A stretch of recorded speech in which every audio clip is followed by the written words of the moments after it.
Time. There goes the second molly, and it's perfect. Look at the push coming in net. Actually, with the op on low HP, shuts down one, but finds the second as well. Acor shuts them out, and good GAMERLEGION. They do manage to find the 5th round on the board there. That was insane from Acor. You know, actually buddy systeming himself up, leaving the op on over to IM, picking it up afterwards and winning the round. GAMERLEGION played that one amazingly. Yeah, that was really well coordinated coming out of them. Not only were they up against the remaining players scattered around the A bomb site, they were up against the clock as well. And there were a lot of moving parts. There was the fight that happened towards Gap, and there were the fights breaking out sporadically around the A bomb site itself. So, yeah, great composure coming through there from GAMERLEGION.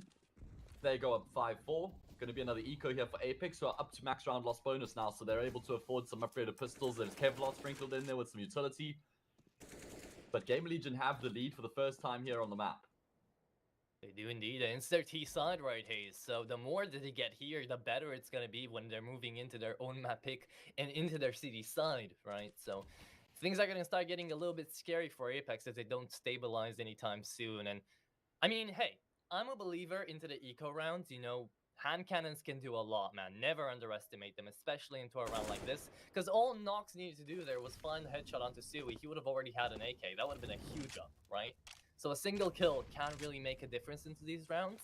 So we're going to be taking a look at how they actually play it on out. Flash goes on over to middle, smokes as well to be employed, as we do get to see the Deagle trying to maneuver his way around. Knock calling out the info going in towards middle. It is going to be now Kixon trying to hold down towards Rams. He doesn't spot anyone there, and JL is going to be the first one to fall. Isaac finds another, and there goes Chewy just cleaning the corners up.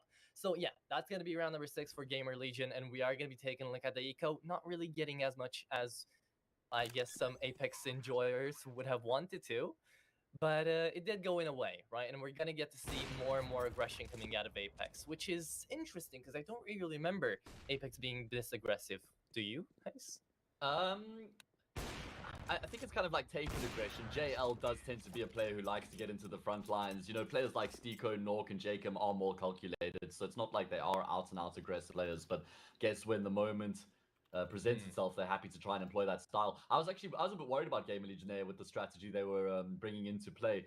I thought that Apeks were quite well set up to maybe try and get themselves a kill or two, a bit of a potential pitfall there with the crossfire they set up, but Chewy just gets 2 kills so calmly, and there was a 3rd frag that happened towards the stairs as well, so very easy from GAMERLEGION in the end there to extinguish any potential threats.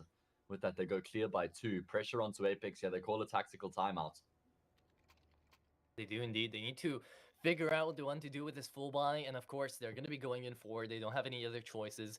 Loss bonus is maxed out, as you have mentioned previously, and there's the op coming in out of Nox. So let's see. I mean, Acor has just been laying back with the mojito in his hand, you know, watching down ramp and just getting people inside of his crosshairs. So everything is fine on his end. There's 5 rounds remaining of this first half. GAMERLEGION only need 2 more to secure themselves a victory here for the first half of the map. And as far as Vertigo goes, I mean, we haven't really gotten to see a lot of aggression down towards B whatsoever. So I would enjoy seeing that side be a little bit more, you know, followed up through. But you know, we can't really do that when you have a Sticko this far pushed up. And again, JCam is just pushing down in ramp, doesn't he? I mean, he really likes to play that position. Yeah, he's playing towards the top of ramp right now himself, and Kixan sort of working in tandem with one another.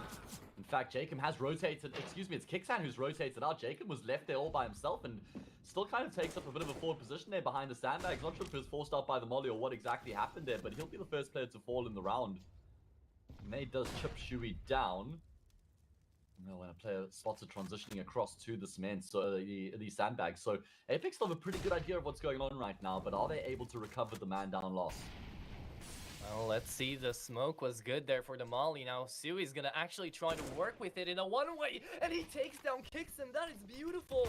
GAMERLEGION now have such a big advantage into the A side. I think the force save is gonna be called out, and JL is stuck inside of the side. Oh, this is so bad. He needs to get back to CT, and it's gonna be held. He's trying to spam through the smoke, gets so a little bit close. of damage. But that is going to be the 7th round in, and look at Kioz's lurk. He's trying to shut down the rotate, and oh my god, timing there. But Nox still goes down. That's no more op onto the CD side. They're going to try to pick it up, and Kioz is holding down to it. JL will find him, and that will be 4-gun save for GAMERLEGION, and the round picked up. This is great. I mean, look at their economy. Acor has hit max cash. Yeah, I mean, they've just won, what, 6 rounds in a row now, I think it is. They were down 4-1, were GAMERLEGION, and now they're winning 6-4. So this is going to be their 6th consecutive round coming through for them. And they're even inflicting further damage here in the round, making sure that there's not going to be any extra weapon saved. That's a bad miss coming through there from JL. 7-4. Apeks looking pretty rough here right now. It is GAMERLEGION's map pick though, and also what I will say is that GAMERLEGION tend to do better on their T side of Vertigo than they do their CT side. They sports a 58% win rate on their T side of Vertigo, but the problem, the flip side of that, is that Apeks, they've got a 57% win rate on their CT side of Vertigo, and then a 40-something% win rate on their T side. So it should be a stronger performance out of them on their CT side. I mean, should be is the word to infatuate here. The FAMAS actually being a hero rifle in play from JL. That is going to be big, but Acor is holding it down. Look at the calls being made here by GAMERLEGION. It is so smart. It's like they're reading them inside and out. Sticko now gets the double headshot. And there's the 1v2 making the difference. But, I mean, that's good damage being made. 5-7 takes down Ime. And suddenly we're back to a 2v2 on the pistols on the Eco Apeks. What happened here, Hayes? I mean, it just went all down. The Deagles, I told you, never underestimate the hand cannons. And now it's going to be back to the 1v1, Sticko and Isaac. Let's see who takes it up first. All about the timing here right now. Isaac going to make his way up the ladder, but that's going to be in towards the direction of Kicksam with the 5-7 tucked into the corner right now. He's very low on health. If they hard clear him, he'll be in trouble. Oh, and Acor not missing a beat. Sticko not going to be too far behind on the flank. Sure, he's going to head up the ladder here as well. In fact, they might be coming in his direction. Oh god, Sticko's already landed 2 phenomenal kills in this round so far. Might be able to win it out here for his team as well. Acor the first to fall, and Isaac will get the trade. What an amazing round from Sticko. I mean, that was a half buy. They've got only pistols, and a Deagle manages to shut down 3. That is huge economical damage if GAMERLEGION were looking worse on their financial situation right now. I mean, they're all at 10k. They're just laughing at that round, thinking, okay, yeah, it happened. We're fine. Nothing happened. It's all good. Just another round on the board for us. And now 8-4, they still have their full buy, and look on over, right? JL, after forcing out the FAMAS into the last round, having done nothing with it, is going to be forced out into another one yet again. And finally, we do get to see GAMERLEGION being a little bit more assertive in towards middle. We do get to see some more space being taken up. And that's another whip coming out of the op here for the CD sign. Not find it in the end, but down to 2 HP he goes. Nade will not find him in the end there, but Kioz definitely will.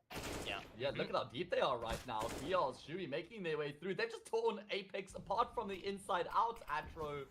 Oh my god. Jacon will fall as well. It's only Sticko left. A consolation kill comes through from him, but that compromises his position. I told you, that aggressive stance in towards middle, they've taken up so much space, nobody was holding it down, and they just took advantage of it, right? That's Dewey, a little bit suicidal there. He's fine, don't worry about it. He was just checking in. Does Sticko want to go for it?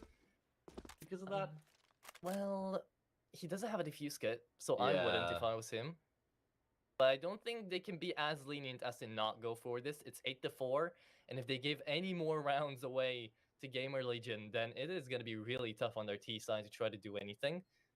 I think Sticko's actually going to be going in for some exit frags. Yeah, I think so as well. I mean, no chance to win the round from here.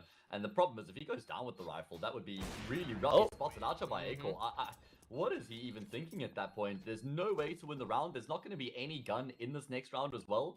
Rather just save the M4. He even had utility to work with. And Stiko, I mean, generally a player who, you know, errs on the side of caution. So that seemed a little bit out of character from him as well. It might be the calls being made out here. Apeks might be thrown into a little bit of disarray because of the scoreline right now, because of the map pick being gone over to Vertigo. They're scared of that 2-0 potential that Gamer Legions are trying to go for, right? So maybe the calls aren't as level-headed as they usually are. Maybe Apeks are thinking, okay, they're ranked like 12 ranks above us on HLTV as well. We're going to be meeting them into further tournaments, into the RMRs as well, right? We need to see how they play. We need to try out new things. And because of that, well, it's not necessarily working out perfectly, is it? I do like this option in the eco round. Triple boost coming through. Jacob up on top. MP9 in play. Got a couple players heading in his direction here as well. How aware is Shu? He's not looking like he's going to be clearing this, but Ema is! Ema is! He saves his captain!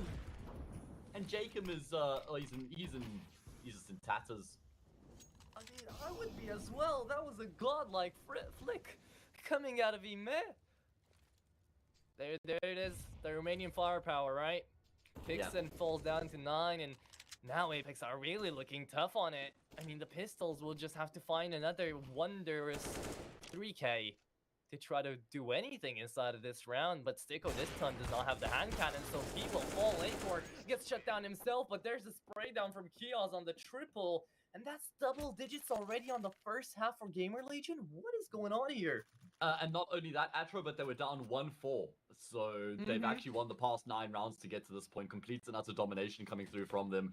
Individuals are just on point right now. 15 kills for Akor. That's on the T side with the AWP. He's just having an immense amount of impact. Damn, and you can't put it up only to him, right? I mean, everybody right now from Gamer Legion is just proving themselves to be one step ahead of Apeks. And it might just be the map, it might just be, you know, that warm-up map that I keep on saying things like that, right? There are things like a warm-up map that maybe some teams need, maybe it's the first game here for Apeks, and we're gonna get to see a better performance on Over to Overpass. But this is definitely not over yet. They can still come back, and it's Zonic's law, right? Even if we get to 11-4, then still, maybe we have a chance, right, Hayes? There is something, Copium is there. Yeah, I was just going to say, sounds like a bit of copium to me, Atro, especially with the individuals looking as good as they are. But you're not wrong. It's not like dead in the water game completely over at 11-4. Yeah. Not like write it off, let's just switch to the next map type of thing. There's still a chance for Apeks. Problem is they just haven't been competitive in these rounds that they've been losing. That's my real main issue. Anyway, let's see if they can do something here. Down by a man, but Stiko's on a mission right now. Could catch Kios off guard. All about the timing. You'll see the utility coming through. That's going to be giving him the information he needs. It's Isaac on point, but he's fallen, and that's going to be switching it up now for Game Legion, heading towards that A site. Oh, Stiko, why didn't you continue to push in towards T-spawn? Could have caught Kios on the rotate, but now he's going to be going into ladder. Could still try to do something here as he's not going to be checked, but everybody's already inside of ramp, and there will be, with 30 seconds remaining, a attempt at a push. There comes Stiko in from behind, shuts down the op, looks in for more. Nobody checks him from behind. Kios just goes in for the flick, says, no, thank you, I won't mind you for now, and it looks to be going back to the 3v3. It is going to be JL and Kixon trying to hold things off here. That is a great nade coming into Kixon. He actually disregards that, tries to shut down the bomb holder. Sui is going to be going down. They need to get that bomb planted. Amen. Shuts down GL, but now Kios falls, and that will be the round in what I was about to say, round in favor of Apeks, but he may suddenly try to find that flick. Although still 10-5, that's a decent split, right? We can be working with that. Yeah, absolutely. Quick break when we come back, second half.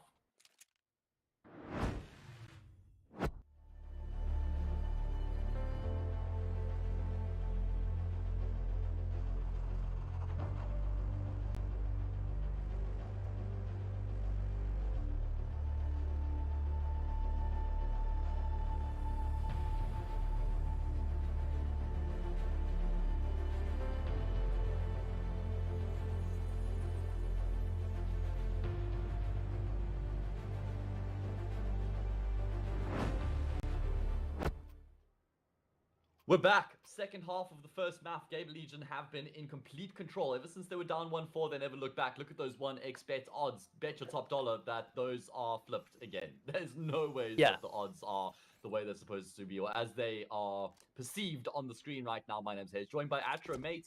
I mean, GAMERLEGION just kind of blowing Apeks out the water here. Yeah, basically, that is how you kind of sum up that first half. Maybe there's still a chance, though, here for the T side. They try to swap things back around. We're going to be taking a look again at Sticko, the main guy to really take a look at here for Apeks, even though he has had more impact than Kixen. Kixen does have one extra kill there.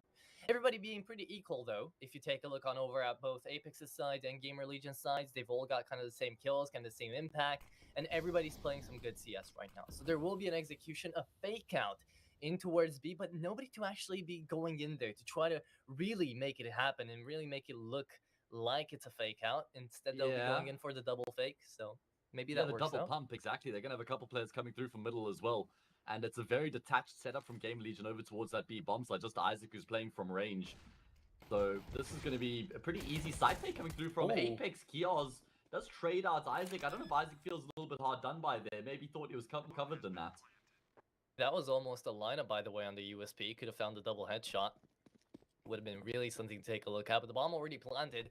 We do have Sui on the defuse kit, and he's the furthest one back, right? He's still taking up space, and Keon's falling down there. Ime tries to find the shutdown, and JL is no more. Back down to the 3v3, and look at the boost around. It will be the movement coming out of Akar to go down. Ime still trying to get on top of the side, but he will fall, and the defuse kit has to find the last kill. The Glock onto Sticko again. Saves the day for Apeks. That is going to be the second pistol round that they win here, and Apeks will need to capitalize on this one. Otherwise, things are going to start looking bad. I mean, actually, a pretty decent attempt there from GAMERLEGION. I thought that Apeks had that round dead to rights. The flashes were coming into effect. I think that maybe GAMERLEGION took slightly longer than what they would have liked there to actually start to get into the site itself. Good positions taken up by Apeks deep in the site as well, and that 2 versus 2 made it very difficult for Rima and Shui. Shui comes damn close though, right? I mean, there was still enough time there. If he got that second kill, he would have been able to complete the defuse. So great effort out of him. But as you so rightfully say, Apeks have now won both of the pistol rounds here on Vertigo, and it's looking like they're going to be able to convert this one as well. Yeah, this is just an absolute bloodbath. Everybody's moving in towards middle lane, towards B, and they've just gotten absolutely chopped off. Headed in for the guillotine. And it looks like, well, Sui and Ime are just going to try to do some damage until they go down themselves inevitably. 10-7. How do you think this scoreline is going to be finished up by the end of, let's say, round number 20, right? How are you going to be taking a look at GAMERLEGION? I actually think that we probably see Apeks claw their way back here to 10-8, because obviously it's going to be an anti-eco in the round after this. And then I actually think GAMERLEGION win that first gun round and probably go on to win the map from there. Not super comfortably, but I think that they should win the map from once they start to get the guns in their hands. Just the individuals looked really warm in that first half. They were moving around the map very nicely as well, making good decisions. I think it'll translate well into the CT side here. Yeah, maybe we get to see a timeout as well coming out of GAMERLEGION into that gun round. Maybe they get to take a step back and really talk it out how they want to play into the CT side. Because on T side, it really does come down to how aggressive can you be and how individually skilled you are, right? But on the CT side, you need to hold in angles, you need to hold in anchors, and it does come to a point where you're just going to be overrun by mollies, overrun by flashes. You're going to have to step back and then try to work your way back into the site. So I feel like Apeks is a team that can really work out. Very well played there by Stewie around the white box. Back to what I was saying. I feel like Apeks is a team that can really work around utilities quite well. So GAMERLEGIONs will have to kind of focus on over to retakes. And when it comes to that point, then I feel like people like Ime and maybe Acor won't really be able to shine as bright as they have onto the first T side. Okay. Well, we'll have to see how it plays out here, whether Apeks are able to nullify the stars coming into the second half. This should be an easy round for them. This is where they just need to look to try and keep numbers alive. Problem is that it was just the gun rounds that were so costly for Apeks in that first half. And they were able to win the pistol against the FORZE. They won their anti-eco as well. That's what accounted for 3 of their 5 rounds in the first half. So that's one of my concerns as well, I think. Yeah. Definitely, that would be a problem depending on how this one goes. But again, I don't know if I should call myself an optimist here or a pessimist. It depends on who you're rooting for, I guess. Yeah. But Perspective. looking in for a lot of eco rounds, you know, I've just had so many instances where they've just gone astray and it actually worked out. This time though, JKM does find the first opening frag, and you'll be looking in for more. That's a beautiful actually lineup coming in from the spray of the Galil, shutting down 3 and ending off the round. But yeah, could have been much worse.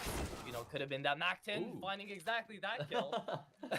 And yeah, I mean, there's just some exit frags going on, back down to a 2v2. If there was a diffuse kit right now, I'd be looking scared for Apeks. But no, this should be the round. There's no way. Kixon in behind. Trigger Discipline is there. Should be able to shut down Sui. Looks in towards ramp. No way. God. No way. Kixon, Wow, that's come so on, bold. mate. That's really bold. Come on, the disrespect. Okay. Ema, does he avenge his fallen captain? Yes, he does. He says, don't you dare stab my captain in the back. Gonna have to settle for saving the Galil. Very successful eco round for GAMERLEGION though, man. I mean, it's not like they had any resistance. It's not like they had any chance to win the round. It was just about getting kills, and they find 4 of them. Yeah, they do indeed. But they also find, you know, dishonor to their family there. Kixon managing to find the knife. You don't usually get to see that, right? So it does bring in a lot of cash, by the way. Not only the BS aspect of it, which we always like to see, but also, you know, finding a lot of cash right now is definitely going to be very, very good for the T side, because they're going to be working with another full buy. Even if they lose or win this one, they'll still be happy economically, right? So we're going to be taking a look at an Apeks that is going to be trying to get in there a little bit more, find those kills. Acor should be the first victim, but now he moves in through the molly down to half HP without barely seeing the enemy. Didn't have a choice. He had to fall back through the molly there, as he would have gone down for sure. So good decision making from him, just a bit of damage control. As for Apeks, able to gain some control in towards middle map control, that is. Forcing the sniper back. Will be forcing him back, but at the same time, some positions have been hurt. Info is going out there, and it is going to be a little bit of a fake coming out through the A side. That's a smoke, a molly, and flash invested, right? So we can see the rotations coming out here for A-Core, and they've just been absolutely faked out. We're going to be taking a look on over at Keon's, trying to shut them down, but is he going to be enough right now? Flash comes in. He has heard something in through middle. There goes Dicko being spotted out. That's the first kill going on for Keons. Back down. Acor shuts down JKM as well. Kicks them fully flashed and blinded. That's the white screen of death, but the doom still continues. Keons onto the trade, and the bomb has been dropped in towards middle. It's going to be up to Isaac to try to shut them down, and that should be the first. Isaac's about to mess that one up. JL last man standing in the 1v4, and he will be falling down as well. Your prediction was right. They only win out 3 before GAMERLEGION get back into the second half. I mean, it was a bit of a scary round at some points there, but as the fights break out in towards the middle, GAMERLEGION are able to gain the kills that they need to maintain control. Isaac, lucky to go unchecked there deep in the bomb sites as well. He was blind for so damn long, but because Apeks were in that 2 versus 4, they were still very worried about Bridge and CT, so their attention was drawn away from the site itself. Even gets team flash there, does Isaac, but he gets the kills nonetheless, so at least the frag and stays alive. Apeks is going to be able to afford a reinvestment here coming into the next round, but no cash in the bank after this one here, Atro. So if they lose this, 12-8 becomes 13-8, and at that point, I fear the worst for them. Oh, Isaac finding the opening frag on over to JL. I mean, he does fall down to 22, but that was a kill in towards B spawn, right? So if they're going to be already taking that one, they're going to be probably expecting another player in towards there. And I mean, Dicko is there, but the no-scope coming out of Acor shuts down JKM as well. Now, good, now, GAMERLEGION don't really have that much info to go off of, besides Kixon going down in towards ramp, and this is already a 5v2. I mean, Hayes, come on, they're just getting killed left and right. Skirmishes are going down, and Apeks aren't able to actually shut down these gun rounds away from the CT side. Not just against the CT side, but even in the first half when they were on the CT side, they were just struggling in the gun rounds as well, right? So this has just been a theme throughout this map so far. There's just been a big disparity between these two teams when there's been weapons in play for both of the squads. And now because AWP, another one for him, and the third to finish off the round, perhaps? Yeah. Well, IM is going to take more to his kill credit, hitting actually a 20 bomb in the first 21st round. So, yeah, he's looking pretty fine, right? I mean, Acor as well on 18, Sui on 15. These guys have just been firing up the stats, as it is going to be 12-8, GAMERLEGION, full round advantage. And, I mean, with that round, Apeks have just been hit with the 1 nail in the coffin extra, right? I mean, no more economy for this one. It is going to be a full save coming out of the T side, and it should be looking like a 13-8. After that, GAMERLEGION only 3 more rounds, and they've got this map in the bag. Yeah, exactly that. I mean, some might even say that they should have the map in the bag from here, even Atro, especially if they convert this anti-eco, which is should be a guarantee, right? Kicksands, the only investment they've made is into the flashbang that he possesses. Yeah. So from 13-8, with the individuals looking as good as they are, it's going to have to take something quite drastic for GAMERLEGION not to win the map from that position. Again, though, it's the CCT, right? I've seen so many things go absolutely just flipped on their head, tables turned around, that I will never say never. But still, this is not looking good for Apeks. I can agree with you on that one. Overall, though, it's weird, right? Because from what I've seen of the difference in between Tier 1 and Tier 2 is that some maps, especially Vertigo, does seem to be a little more T-sided here than you would expect it to be. E-Man now finding one headshot, actually going down through the smoke there, but they shouldn't actually be able to pick it back up. Acor on the Kobe finds one, the second one was thrown away, but the A1S will have to clean up, and there it is, beautifully executed by Sui, working out the burst, finding the double kill, and the 13th round for the CD side. Yeah, from here on out, it is do or die for Apeks. Yeah, exactly. If they lose this next round, just game over. Might as well wrap it up, ship it off, call it a day here on Vertigo. Head over to Overpass. And remember, this is the semi-final, guys. If whoever loses this match, obviously eliminated winner, goes through to the grand finals. They will play against the winner between iNation and Spirit Academy. That's the game after this. Yeah. Spirit Academy have been looking so good. I mean, come on, Art Frost. Damn. Yeah, Donk as well, bro. Yeah. I'm excited for that game as well, but I feel like this one is about to ramp itself up when we get into Overpass, because that's the map pick coming out of Apeks. Well, however this map goes, Overpass is going to be a derby. I can feel it. I feel it in my bones. They're rattling, Hayes. They're rattling. Okay. Well, I think that Overpass should be a pretty hotly contested affair. Apeks will definitely have the edge on the map as well, but with the individuals looking as good as they are here for GAMERLEGION, it's still going to be very difficult for the squad of Apeks. Anyway, can they win this all-important round? Aggression towards B here to start it off. I like the 2-2-1 setup coming out of GL, though. They've realized they haven't really been coming into B, and when they have, they've just gotten absolutely wiped by the first player. So they're just going to be investing a little bit more manpower in towards the spawn.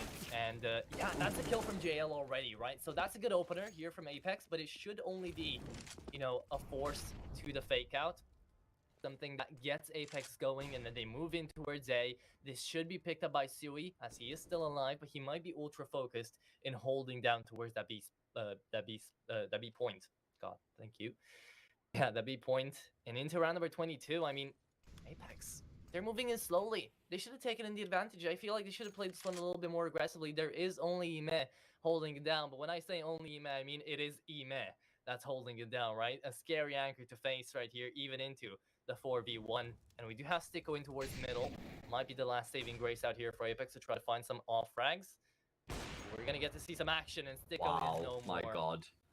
What a wonderful shot coming through there from Acor. Sticko barely even exposes his shoulder, and it's going to cost him his life. Now the pressure starts to shift on towards the safe bomb site. Ime is here. You mentioned he can be a bit of a one-man army. He has been the hero so far here on the map for GAMERLEGION. He's going to get support from Shui, and they actually trade unfavorably. Do GAMERLEGION. Isaac, the next man up to the task, gets himself 8 kills, sprays through the box. That's going to complete the frag onto the sponsor. Only JL left, and he will fall to Isaac as well. He's been the quietest player on the server so far for GAMERLEGION, but when they need him to stand up, he's able to get the job done. When you needed him the most, he was there and he provided. 12-11. Isaac manages to find 3 of his kills in this last round. Clutch comes on by, and yeah, I think Apeks can wave the white flag here for Vertigo, right? 14-8. 2 more rounds remaining for GAMERLEGION, but now is when the choke calls get made, right?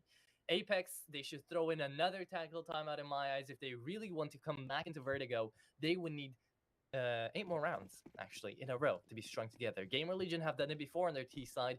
Why couldn't they do it as well, right? So we're going to be keeping up the facade of them trying to come up into Vertigo, but I feel like, looking at how things have been going, Overpass is really going to be taking, I guess, the overall scene and the spotlight. Well, I mean, 6 of their 8 rounds have come through winning pistols, ecos, or anti-ecos, and anti-force buys. They've only won 2 gun rounds on the map so far. The GAMERLEGION are up 14-8 right now without winning a single pistol. That just tells you all you need to know. However, there are going to be some moves made over towards the B side here. It is going to be Shui as the first responder, but JL able to deal with him in kind. So even though Apeks do lose the first player in the round, they're able to get the job done afterwards. Yeah, but look at who's remaining, right? It's Ime and Acor. They've got so much cash to spare. I mean, they should really just go for this. If it's 2 people that could do it, it's them, right? So into the 2v4, I still feel like we're going to get to see some action. Ime already into T-spawn onto connector. Sticko holding down in towards ladders. Might be able to catch him off guard, but oh, Ime actually finds him, picks up the AK. And look at that, Hayes, right? It's being brought in closer and closer to a possible turnaround of events. I don't think they're going to go for it. Seems like they're still settling to just save their guns. Akor's Yeah. got the AWP, and he's like, yeah, you know, we could go for it, but we could also save, you know, not the worst option. They've got a lot of room to play with, right? I mean, it would have been a nice narrative overall, right? It just gets us pumped up for it. But yeah, this was the moment for Apeks to try to pick up something. It was their last call, and they've done it, right? 14-9. But nowhere near into the near future, nowhere close into the near future, are we gonna get to see, you know, GAMERLEGION's economy be broken, right? They're looking on over at 11K for Akor and 13K for Isaac. I mean, come on.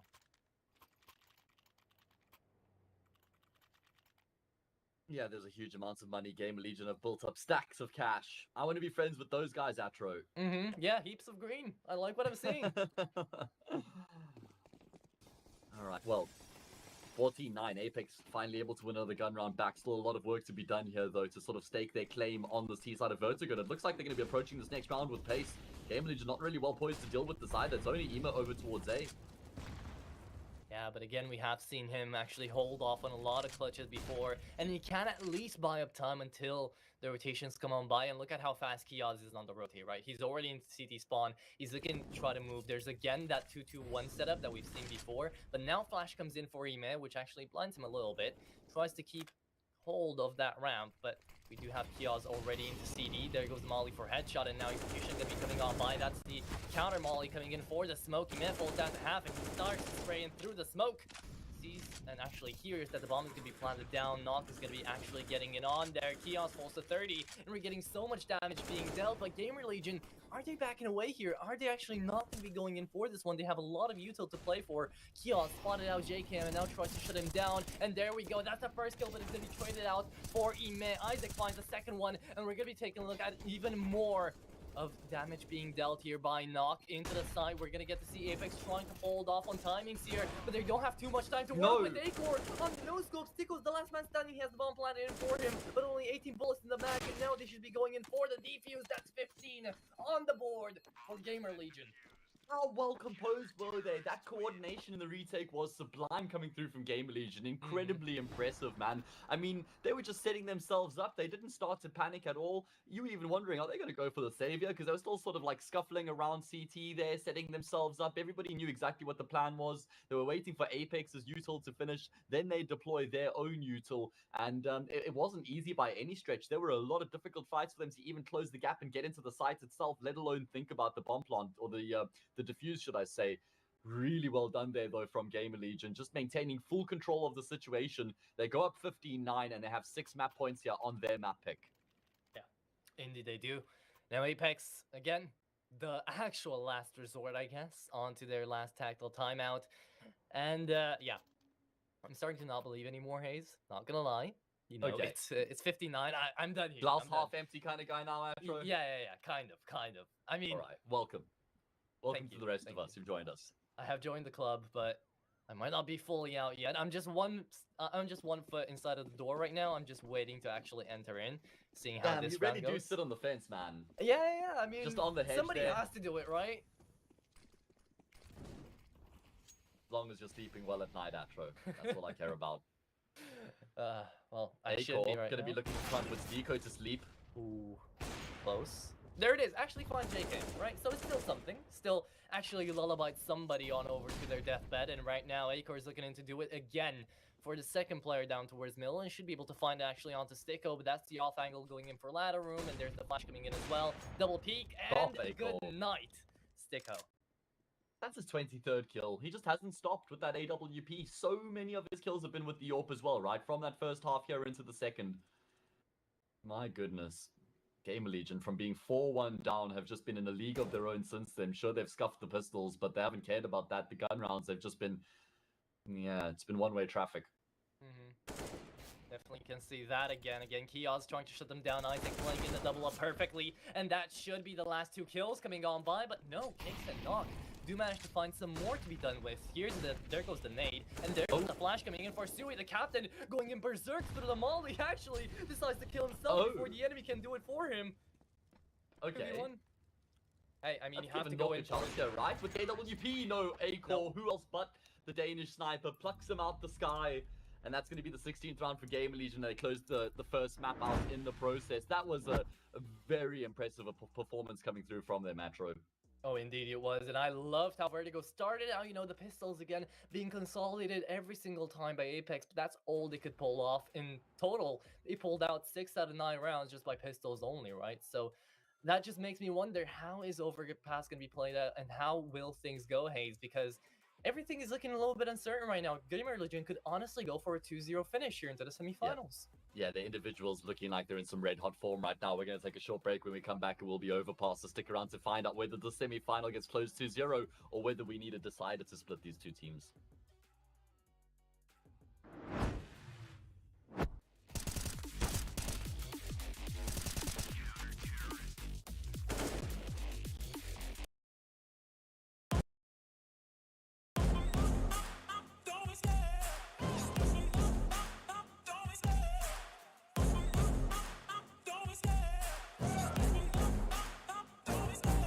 Love the chase and the hunt, and I set the pace when I'm running. I always take what I want and I always give it 100. Don't need a bank, no I'm funded. Play the game like it's nothing. I'm always thankful for something. Don't take for granted, stay humble. Now wake up! It's time to look at the enemy. Look in the mirror if he is no friend to me. It's not working out, maybe it's the chemistry. It's time to break up so I can make a better me. Better believe in your mind, cause it's everything. You can mold, shape, find almost anything.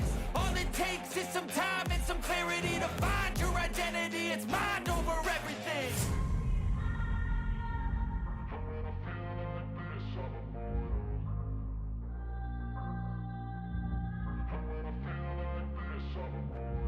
And when I feel like this, I'm immortal. When I feel like this, I'm immortal. When I feel like this, I'm immortal. When I feel like this, I'm immortal. Don't be scared. Just double up. Don't be scared.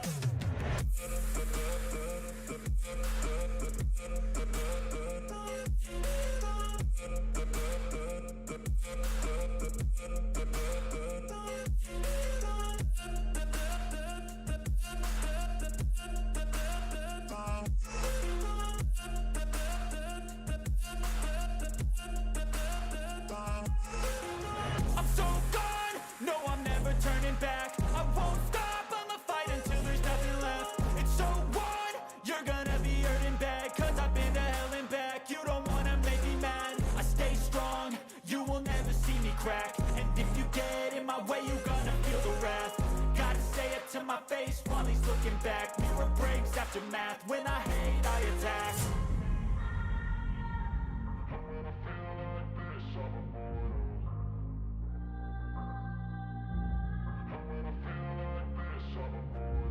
And when I feel like this, I'm immortal. When I feel like this, I'm immortal. When I feel like this, I'm immortal. When I feel like this, I'm immortal. Don't be scared. Just double up. Don't be scared.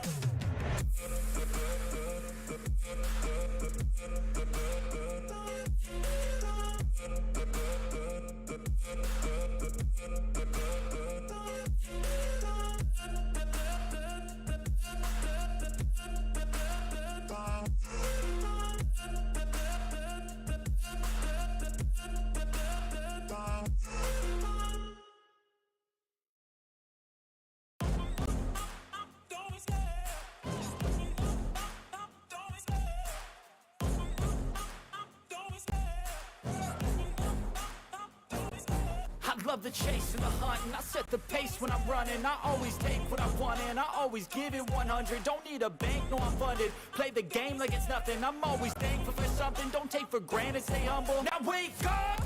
It's time to look at the enemy. Look in the mirror if he is no friend to me. It's not working out, maybe it's the chemistry. It's time to break up so I can make a better me. Better believe in your mind, cause it's everything. You can mold, shape, find almost anything. All it takes is some time and some clarity to find your identity. It's mind over everything.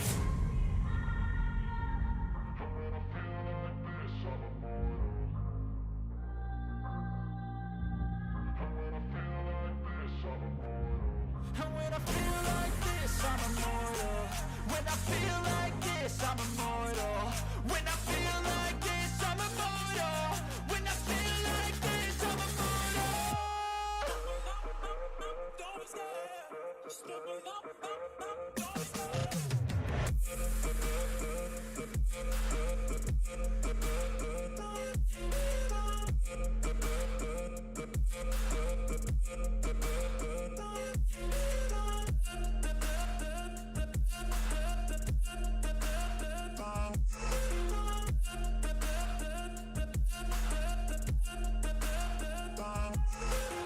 I'm so gone, no I'm never turning back. I won't stop, I'ma fight until there's nothing left. It's so on, you're gonna be hurting bad, cause I've been to hell and back. You don't wanna make me mad, I stay strong, you will never see me crack. And if you get in my way, you're gonna feel the wrath. Gotta say it to my face while he's looking back. Mirror breaks after math, when I hate I attack.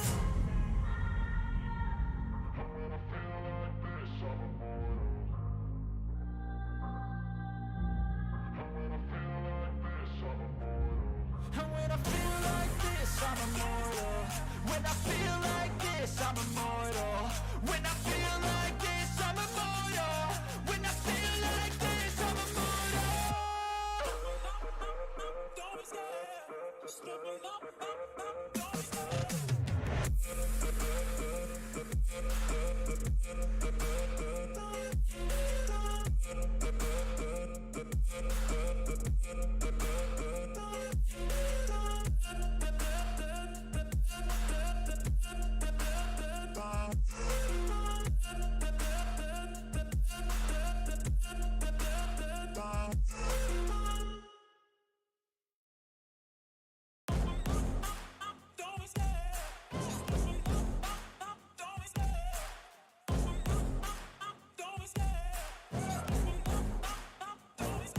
I love the chase and the hunt, and I set the pace when I'm running. I always take what I want and I always give it 100. Don't need a bank, no I'm funded. Play the game like it's nothing. I'm always thankful for something. Don't take for granted, stay humble. Now wake up!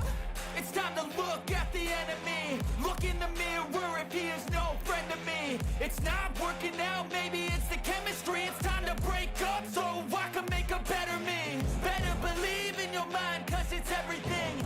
You can mold, shape, find almost anything. All it takes is some time and some clarity to find your identity. It's mind over everything.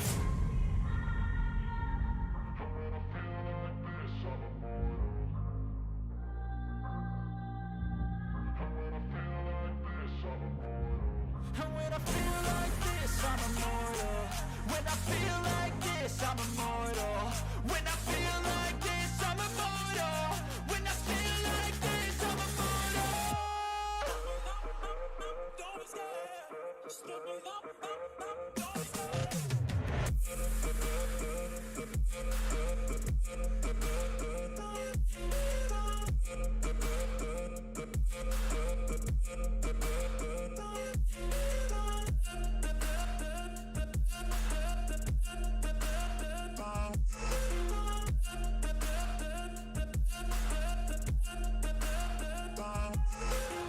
I'm so gone, no I'm never turning back. I won't stop, I'ma fight until there's nothing left. It's so on, you're gonna be hurting bad, cause I've been to hell and back. You don't wanna make me mad, I stay strong, you will never see me crack. And if you get in my way, you're gonna feel the wrath.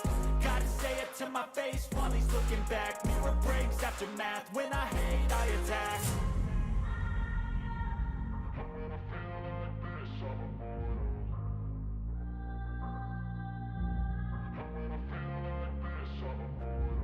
And when I feel like this, I'm immortal. When I feel like this, I'm immortal. When I feel like this, I'm immortal. When I feel like this, I'm immortal. Don't stare, just look me up, don't stare.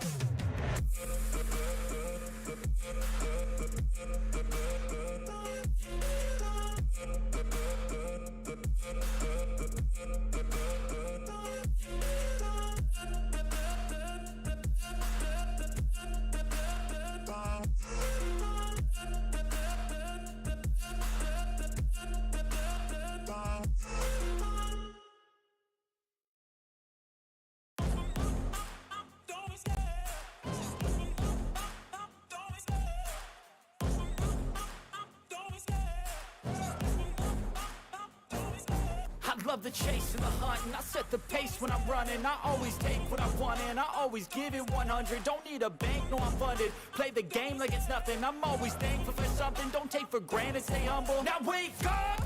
It's time to look at the enemy. Look in the mirror if he is no friend to me. It's not working out, maybe it's the chemistry. It's time to break up so I can make a better me. Better believe in your mind, cause it's everything.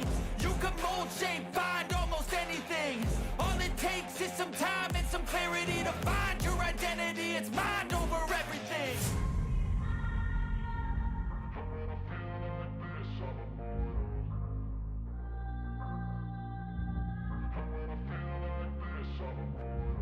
And when I feel like this, I'm immortal. When I feel like this, I'm immortal. When I feel like this, I'm immortal.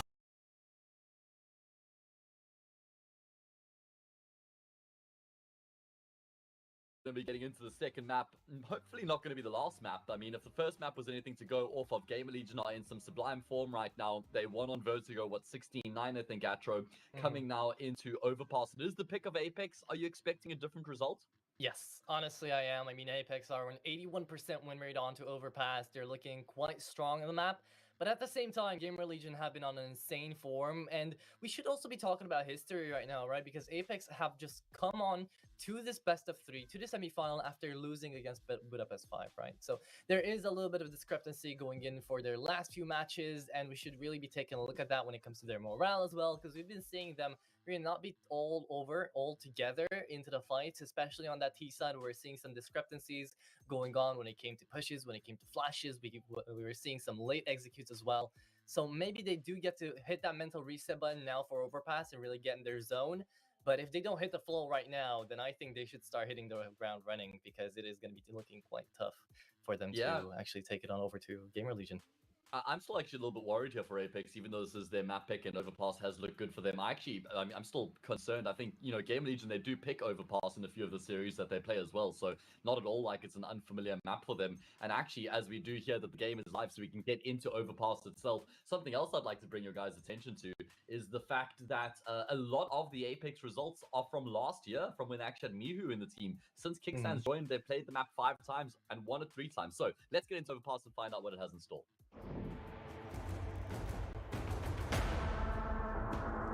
And I mean, Overpass should really be looking like a ton of fun. I've said it into the first map of Vertigo as well, but this is going to be when Apeks need to come back online. This is when we're going to get to see people like Iman, Acor, that have just been blowing up the stage there for Vertigo, just doing it again on Overpass, right? It's going to be a high kill game. It's going to be a lot of pressure onto this one.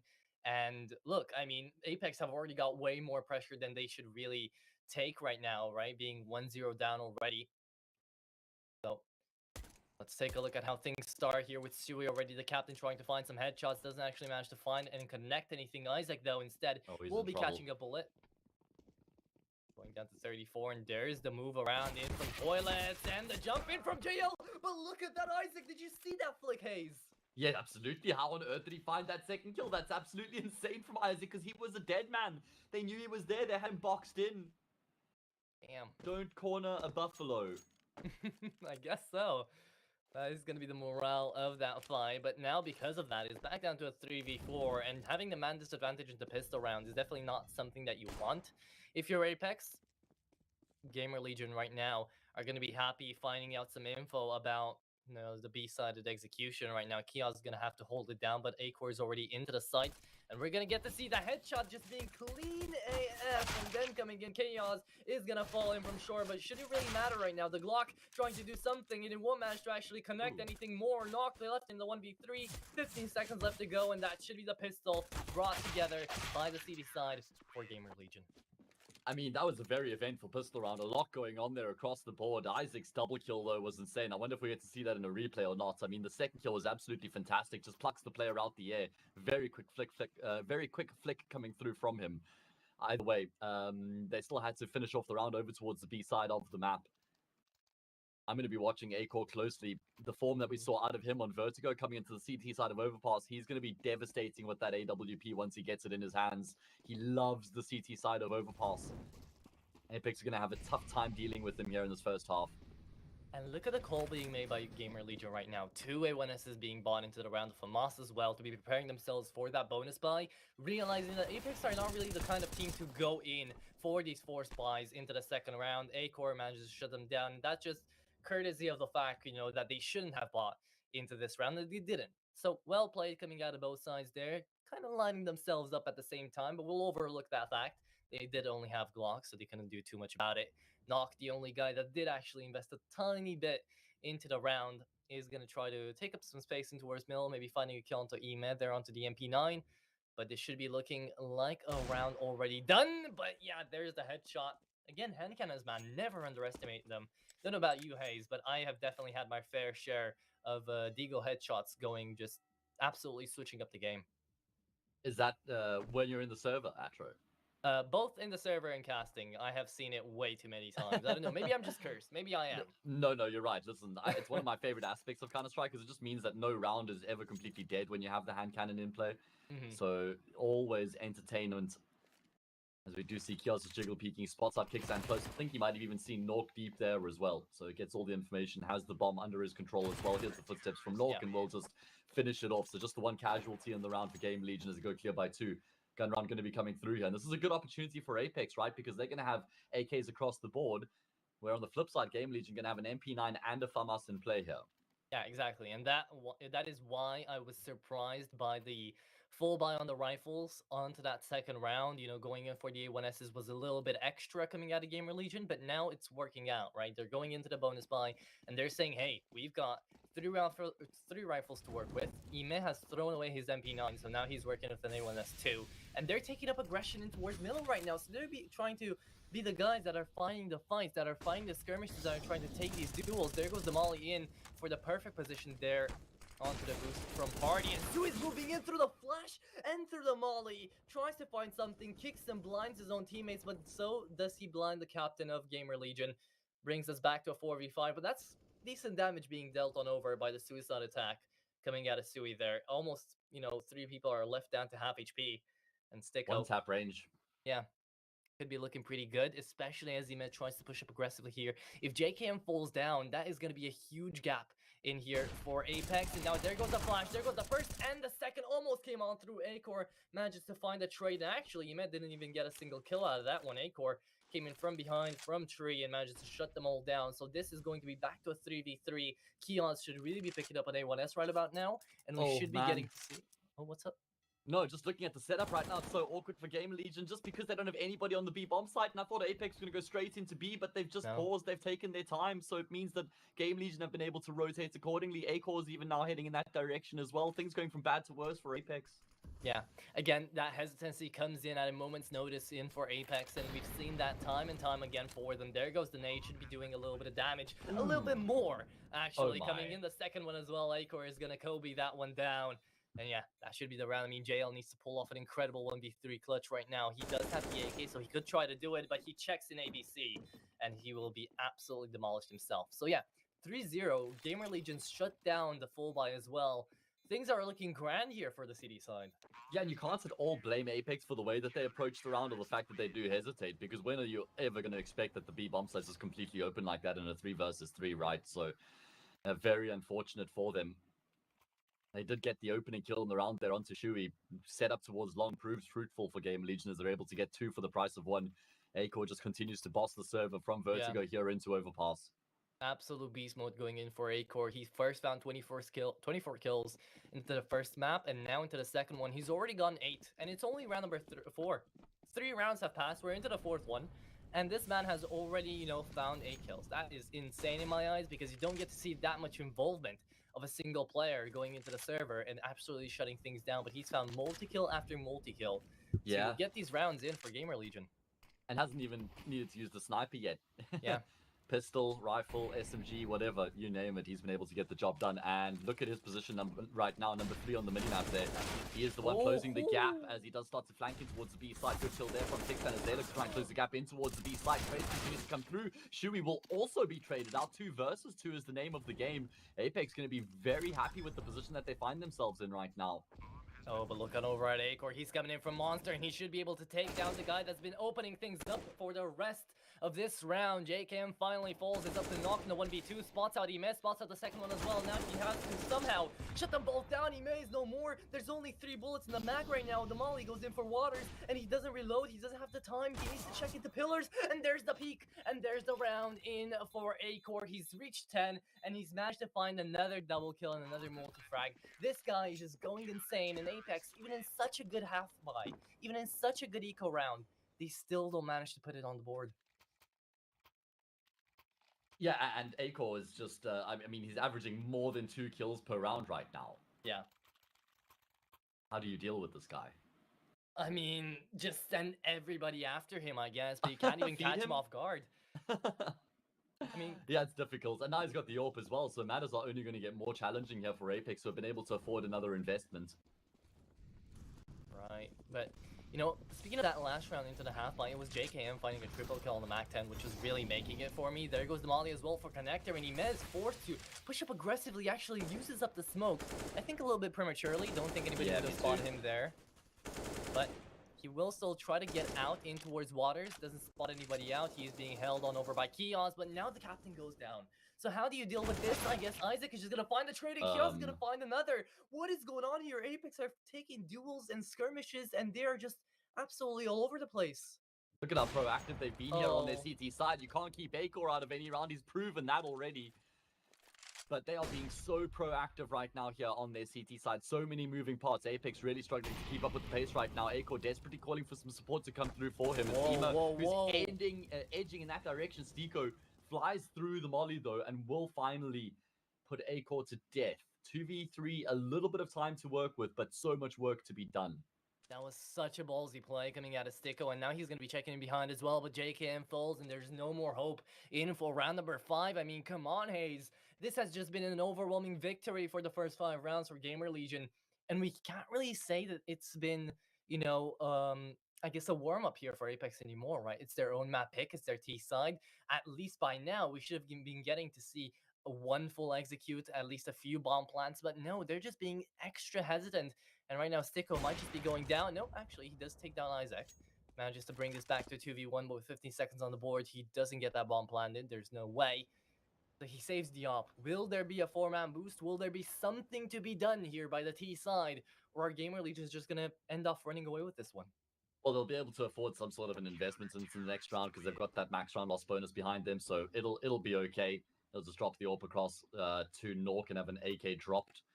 But GAMERLEGION looking very comfortable, man. They've just continued their run of form from Vertigo here into Overpass. Remember, it was the gun rounds that were perilous for Apeks on Vertigo as well. They can't afford for that to be the case here. There's no chance you're going to win a map if you can't be competitive consistently in the gun rounds. Yeah. And right now, it hasn't even been Imed trying to do anything. He's been taking a step back. He's looking on over. He's spectating alongside us, Hayes. I mean, he is 1 in 3. He's barely seen anybody. So he's pretty happy about the whole ordeal. I feel like Sui is in the same boat. And right now, Apeks, they're just trying to find a 5v3 constantly, and they keep on losing because they peek in 1 by 1. And what kind of pushes them to peek in 1 by 1 here? Because they're just trying to find opening frags, and they're not able to do so. And Overpass, normally a very comfortable map for them. Like I said, though, the stats are somewhat skewed on HLTV. They've only played the map 5 times since Kicksands Edition. That's their IGL. They've won it 3 times. But there's a couple losses there as well against teams like Budapest 5, and I think they lost to Eklot as well, actually. No, Young Ninjas, rather. They lost against Ecol as well, 2-1. Yeah, not on Overpass, though. Yeah, well, coming into that one, JL is going to fall. And I wonder now if Apeks are going in for a double IGL setup. I guess, you know, Kickson being fairly new into the roster, it will take a little bit more time until he actually gets acquainted with everybody and with their playstyles. So maybe they do have somebody like JL or Stiko trying to actually help him out there a little bit, which would be smart from their part. But right now, Ime is just going to tear through their ranks. No more IGL to be played there onto the T side. 30 seconds left to go, and Knock is going to have to spearhead this aggression in towards the A side. There goes the first one, and there goes actually the trade coming by JKM. But from middle, we will have Sui taking down 2. And 6-0, Hayes. 6-0.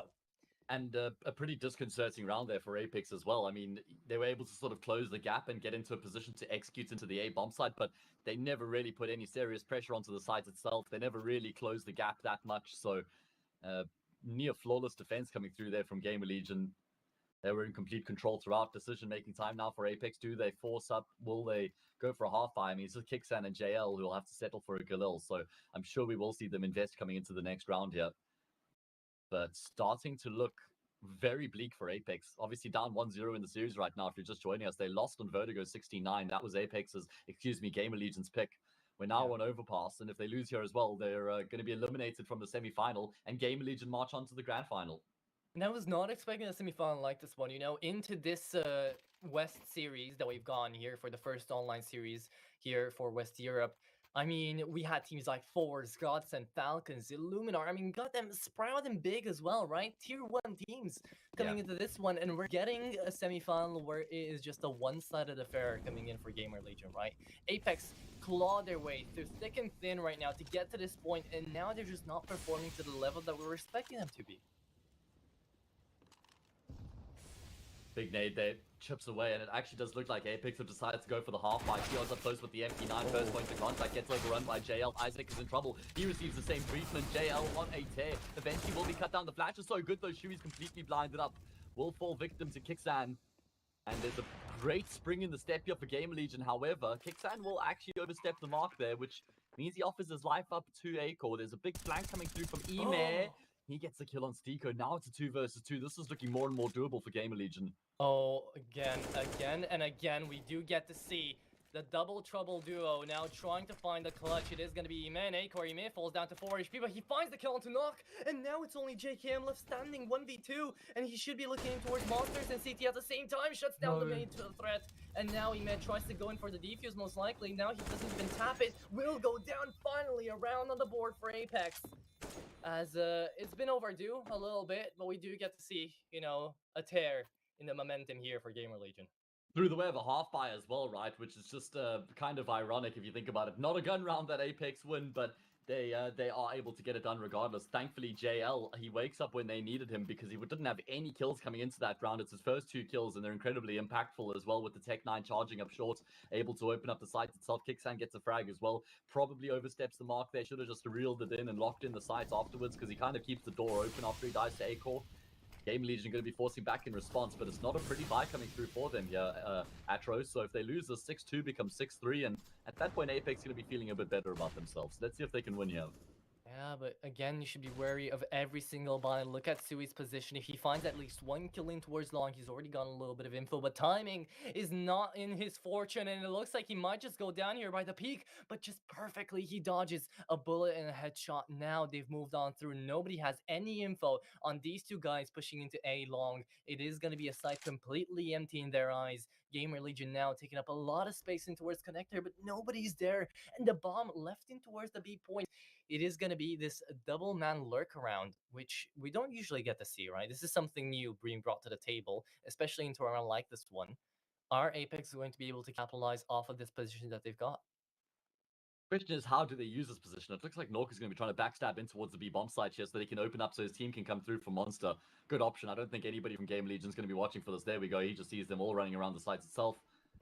Knows that there's at least one, but a trigger discipline coming through from him. Snaps up that kill. Should get traded and is by Isaac.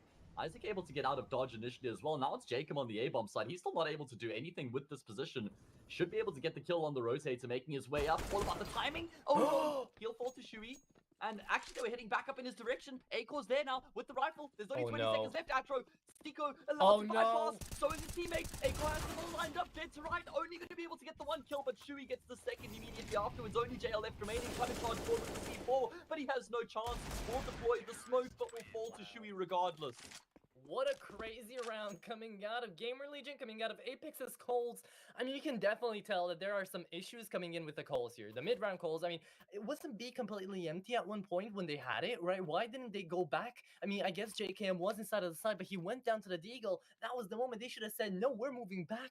We're moving away. They've got an A1S to work with. They've got an AK now. They must be rotating as well. What are we doing? And they just went in there. They try to make JL actually work everything to his demise. He couldn't actually find more than a single frag. And I don't think he actually even found that single frag now. So things are looking really tough. Double scout setup now being forced out by Apeks. And God, Hayes, I don't see many ways out here for the T side, but that's definitely a start. Yeah, JL showing maybe he can create that way out here for them. Timing on the peak, good for Ime. Not the cleanest on either of those kills. Might have been able to gain some more there if he was cleaner with the shots. He just ran out of ammo. Kicksan, oh my god. The IGL stands up to the task. Is this going to be another half by one by Apeks? Is that how they're going to win their first 2 rounds of the map? Maybe. I mean, Sui, captain, left in the 1v3. Again, you never know. You never know. He's been looking quite okay as well. 8-4. Hasn't really seen too many enemies, but that's because he's been anchoring. And now he spots out one Kixin.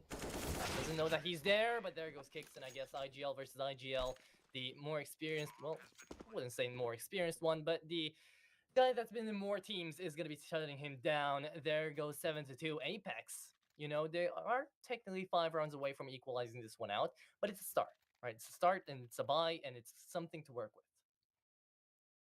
Yeah, they've actually been able to devastate the CT side economy in the process. Going to be another investment from GAMERLEGION, but not nearly as, not really as dangerous as the force we saw out of them when Apeks won their first round, right? Yeah. No rifle this time. Acor's gone for the save, so you can afford the AWP once they do come through with the buy a few rounds later. Ime lands a tag with the trade, but they're going to need a lot more out of his scout if they're going to make something happen here. Been a while since I saw Ime on a scoped rifle, so that's going to be a tiny bit of fun to take a look at. Let's see if he can hit some headshots this time, though. His aim has been looking a little bit shaky here on Overpass, hasn't it? And not as clean as we saw him on Vertigo, perhaps. He's going to have a chance here to take some fights at range. Yeah, misses the second. Acor was just sort of shadowing, thinking, okay, you know, if you go down, I'm here to pick up your scout, man. I'm here to play pickup. It's going to be fun. Don't worry about it. You're not going to die. Apeks. Moving up to the toilets right now might be their demise, actually. You know, we've got 5-7s lined up there onto the A side. The closer they get, the harder it's going to be for them to actually fight these close range duels. And Ime now has the angle. Oh, but timing going in. Knock is going to peek on out and will find the kill onto the scout. Looking in for more, but there's the 5-7 power. Down to 26, Knock will go. And it looks like as the executor's already inside of the side, JL is going to try to stay alive there, but Isaac finds the headshot rolling on through. The thunder can be heard.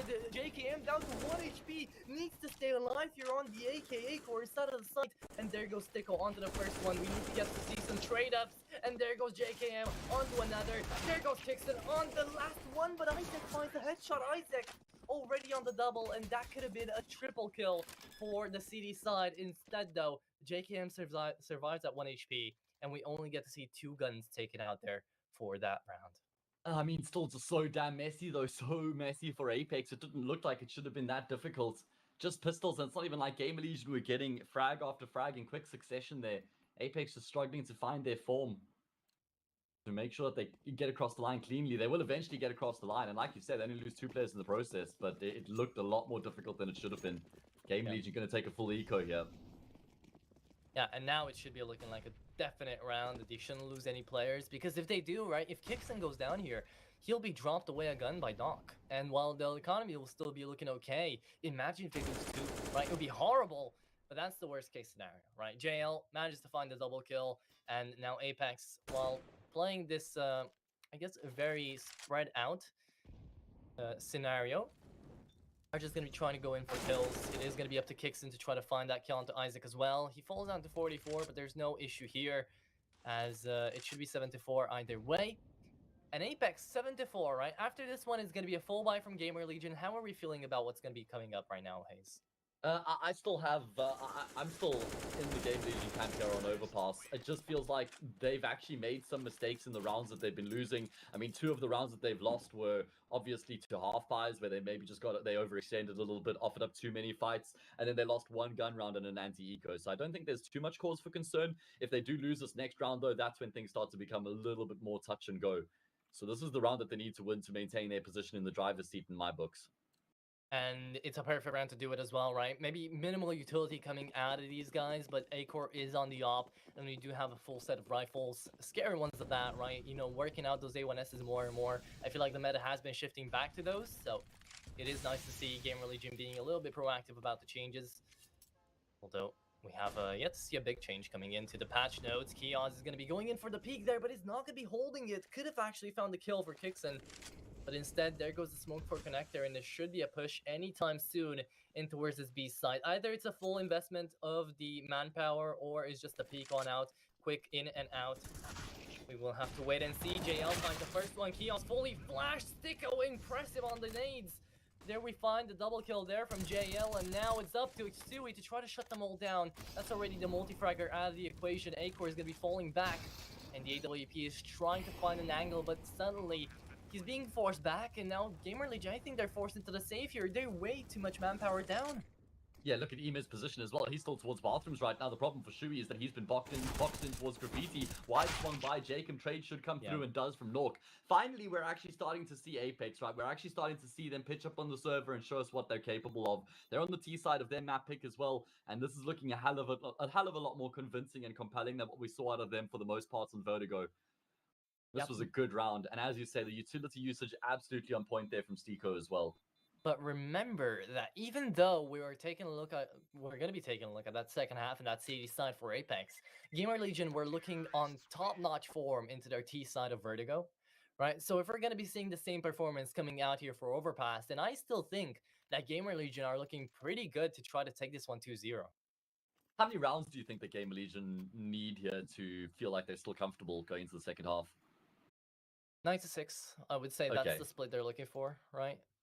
Less than that, and Apeks are probably the happier of the two teams. Yeah, 100%, right? Apeks being the ones that are moving into their CD side, they've been looking better on the pistols, right? So the more of an advantage GAMERLEGION can take here while they still have got it, it's going to be better for them, of course. But at the same time, they're forced into strats like this one, right? Imez on the A1S, and while his aim has been a little bit shaky, he's still the guy that everybody's relying on, right? So we're going to get to see if we will find some opening frags here for the CD side, as already the carry has been going down to half HP, right? So maybe that A1S should be swapped on over to Isaac or Shui, who do have half armor as well. But Apeks, they've been looking better. You know, this absolutely. touch and go attitude that they had on Vertigo seems to be working out much better on Overpass.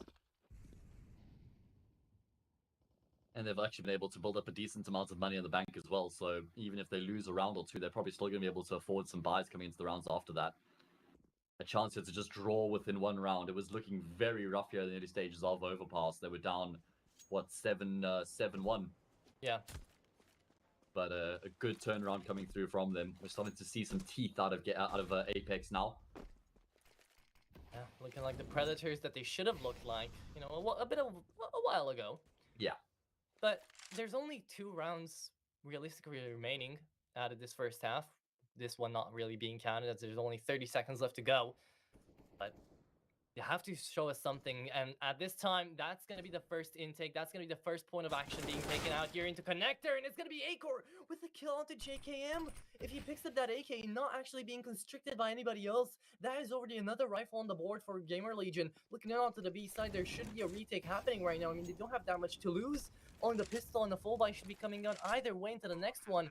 So GAMERLEGION, they're going all in. Let's see Chaos here on the Deagle. Mistimes it. Knock actually peeks on out, and he should be able to get a little bit more. There comes the aggression from JL, but back goes the trade, and Sui finds the headshot onto the Deagle. Back down to the 2v2. Half HP on both of the players here from GAMERLEGION, and there should be a safe call, but no, they go back in.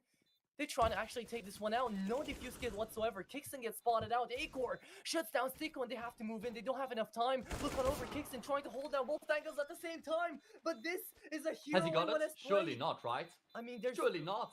I mean, there should be time. Looking on over for Acor. I think there is, looking down to the wire, and he will get it. GAMERLEGION get the round. That's insane. That should never have happened. It looks like Acor was actually committing to the save there, Atro. I think he was heading for the hills. Shui, his captain, says, no, we're going to go for this. They have a crack at it. I have no idea. Such low health there. Looked like Shui might have even run out of ammo or something. He was running into the side with the pistol. And it's going to be the round that goes the way of GAMERLEGION. That was an eco out of them. Sure of a hero rifle in play, but they were even on the wrong side of the map when the plant comes through. Yeah. Worst case scenario for Apeks. They dropped the ball in a big way. Oh my lord, now we could actually be looking on over at the 9-6, or even on 10-5. I mean, look at the buy coming out of GAMERLEGION right now. Acor can even drop into the next round if the worst may happen. Now JL tries to push in through short aggressively. This is the play to go for. They need to find that aggression. Ime does trade down onto JKM. JL falls down as well. Knock manages to bring this back into a 3v3. And we do get to see Apeks, you know, trying to find their way around, trying to squirm their way into this B site. But Stick was by himself right now. He's waiting for his teammates to actually join up onto this position, and it will be Monster to be attempted here. Kios holding it down. Isaac as well into the side. Should be looking like a 2v3, but Ime should be moving in the moment they see a smoke or a flash going into that B side through connector, which is going to be a scary position for Apeks to deal with.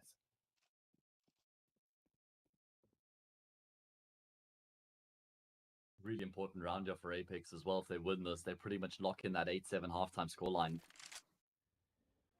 Just going to be grouping up the 3 remaining players heading towards short. It's Isaac who's standing out in the open right now. He wants to take that man-on-man gunfight. 2 players run in his direction. He's not going to be able to find either of them. Kios, the next points of contention, steps out. He gets them both lined up, but he's only going to be able to get the one. Not like this, Kios. That is very problematic. Both those kills pretty much offered up on a silver platter. 2 big blunders coming out here from GamerLegion's teammates. It's up to Ime to try to find a 1v2 clutch scenario right now. Kicks him down to 29. Up in the hands of Knock, and he's gonna peek it on out. Knock is gonna get it 8-6. And you were mentioning maybe we're gonna be taking a look at an 8-7, but Sui can drop, so can Acor. We should be looking on over at a buy, scrape together, and then up onto Acor. Wow, now things are really gonna be looking interesting. Still though, Kios, you can't afford to make that mistake, man. Both those kills dead to right. If you just hit the first headshot immediately, you go for the guy who's not planting the bomb, because then the guy who's got the bomb out still has to put his gun up before you can even take the gunfight.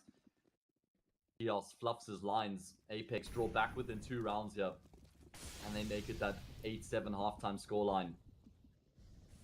But it's a great way to deny the momentum that they could have brought in together from that, that Hero A1S play, right? So now we're still taking a look on over at the last round of the first half with already the man disadvantage, no more op for the CD side, and Ime needs to find something here. If at least he doesn't get a double, this round should be looking in favor of Apeks. Isaac holding in the MP9 towards Monster. The smoke is there, advanced, and Kixon is holding it, right? There goes the flash coming in.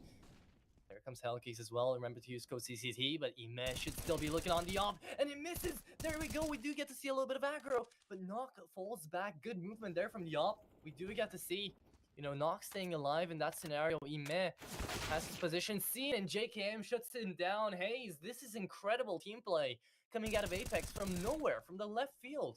Yeah, exactly. I mean, they were down 7-1 at one point, but they've completely pitched up here in a big way on their map pick, and they mean business. Chewy gonna get taken down by Stiko. Impactful round coming through from him. It's his 2nd kill. And pretty much wherever they go from here, they should have an easy time of converting it into a round win. Isaac, is he going to be able to come through with the backstab here? Kiels needs to stay alive for as long as he possibly can. There we go. Never mind. Isaac's even gone down. Okay, 8-7. Apeks do close the gap to just 1 round. We're going to take a short break when we come back. Second half of Overpass.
love the chase and the hunt, and I set the pace when I'm running. I always take what I want and I always give it 100. Don't need a bank, no I'm funded. Play the game like it's nothing. I'm always thankful for something. Don't take for granted, stay humble. Now wake up! It's time to look at the enemy. Look in the mirror if he is no friend to me. It's not working out, maybe it's the chemistry. It's time to break up so I can make a better me. Better believe in your mind, cause it's everything. You can mold, shape, find almost anything. All it takes is some time and some clarity to find your identity. It's mind over everything.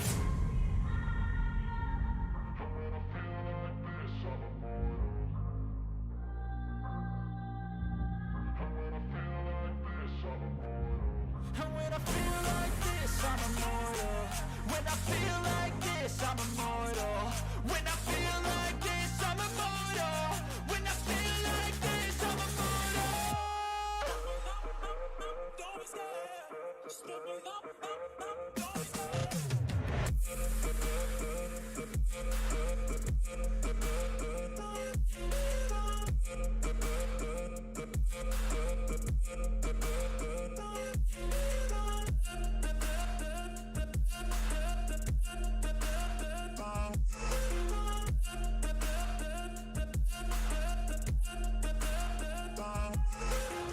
I'm so gone, no I'm never turning back. I won't stop, I'ma fight until there's nothing left. It's so on, you're gonna be hurting bad. Cause I've been to hell and back. You don't wanna make me mad. I stay strong, you will never see me crack. And if you get in my way, you gonna feel the wrath.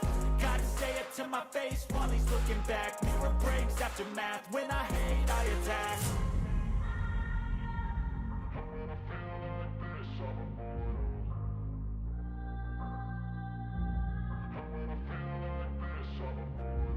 And when I feel like this, I'm immortal. When I feel like this, I'm immortal. When I feel like this, I'm immortal. When I feel like this, I'm immortal. Don't be scared. Just give me up. Don't be scared.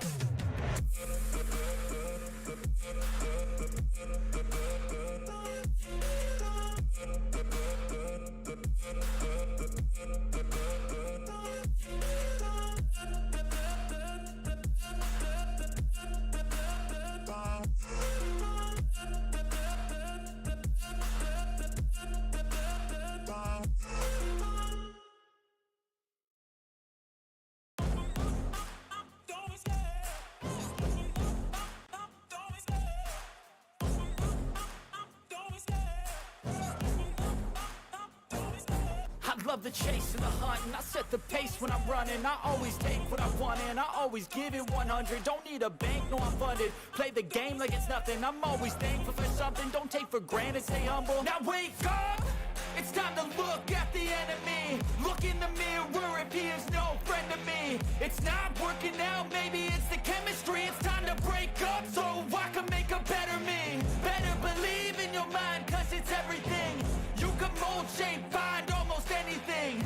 All it takes is some time and some clarity to find your identity. It's mind over everything.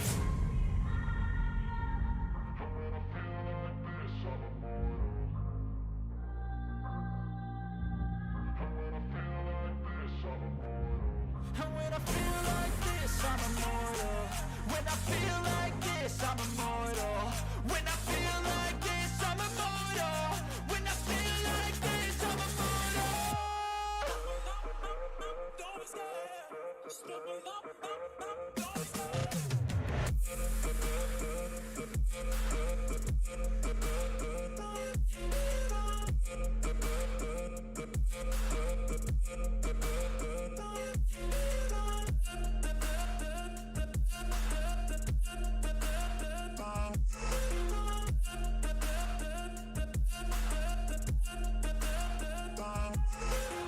I'm so gone, no I'm never turning back. I won't stop, I'ma fight until there's nothing left. It's so on, you're gonna be hurting bad. Cause I've been to hell and back. You don't wanna make me mad. I stay strong, you will never see me crack. And if you get in my way, you gonna feel the wrath.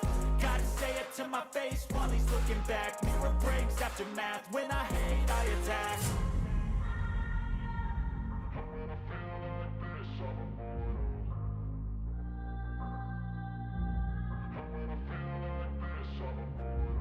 And when I feel like this, I'm immortal. When I feel like this, I'm immortal. When I feel like this, I'm immortal. When I feel like this, I'm immortal. Don't be scared. Just give me up. Don't be scared.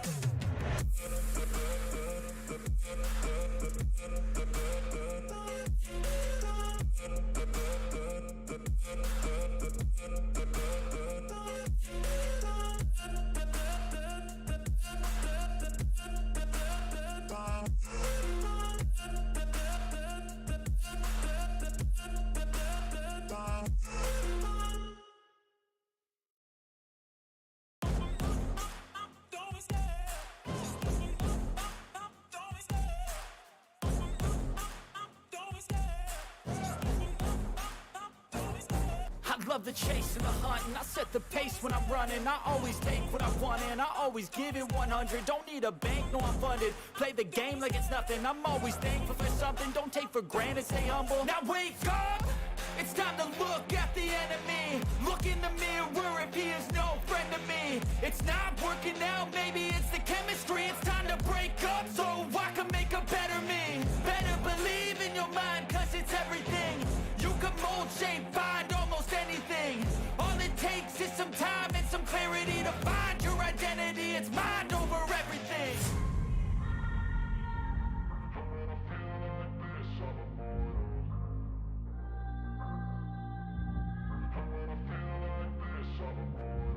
And when I feel like this, I'm immortal. When I feel like this, I'm immortal. When I feel like this, I'm immortal. When I feel like this, I'm immortal. Don't be scared. Just give me up. Don't be scared.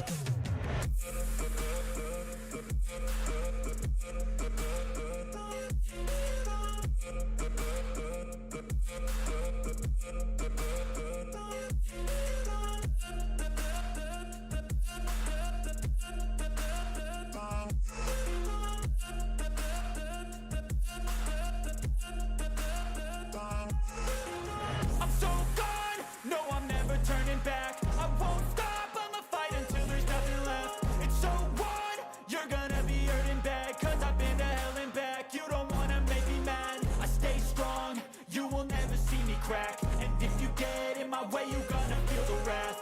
Gotta say it to my face while he's looking back. Mirror breaks after math, when I hate I attack.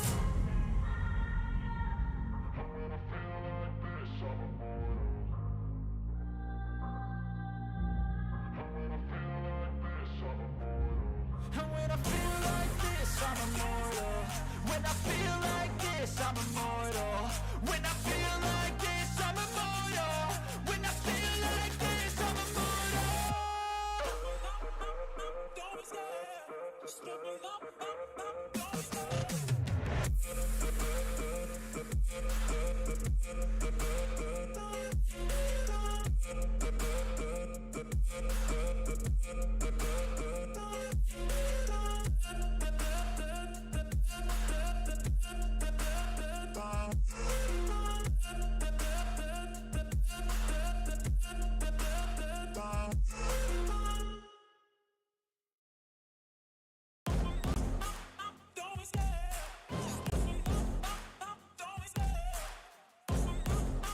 be scared. Don't be scared.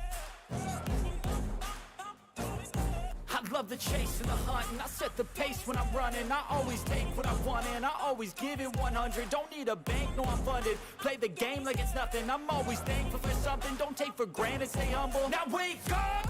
It's time to look at the enemy. Look in the mirror if he is no friend to me. It's not working out, maybe it's the chemistry. It's time to break up so I can make a better me. Better believe in your mind, cause it's everything. You can mold, shape, find almost anything. All it takes is some time and some clarity to find your identity. It's mind over everything.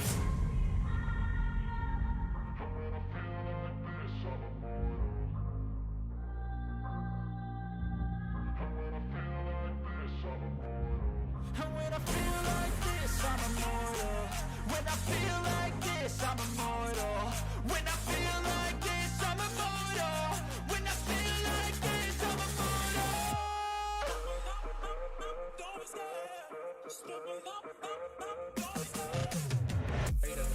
Fixed. Now it's fixed. We're back into Overpass, back into the map pick of Apeks, 8-7 split, and still me, Atro, on the mic alongside my good buddy Hayes. How are we feeling about the second half? I mean, it's an even Stevens 8-7, and it's the CT side for Apeks. Oh man, I mean, Apeks have definitely given me some reason to believe it, but look at this fast-paced pistol round coming through from the T side in towards the B bomb side. Kills favoring them for the time being. Stiko looking to be the difference maker. Great kill from him there to take down Acorn. North will rotate into the party as well. It's only Ema left remaining. Still a huge amount of time left on the clock. But he finds himself up against it in the 1 versus 2, and they know exactly where he is.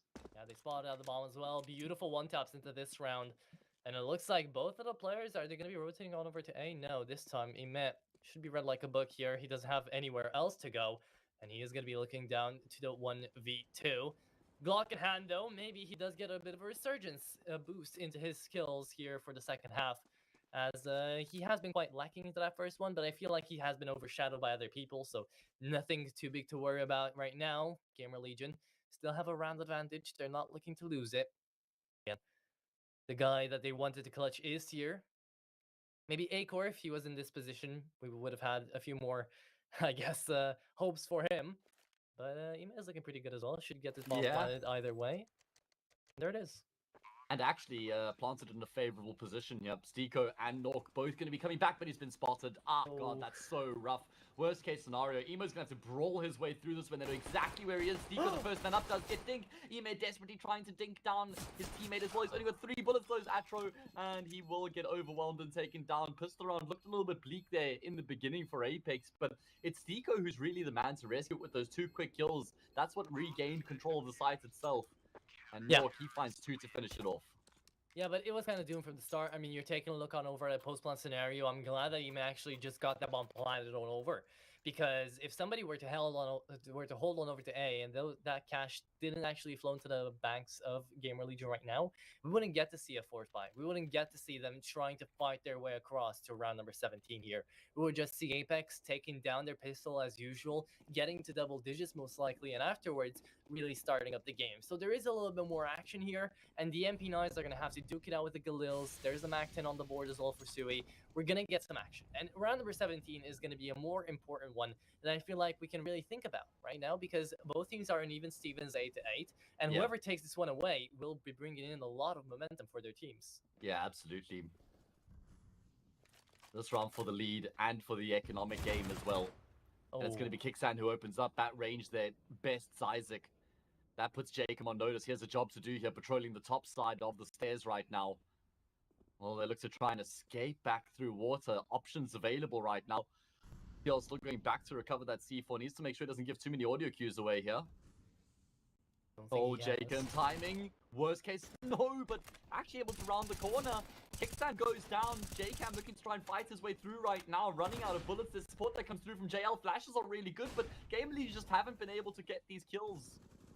Way too much hesitancy coming out right now. Acor gets a lot of damage in. Chaos cleans it back up, and JKM now has to push in through connector. Does he spot out the head? He does, but he doesn't get the kill. Back down. I mean, Acor has been there sitting on 16 HP for like a good 20 seconds now, and he's been getting so much value out of that single position because nobody can seem to hit him. Right now, in towards long, Ema is going to fall down to knock as well. Back to the 3v3, and just look at the HP of the T side right now. I mean, it is looking doom and gloom, and GAMERLEGION have only got 25 seconds left to try to work out this B push. It is going to be up to JKM to try to hold it down. The Decimator now looking down towards short. Any sign now, any point now, and there's the first one, there's the second, there's the cleanup. JKM on the triple kill, and on the round win, Apeks take the advantage.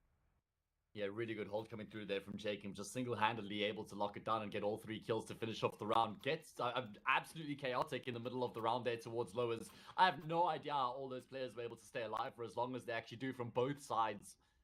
GAMERLEGION took a lot of damage in the process though, so even though they were able to level out the numbers game, they couldn't do much from that position. Apeks get themselves the lead here for the first time on Overpass. As they continued their fight back, they were down 1-7 at one point, a hefty deficit, but GAMERLEGION have only won a single round since then, while Apeks have won 8. Yeah. Apeks been looking really, really good here for the... Well, second quarter, I guess, here for the game. And that is going to be JL on the first, Stick on the next, and he met on the trade. Knock still on the MP9, trying to get a little bit more kill bonus on board here. But now JKM is going to have to help him out alongside JL, who's 2 HP, by the way. A single bullet should shut him down. But Imez is going to fall first. Tech 9 now to be forced and taken out as well. And 2 HP is greater than 1 HP. So I would say that JL could actually take that one, but Acor is still going to fall. Quick maths there in the middle of that one. Always dangerous to do on a cost there, Atro. Live on stream. Yeah. I mean, have to take some dangerous gambles sometimes, you know? Yeah, I too like to live dangerously. This is a dangerous round here. If GAMERLEGION don't win this, 8-11 becomes 8-12, and then it starts to become a very precarious position. Not just because they're down 12-8 on their opponent's map pick and Apeks on the CT side, just because of the way that they've been losing these rounds. And in the succession that they've been losing these rounds as well. Yeah. Momentum can be the bane of a lot of great teams, and now 48 HP remaining on to Kixon. It is going to be off to a stronger start for GAMERLEGION than usual. We do get to see this T side being a little bit halted by both sides right now. The flash comes in through the smoke too. We find that first one. It looks like JL is going to be traded out for another. We do get to see the B side completely empty right now. It's going to be a post-plant scenario, and Apeks, the question is, do they go for this haze? I mean, they've got cash to work with, right? So I would say they should have to. I would say they're pretty forced to right now. But instead, they're all the way back into Playground. Yeah, they're just going to call it a day, take these guns into the next round. Good round coming through there from GAMERLEGION to get themselves on the board here in the second half. Make sure that they keep Apeks on notice as well, right? Yeah. And I mean, it did come down to that first initial flash going in through a smoke, right? Again, utility being a major factor for both of these sides. First it was Sticko with some beautiful flashes. Now it's looking like Sui is actually taking the initiative with those. With the flashes, with the utility in general, and beautiful surfing there by Acor. Damn movement. Really being showing off right now. Yeah, he is known for his movement. He's got probably some of the best movements in the tier 2 space. Like to call it smoothment. Well, I mean, definitely deserves it. But GAMERLEGION, they're 1 away from double digits, and Apeks have lost a member, sadly. Oh, that is All's fine. unfortunate. Stiko's birthday today, by the way. Oh, there we go. So happy birthday to Mr. Stiko. Hopefully he ends it off on a happy smile. Yeah, But, looking a bit rough right now, down in the series 1-0, but they're ahead by a round here on the map. And if we do go to Ancients, Atro, well, that would certainly create an interesting affair. It's a pretty split map here between these two teams. Should be well contested. Yeah. But I feel like we had that same prediction going in for Vertigo when you saw how that happened, right? You saw That's how true. that went. So maybe Ancient is going to be coming down to whoever picks up that CT side first, right? That's usually how it goes when both sides are pretty good on the map, right? Yeah, I think I would favor GAMERLEGION going into Ancients if we do go the distance there, though. There's been 2 victories for this game, this Apeks team since Kicksan joined. The more notable one against Monty, that was over a month ago, though. So yeah, I probably back GAMERLEGION on Ancients. They should back themselves to win the series regardless of what happens here on Overpass. But let's see, will this go to a third or not? It's going to require a pretty impressive T-side from GAMERLEGION if they're going to close this out in 2. I love this boost from Nog, by the way. Usually this one doesn't get checked as much as the other one, so he actually could have gotten something in towards connector as the door has been blown off its hinges, but instead they will be going back. And Sticko now should be the first line of offense actually here from the CD side, as he is trying to peek on out aggressively. Now goes back and JL is going to fall instead. Oh, that was a double peek. And Kios manages to find the first, looks in for the second, and that is timing into his worst case scenario. The nightmares are going to start rolling out through, but not for Kios, instead for Sticko. That is a flick on top of the head.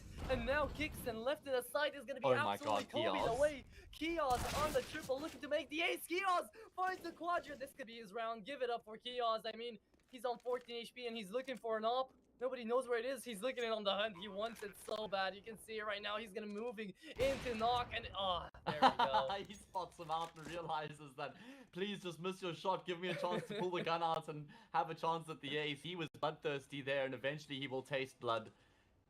4 kills coming through from Kios. He's been pretty quiet on the map so far, but what a way for him to come alive. Huge impact out of him, man. Yeah.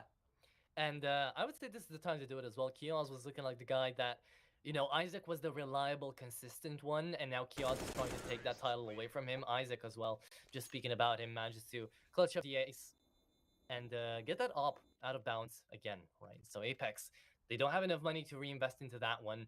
Even though JKM could actually pick up an op here, it would be way too big of an investment. It's 10 to 10.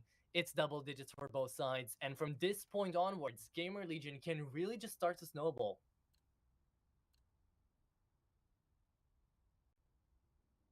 Well, that's going to be their plan. That's certainly going to be their intention. It's just about whether Apeks have got what it takes. They got the snow shovelers or not to deal with the snowball. We're going to find out and see. Not going to be in this round though, Atro. It's just going to be pistols coming into the next one here for Apeks. A chance for Gamer Legion to regain the lead. Yeah, well, overall... Hey, go ahead, sorry. Yeah, I was going to say, we got all the individuals standing up across the board here on the server for both of these teams right now. 100%. I mean, we get to see people like JL finding so much impact. JKM as well. Knock on the op hasn't really been doing that much, but he still has the highest amount of kills in his team because he's actually pulled out those pistols and those A1Ss as well. That has been, you know, pretty damn good. And look at that. Actually, they do force out the op. What do you think about that buy? Because I honestly think it's forcing out a little bit too much. I think we got a couple counts of round loss bonus behind them, so they'll be able to afford to investment into the next. It means they probably, yeah, I'm not sure. They probably won't be able to afford an AWP though if they lose here and they don't carry the AWP into the next round. So, I tend to agree with you actually. I think this might be a bit of an overinvestment. Can Nork warrant the investment is the question. Well, let's see, because if they lose any players right now, Nock is going to be forcing out the save. I mean, he does not want to fight a 1v5, definitely. There goes the smoke, and there goes the peek out towards middle. It's aggressive, and a beautiful flick from Nock. That's exactly what they needed. Okay, Hayes, we got something to work with now. 4v5, and still there's pistols left of the play. But Nock is looking to hold down A with everything he's got, down to 43 HP, and he does have full armor. So he's the guy to really be taking a look at here. Gamer Legion now still pushing boundaries out here in towards B, trying to smoke out into heaven, faking it out, as it looks like, yeah, Acor is going to be moving away from middle as well, does not want to take that fight. Instead, Sui is going to be going in for it. Nock checks, but doesn't see anything because of the smoke. Oh, if Nock goes down here, all hell is going to break loose as the B side is absolutely going to be just decimated out here. But let's just see by which side. There goes the shadow being spotted out. JKM finds another. Ime gets the trade back around. Ime and Kios managed to open up the site. And right now, JKM and Nock should really be saving away. Did he miss or did he not peek? I don't know. My sound's not loud enough. Either way, Jacob is able to disrupt the bomb plant. Nate does chip him down. Acor holds the angle. Not much time left there. Jacob compelled to peek, goes down. Nork, he's really heading for the hills. He wants to lock in the AWP for the next. Man, chaotic round there. Gets a hell of a lot closer than it should have, Atro. Yeah, I mean, 14 HP now remaining onto Ime. Kios as well onto half. We really should be taking a look at way worse things going down here for Gamer Legion, and Ime is going to go down as well. Knock. That initial flick, though, damn, was that satisfying. Yeah. I mean, he's known for that ability, man.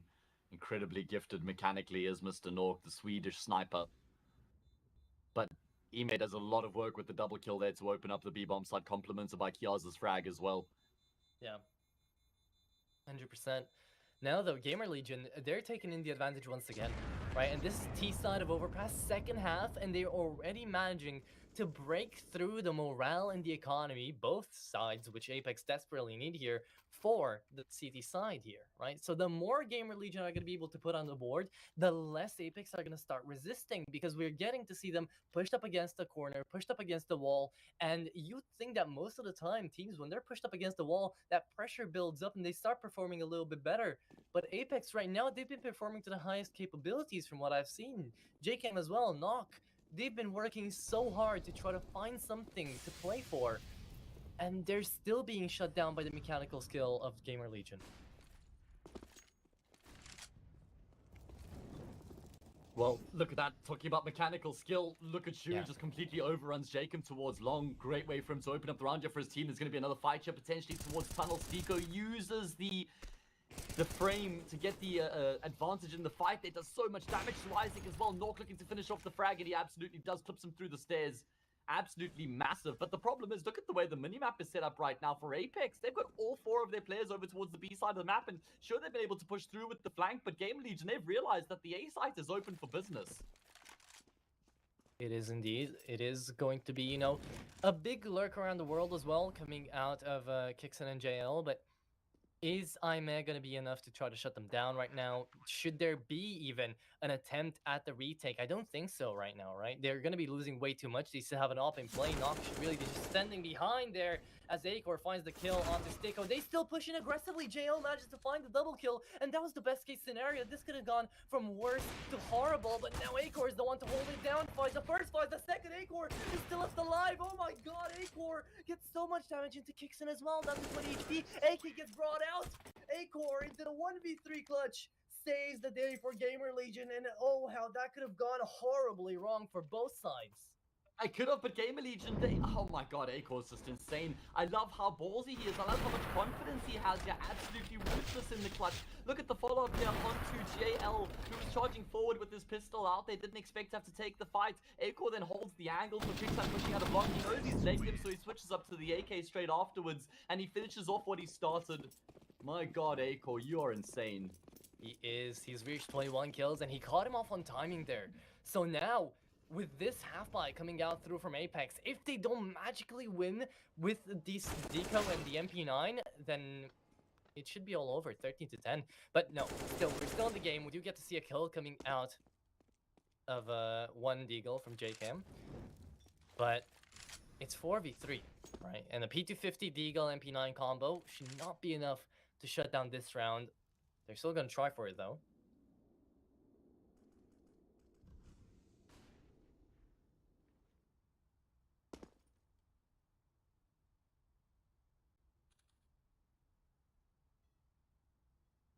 Why wouldn't they have a go at it, see what they can do, maybe find a little bit of damage? GAMERLEGION have been winning these rounds, but they haven't always been super comfortable and clean. Shui, what's the timing like? Not great for him, but he's still able to adjust to get the kill anyway. Now, it is going to be up to Sticko, right? He has the MP9, could actually get a lineup here, but can you kill 3 people with 30 MP9 bullets? Let's see. Keon's going to be checking into jail, and he will find 1 Kixen on the Troid, but it's not going to be good enough. 13-10. And GAMERLEGION, from this point forwards, they should be looking good. If they take this next round, it is over for Apeks. This should be looking like a 2-0. Looking increasingly likely, man. At one point, Apeks were able to get themselves the lead, weren't they? Up at 10-9, if I'm not mistaken. Since then, we've seen 4 in a row for GAMERLEGION, and like you say, this is the most important one for Apeks. Drop this one, and they probably go on to drop the map. And that would cost them the series. Hey, look, the odds are now put in the right place. There we go. I can see that one now. Yes, that's easy to tell. Shui going to be looking to try and get aggressive here. Jacob is in a forward position, taking some damage from the HE grenades. Still towards the playground. Shui going to walk straight into his crosshair. But that does lock Jacob in position now. Has to deploy the smoke grenade to give himself a little bit of room to move. Well, it is going to be up to Emet to shut down the A1S. There we find a 4v3. Now, GAMERLEGION are going to be very happy about trying to go inside of this A spot. It is going to be up to the rotator from Apeks, though, to be quite fast there to try to predict where they're going to move. And GAMERLEGION right now, they don't even know where they're going to move, right? They have the bomb left into spawn, and it's there for rotation. They're looking in for kills. This is an interesting play that they're going for, Hayes. Can you try to break it down? I mean, they don't really know where to go, so they're trying to find even more of an advantage.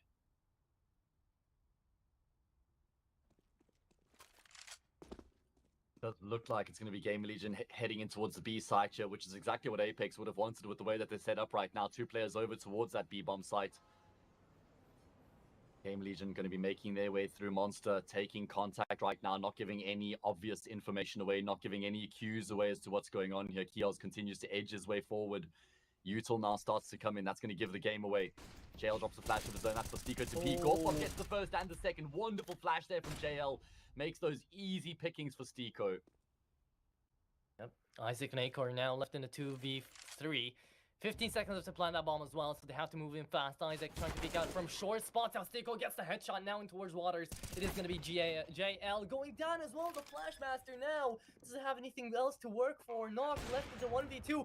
Finds that kill onto Isaac on the strafe. And now it's the Oppers. It's the Oppers starts to shine, man. 21 kills to 22. And Acor's going to make it 23. 14 to 10. Gamer Legion are 2 away from ending things off here.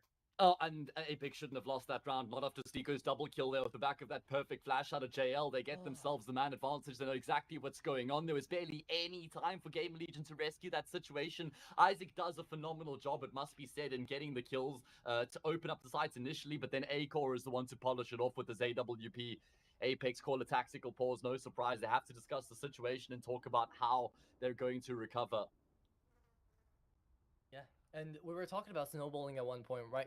Look at that snowball. 6 rounds in a row coming in for Gamer Legion. They were down 10 to 8, and now they've brought it back around 14 to 10, just like Apeks did it before into the first half. So it's just been a complete turnaround of events. Apeks trying to come back desperately as they may, and Gamer Legion then just playing them at their own game. There may perhaps only be 2 rounds remaining of Overpass, but we could also get to see Apeks trying to work out this Negev onto Kickstone. Now, I'm a fan. I will not lie, I am a big fan. The laser should be employed when it can be. And this time is definitely going to be the time to do it.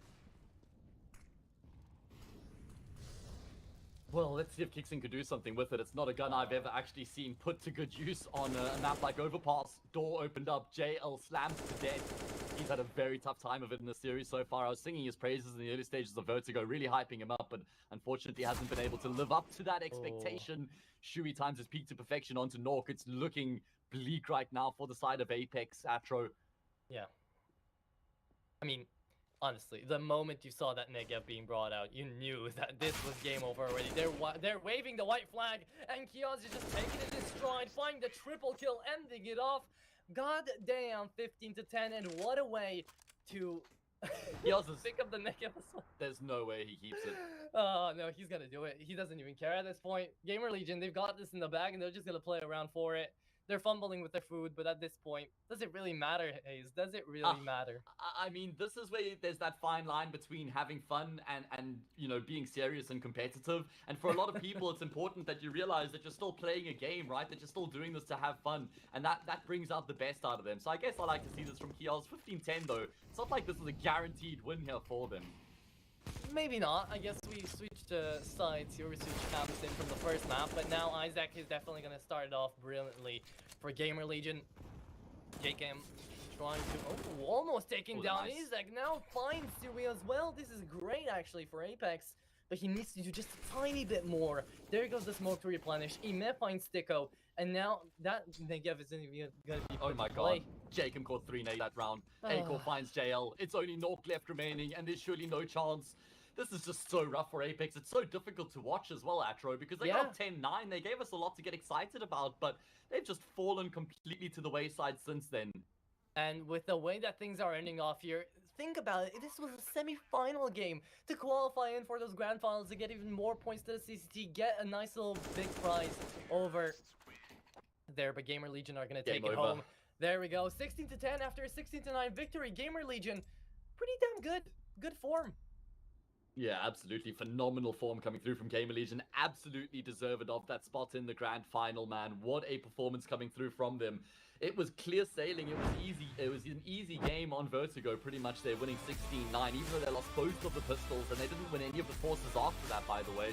On Overpass, it was a lot more challenging for them, though. Not at the beginning, they went up 7-1, but then we saw resistance.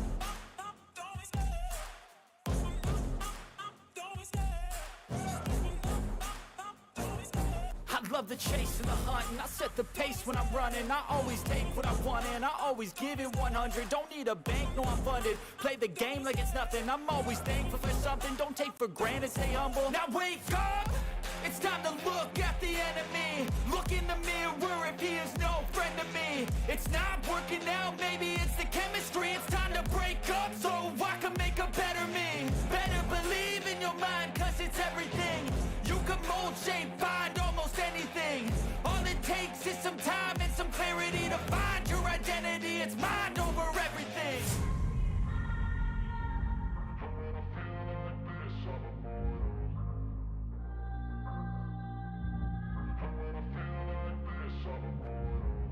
when I feel like this, I'm immortal. When I feel like this, I'm immortal. When I feel like this, I'm immortal. When I feel like this, I'm immortal.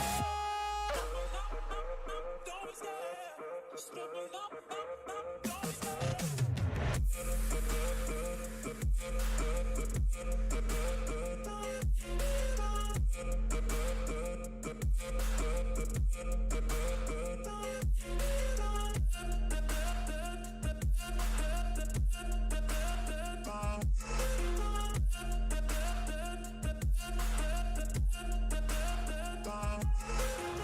I'm so gone, no I'm never turning back. I won't stop, I'ma fight until there's nothing left. It's so on, you're gonna be hurting bad, cause I've been to hell and back. You don't wanna make me mad, I stay strong, you will never see me crack. And if you get in my way, you gonna feel the wrath. Gotta say it to my face while he's looking back. Mirror breaks after math, when I hate I attack.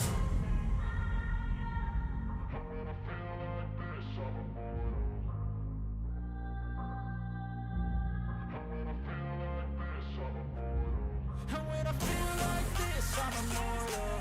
When I feel like this, I'm immortal. When I feel like this, I'm immortal. When I feel like this, I'm immortal. Don't be scared. Just double up, don't be scared.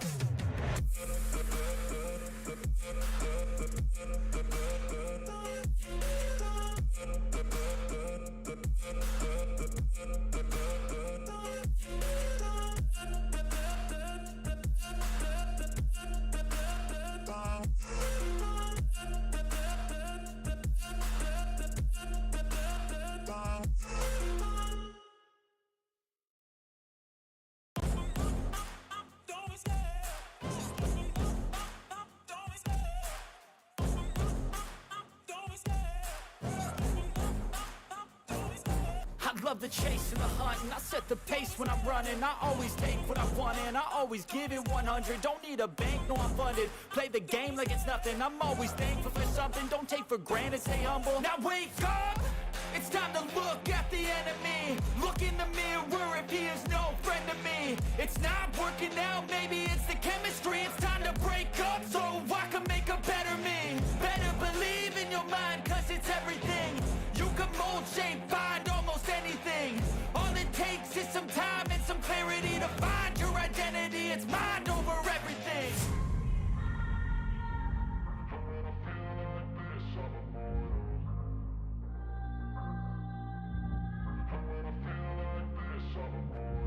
And when I feel like this, I'm immortal. When I feel like this, I'm immortal. When I feel like this, I'm immortal. When I feel like this, I'm immortal. Don't be scared. Just double up, don't be scared.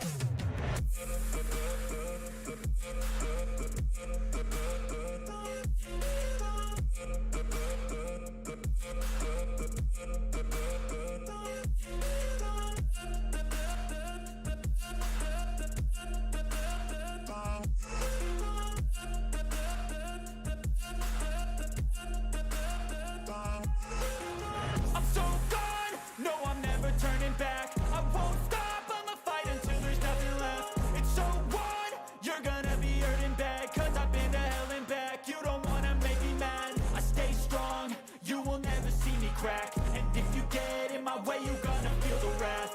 Gotta say it to my face while he's looking back. Mirror breaks after math, when I hate I attack.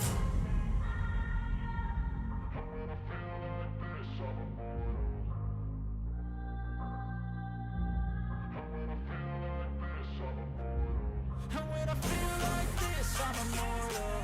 When I feel like this, I'm immortal. When I feel like this, I'm immortal. When I feel like this, I'm immortal. Don't be scared. Just double up, don't be scared.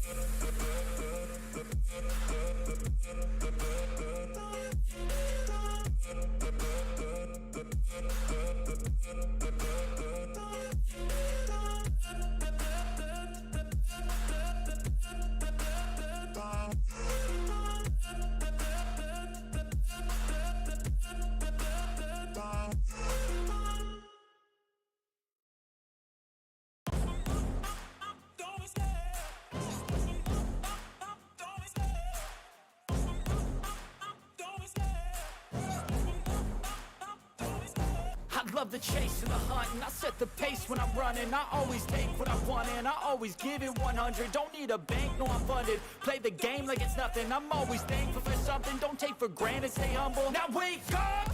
It's time to look at the enemy. Look in the mirror if he is no friend to me. It's not working out, maybe it's the chemistry. It's time to break up so I can make a better me. Better believe in your mind, cause it's everything. You can mold, shape, find almost anything. All it takes is some time and some clarity to find your identity. It's mind over everything.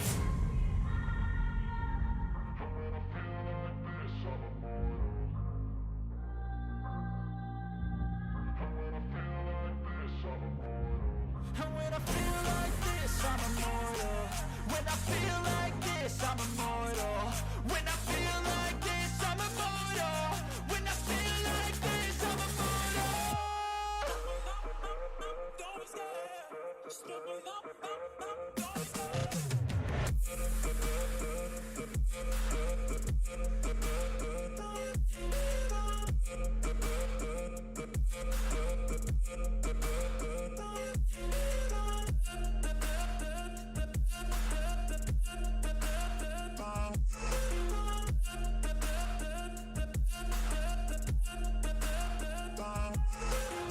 I'm so gone, no I'm never turning back. I won't stop, I'ma fight until there's nothing left. It's so on, you're gonna be hurting bad. Cause I've been to hell and back. You don't wanna make me mad. I stay strong, you will never see me crack. And if you get in my way, you're gonna feel the wrath. Gotta say it to my face while he's looking back. Mirror breaks after math, when I hate I attack.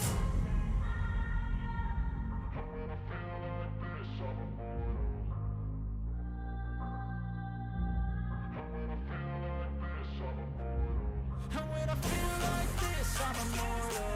When I feel like this, I'm immortal. When I feel like this, I'm immortal. When I feel like this, I'm immortal.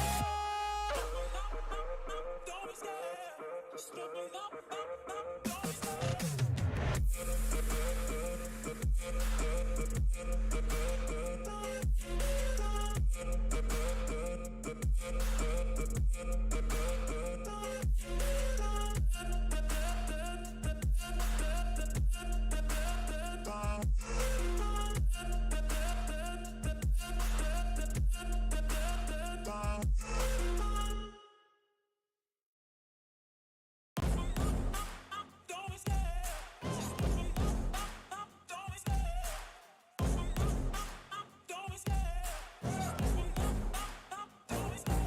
Love the chase and the hunt, and I set the pace when I'm running. I always take what I want and I always give it 100. Don't need a bank, no I'm funded. Play the game like it's nothing. I'm always thankful for something. Don't take for granted, stay humble. Now wake up! It's time to look at the enemy. Look in the mirror if he is no friend to me. It's not working out, maybe it's the chemistry. It's time to break up so I can make a better me. Better believe in your mind, cause it's everything. You can mold, shape, find almost anything. All it takes is some time and some clarity to find your identity. It's mind over everything.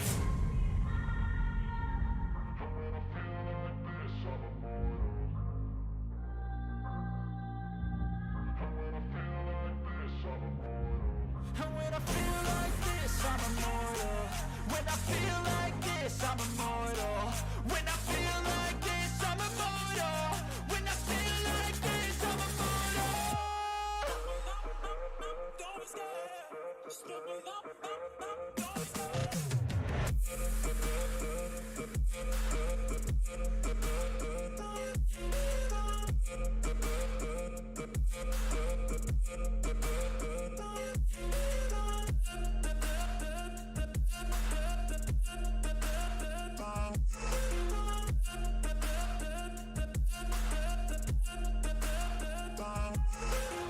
I'm so gone, no I'm never turning back. I won't stop, I'ma fight until there's nothing left. It's so on, you're gonna be hurting bad. Cause I've been to hell and back. You don't wanna make me mad. I stay strong, you will never see me crack. And if you get in my way, you're gonna feel the wrath. Gotta say it to my face while he's looking back. Mirror breaks after math, when I hate I attack.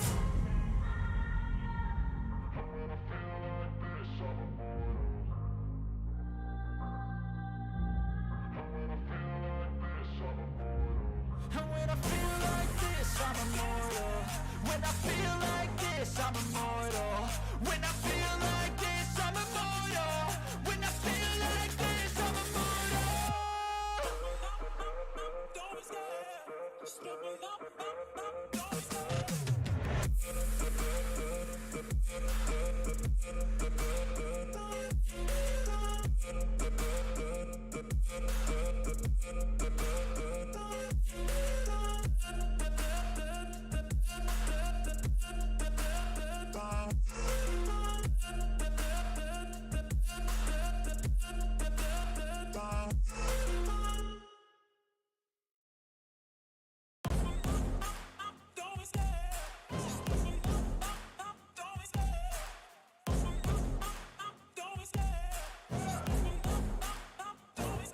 I love the chase and the hunt, and I set the pace when I'm running. I always take what I want and I always give it 100. Don't need a bank, no I'm funded. Play the game like it's nothing. I'm always thankful for something. Don't take for granted, stay humble. Now wake up!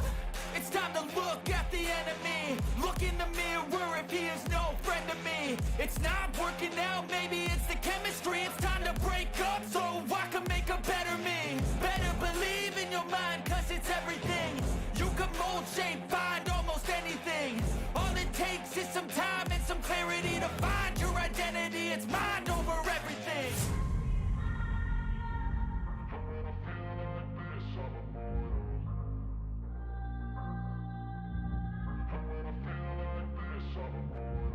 And when I feel like this, I'm immortal. When I feel like this, I'm immortal. When I feel like this, I'm immortal. When I feel like this, I'm immortal. Don't be scared. Just give me up. Don't be scared.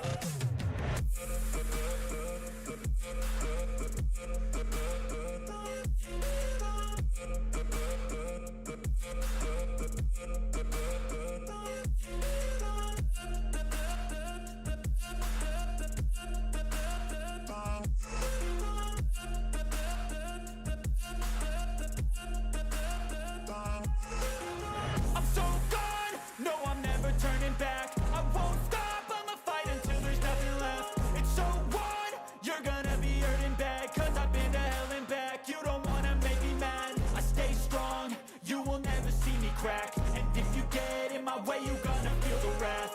Gotta say it to my face while he's looking back. Mirror breaks after math, when I hate I attack.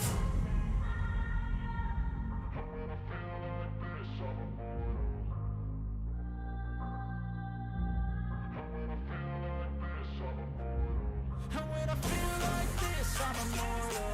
When I feel like this, I'm immortal. When I feel like this, I'm immortal. When I feel like this, I'm immortal. Don't be scared. Just give me up. Don't be scared.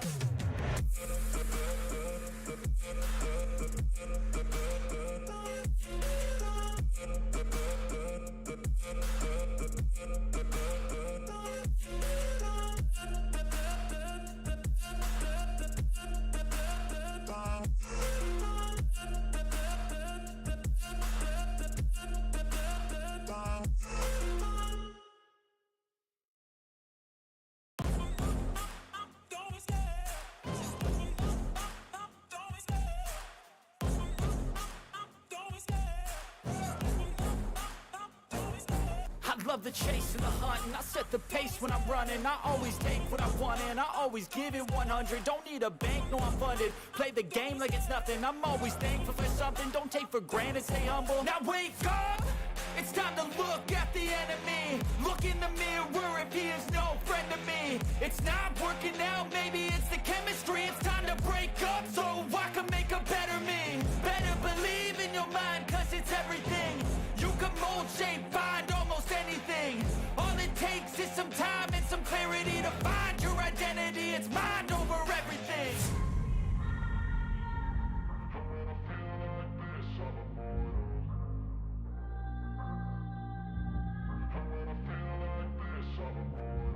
And when I feel like this, I'm immortal.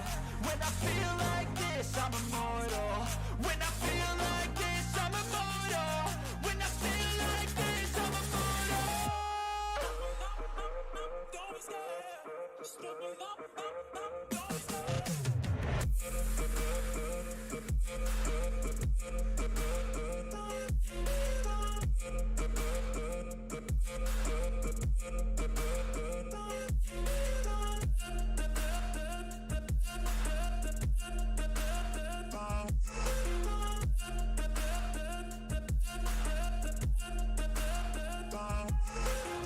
I'm so gone, no I'm never turning back. I won't stop, I'ma fight until there's nothing left. It's so on, you're gonna be hurting bad, cause I've been to hell and back. You don't wanna make me mad, I stay strong, you will never see me crack. And if you get in my way, you're gonna feel the wrath.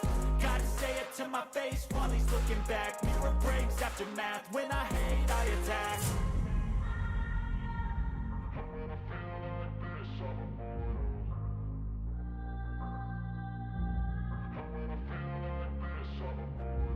And when I feel like this, I'm immortal. When I feel like this, I'm immortal. When I feel like this, I'm immortal. When I feel like this, I'm immortal. Don't be scared. Just give me up. Don't be scared.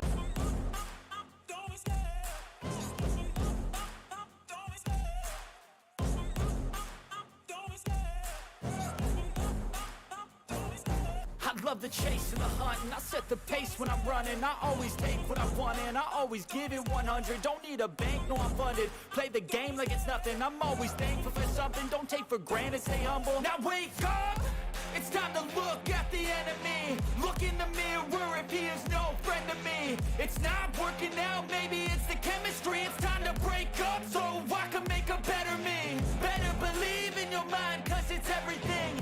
You can mold, shape, find almost anything. All it takes is some time and some clarity to find your identity. It's mind over everything.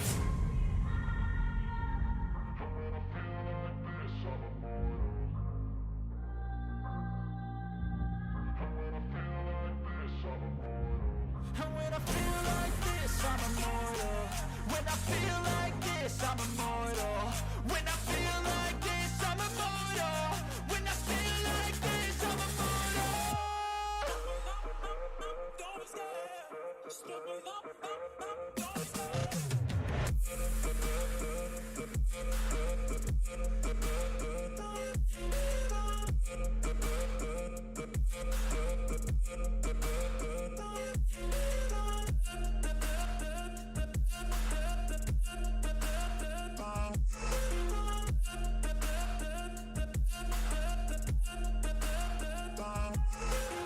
I'm so gone, no I'm never turning back. I won't stop, I'ma fight until there's nothing left. It's so on, you're gonna be hurting bad, cause I've been to hell and back. You don't wanna make me mad, I stay strong, you will never see me crack. And if you get in my way, you're gonna feel the wrath.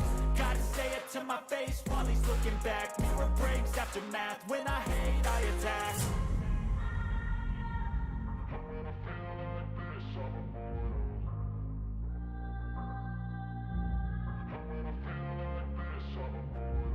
And when I feel like this, I'm immortal. When I feel like this, I'm immortal. When I feel like this, I'm immortal. When I feel like this, I'm immortal. Don't be scared. Just give me up. Don't be scared.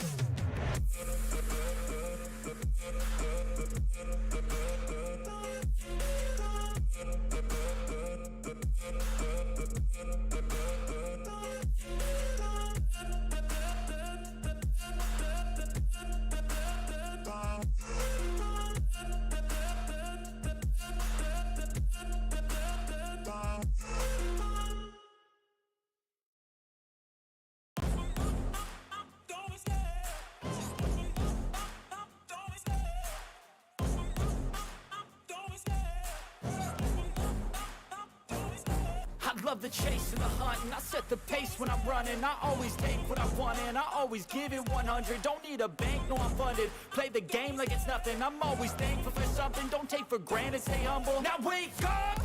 It's time to look at the enemy. Look in the mirror if he is no friend to me. It's not working out, maybe it's the chemistry. It's time to break up so I can make a better me. Better believe in your mind, cause it's everything.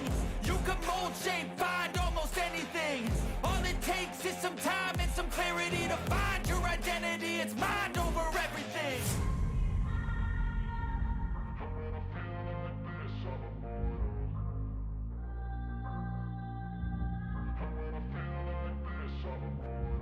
And when I feel like this, I'm immortal. When I feel I'm immortal. When I feel like this, I'm immortal. Don't be scared. Just let me know. Don't be scared.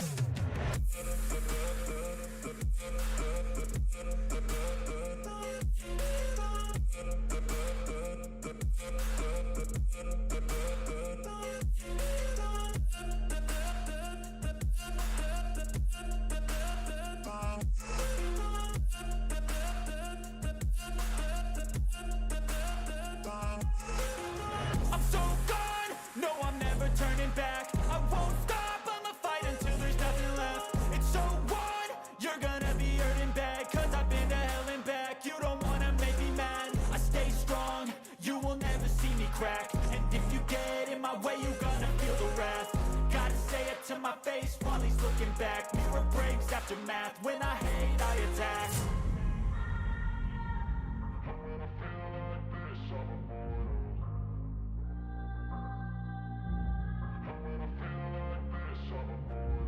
And when I feel like this, I'm immortal. When I feel like this, I'm immortal. When I feel like this, I'm immortal. When I feel like this, I'm immortal. Don't be scared. Just let me know. Don't be scared. Don't be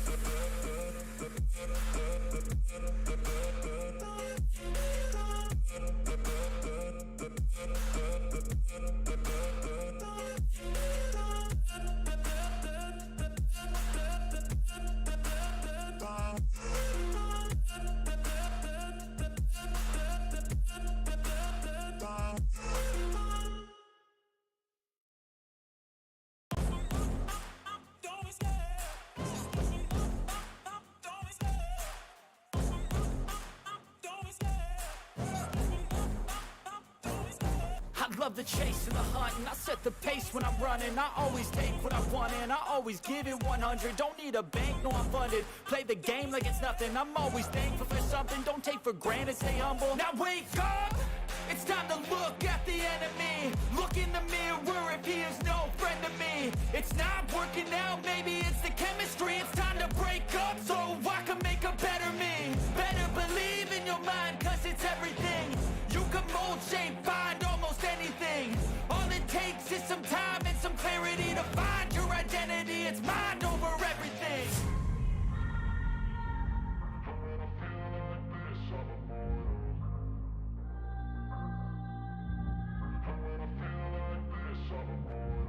And when I feel like this, I'm immortal.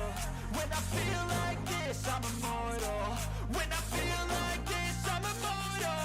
When I feel like this, I'm immortal. Don't be scared. Just let me know. Don't be scared.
When I feel like this, I'm immortal. When I feel like this, I'm immortal. When I feel like this, I'm immortal. Don't stop, don't stop.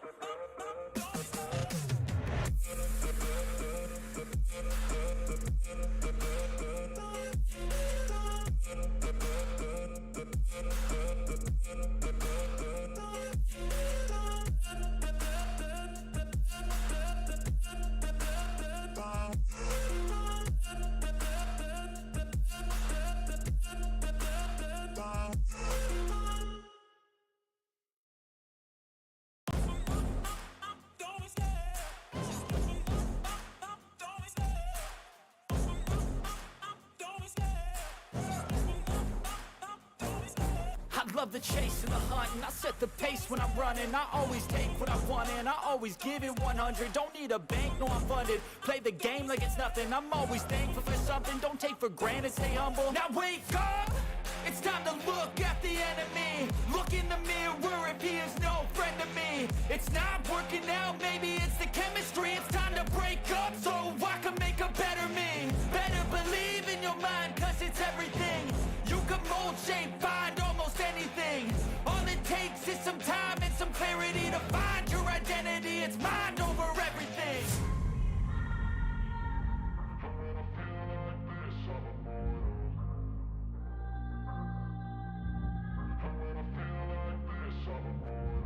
And when I feel like this, I'm immortal.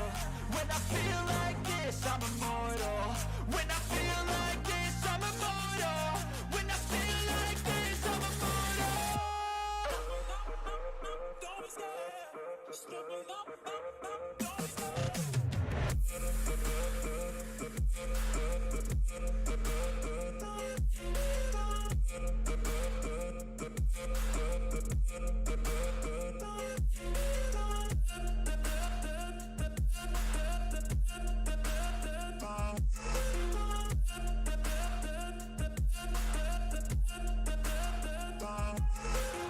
I'm so gone, no I'm never turning back. I won't stop, I'ma fight until there's nothing left. It's so on, you're gonna be hurting bad. Cause I've been to hell and back. You don't wanna make me mad. I stay strong, you will never see me crack. And if you get in my way, you're gonna feel the wrath. Gotta say it to my face while he's looking back. Mirror breaks after math, when I hate I attack.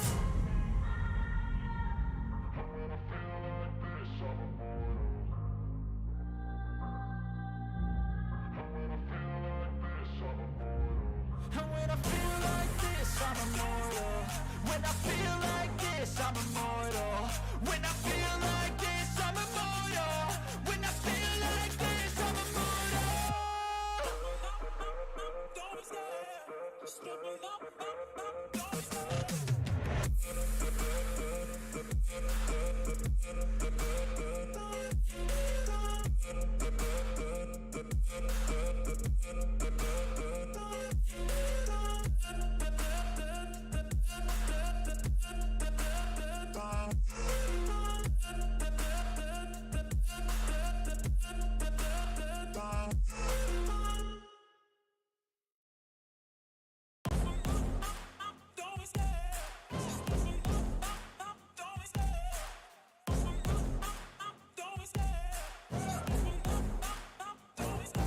I love the chase and the hunt, and I set the pace when I'm running. I always take what I want and I always give it 100. Don't need a bank, no I'm funded. Play the game like it's nothing. I'm always thankful for something. Don't take for granted, stay humble. Now wake up!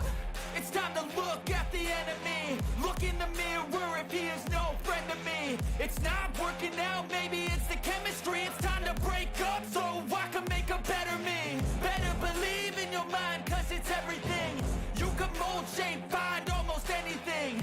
All it takes is some time and some clarity to find your identity. It's mind over everything.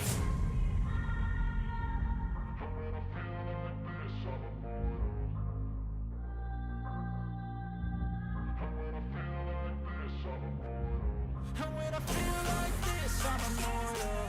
When I feel like this, I'm immortal. When I feel like this, I'm immortal. When I feel like this, I'm immortal.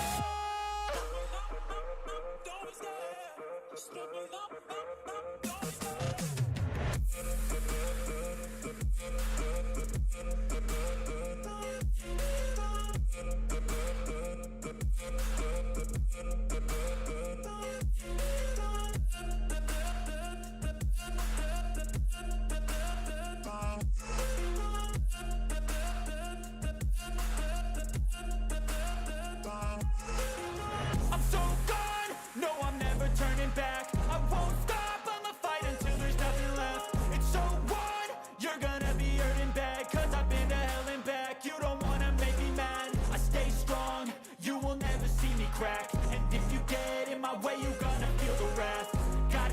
to my face while he's looking back. Mirror breaks after math. When I hate, I attack.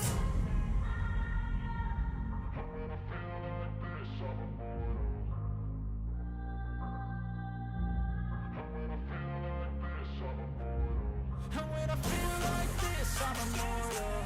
When I feel like this, I'm immortal. When I feel like this, I'm immortal. When I feel like this, I'm immortal. Don't be scared. Just look it up. Don't be scared.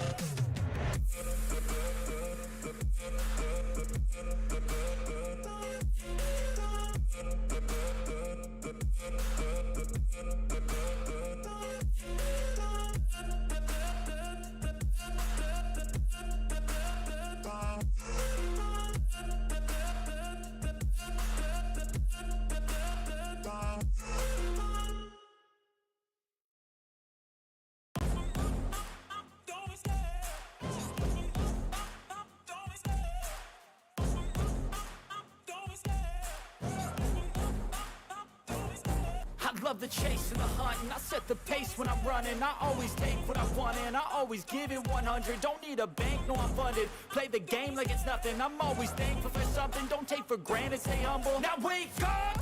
It's time to look at the enemy. Look in the mirror if he is no friend to me. It's not working out, maybe it's the chemistry. It's time to break up so I can make a better me. Better believe in your mind, cause it's everything.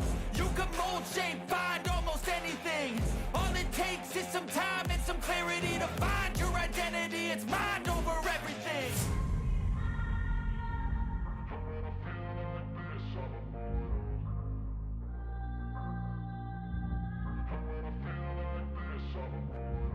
And when I feel like this, I'm immortal. When I feel like this, I'm immortal. When I feel like this, I'm immortal. When I feel like this, I'm immortal. Don't be scared. Just look it up. Don't be scared.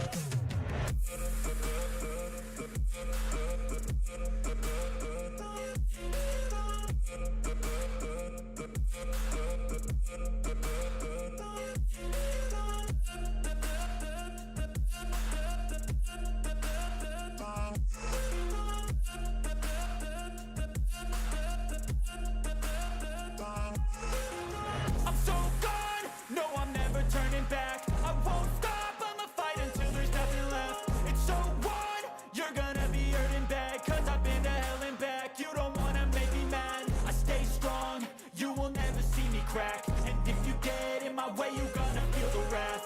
Gotta say it to my face while he's looking back. Mirror breaks after math. When I hate, I attack.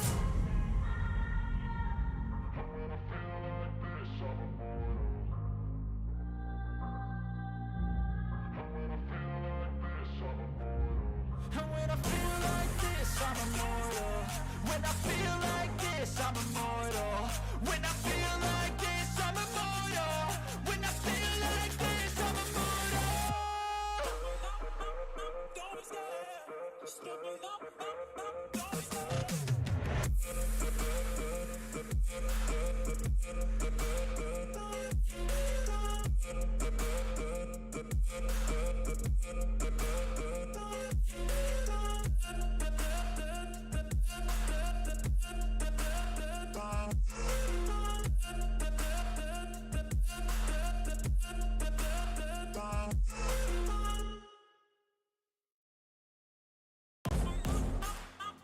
scared.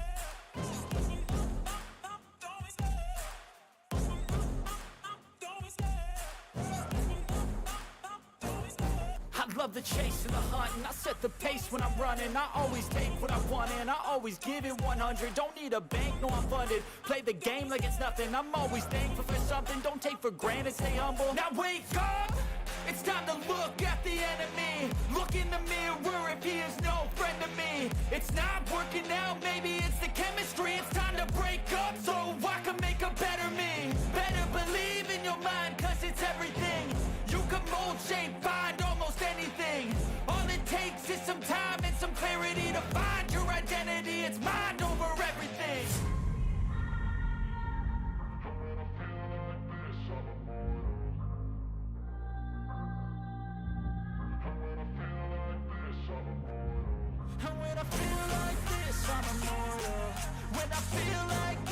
I'm immortal. When I feel like this, I'm immortal. When I feel like this, I'm immortal. Don't stare, just give me the don't stare.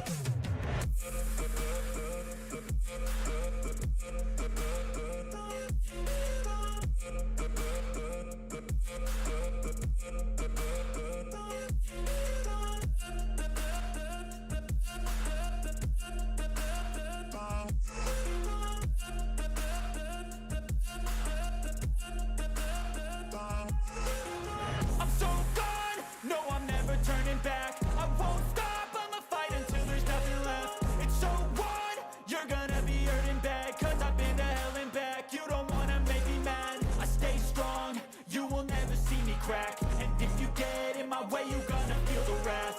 Gotta say it to my face while he's looking back. Mirror breaks after math, when I hate I attack.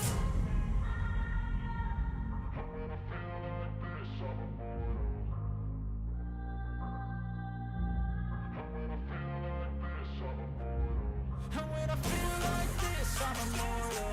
When I feel like this, I'm immortal. When I feel like this, I'm immortal. When I feel like this, I'm immortal. Don't stare, just give me the don't stare.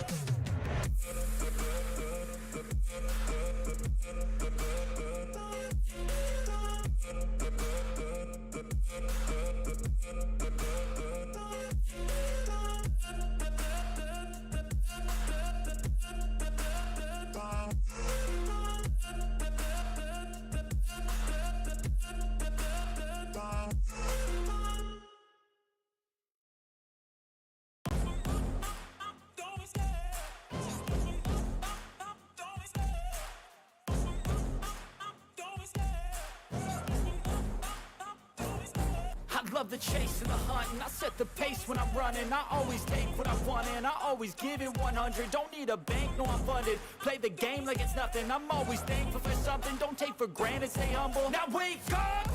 It's time to look at the enemy. Look in the mirror if he is no friend to me. It's not working out, maybe it's the chemistry. It's time to break up so I can make a better me. Better believe in your mind, cause it's everything.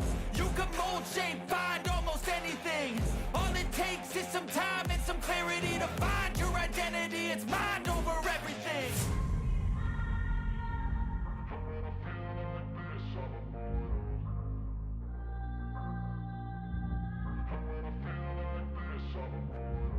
And when I feel like this, I'm immortal. When I feel like this, I'm immortal. When I feel like this, I'm immortal. When I feel like this, I'm immortal. Don't stare, just give me the don't stare.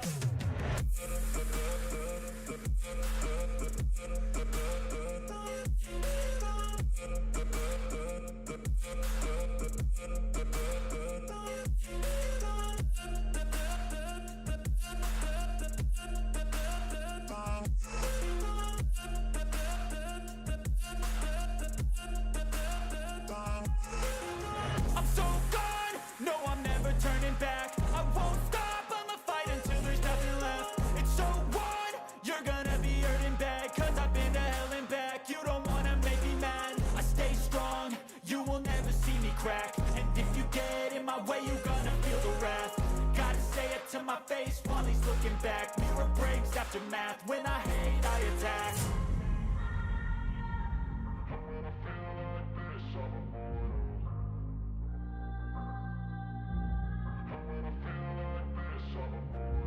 And when I feel like this, I'm immortal. When I feel like this, I'm immortal. When I feel like this, I'm immortal. When I feel like this, I'm immortal. Don't stare, just give me the don't stare.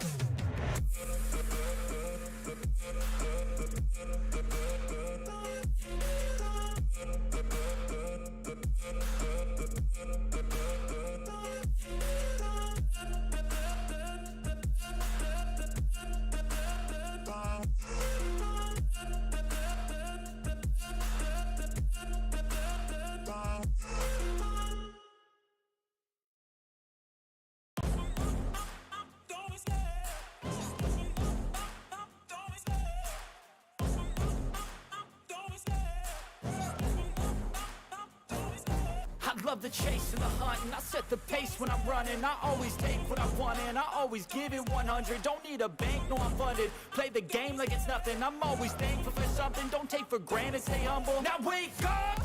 It's time to look at the enemy. Look in the mirror if he is no friend to me. It's not working out, maybe it's the chemistry. It's time to break up so I can make a better me. Better believe in your mind, cause it's everything. You can mold, shape, find almost anything. All it takes is some time and some clarity to find your identity. It's mind over everything.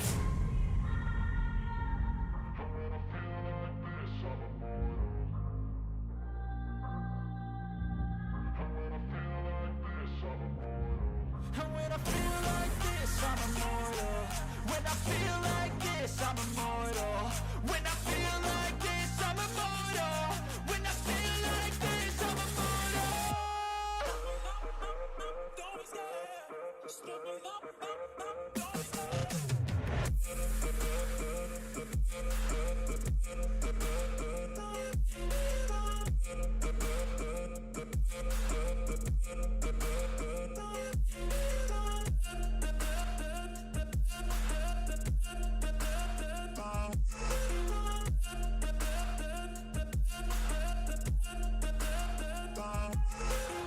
I'm so gone, no I'm never turning back. I won't stop, I'ma fight until there's nothing left. It's so on, you're gonna be hurting bad, cause I've been to hell and back. You don't wanna make me mad, I stay strong, you will never see me crack. And if you get in my way, you're gonna feel the wrath. Gotta say it to my face while he's looking back. Mirror breaks after math, when I hate I attack.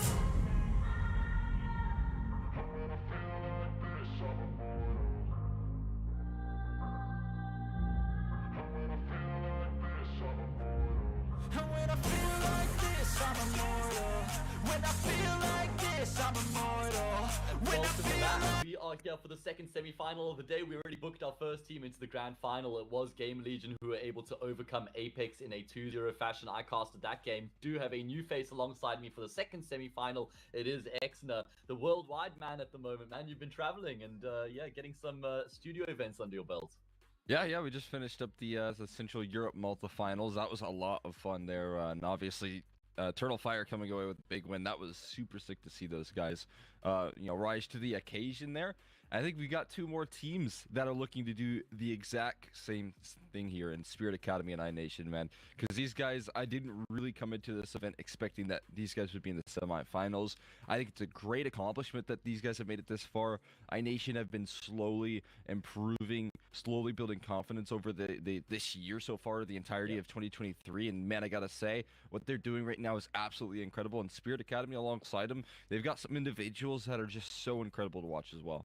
Yeah, it feels like we've got two teams here in the semi-final where they're both in great form, right? It's not like they've just got the names and they've been like one of the best teams invited into the stage of the competition and that's why they're just winning out through the bracket. No, these guys have fully earned their place here. We're going to look at a player comparison up first, just highlighting a couple names. It's going to be Art Frost from Team Spirit Academy. Now, this guy is insane. He's the AWPer for the team. He's got lightning fast reflexes. He is going to be compared with Vladden. On the flip side, Vladden's actually a rifler for iNation. So comparing apples with oranges, but when we take the impact stats away, they both have a fairly similar number.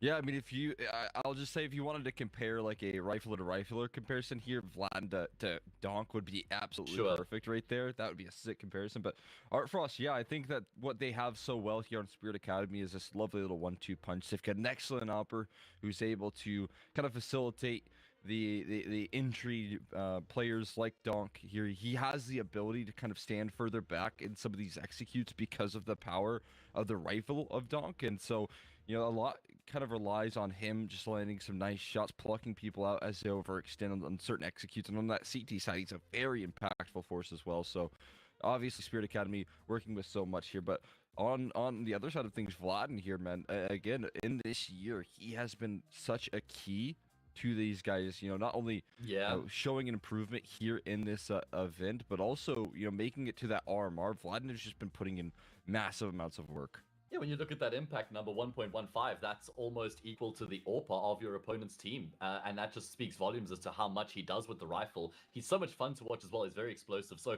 we're talking about these players. Are we going to look at the bracket here first, or are we actually going to look at the rosters? I'm not sure. We don't push the buttons, X. No, we just talk. We speak. That's what we do. And it's going to be the rosters up first at Team Spirit Academy. Now, these are names that people are going to start to become more and more familiar with, right?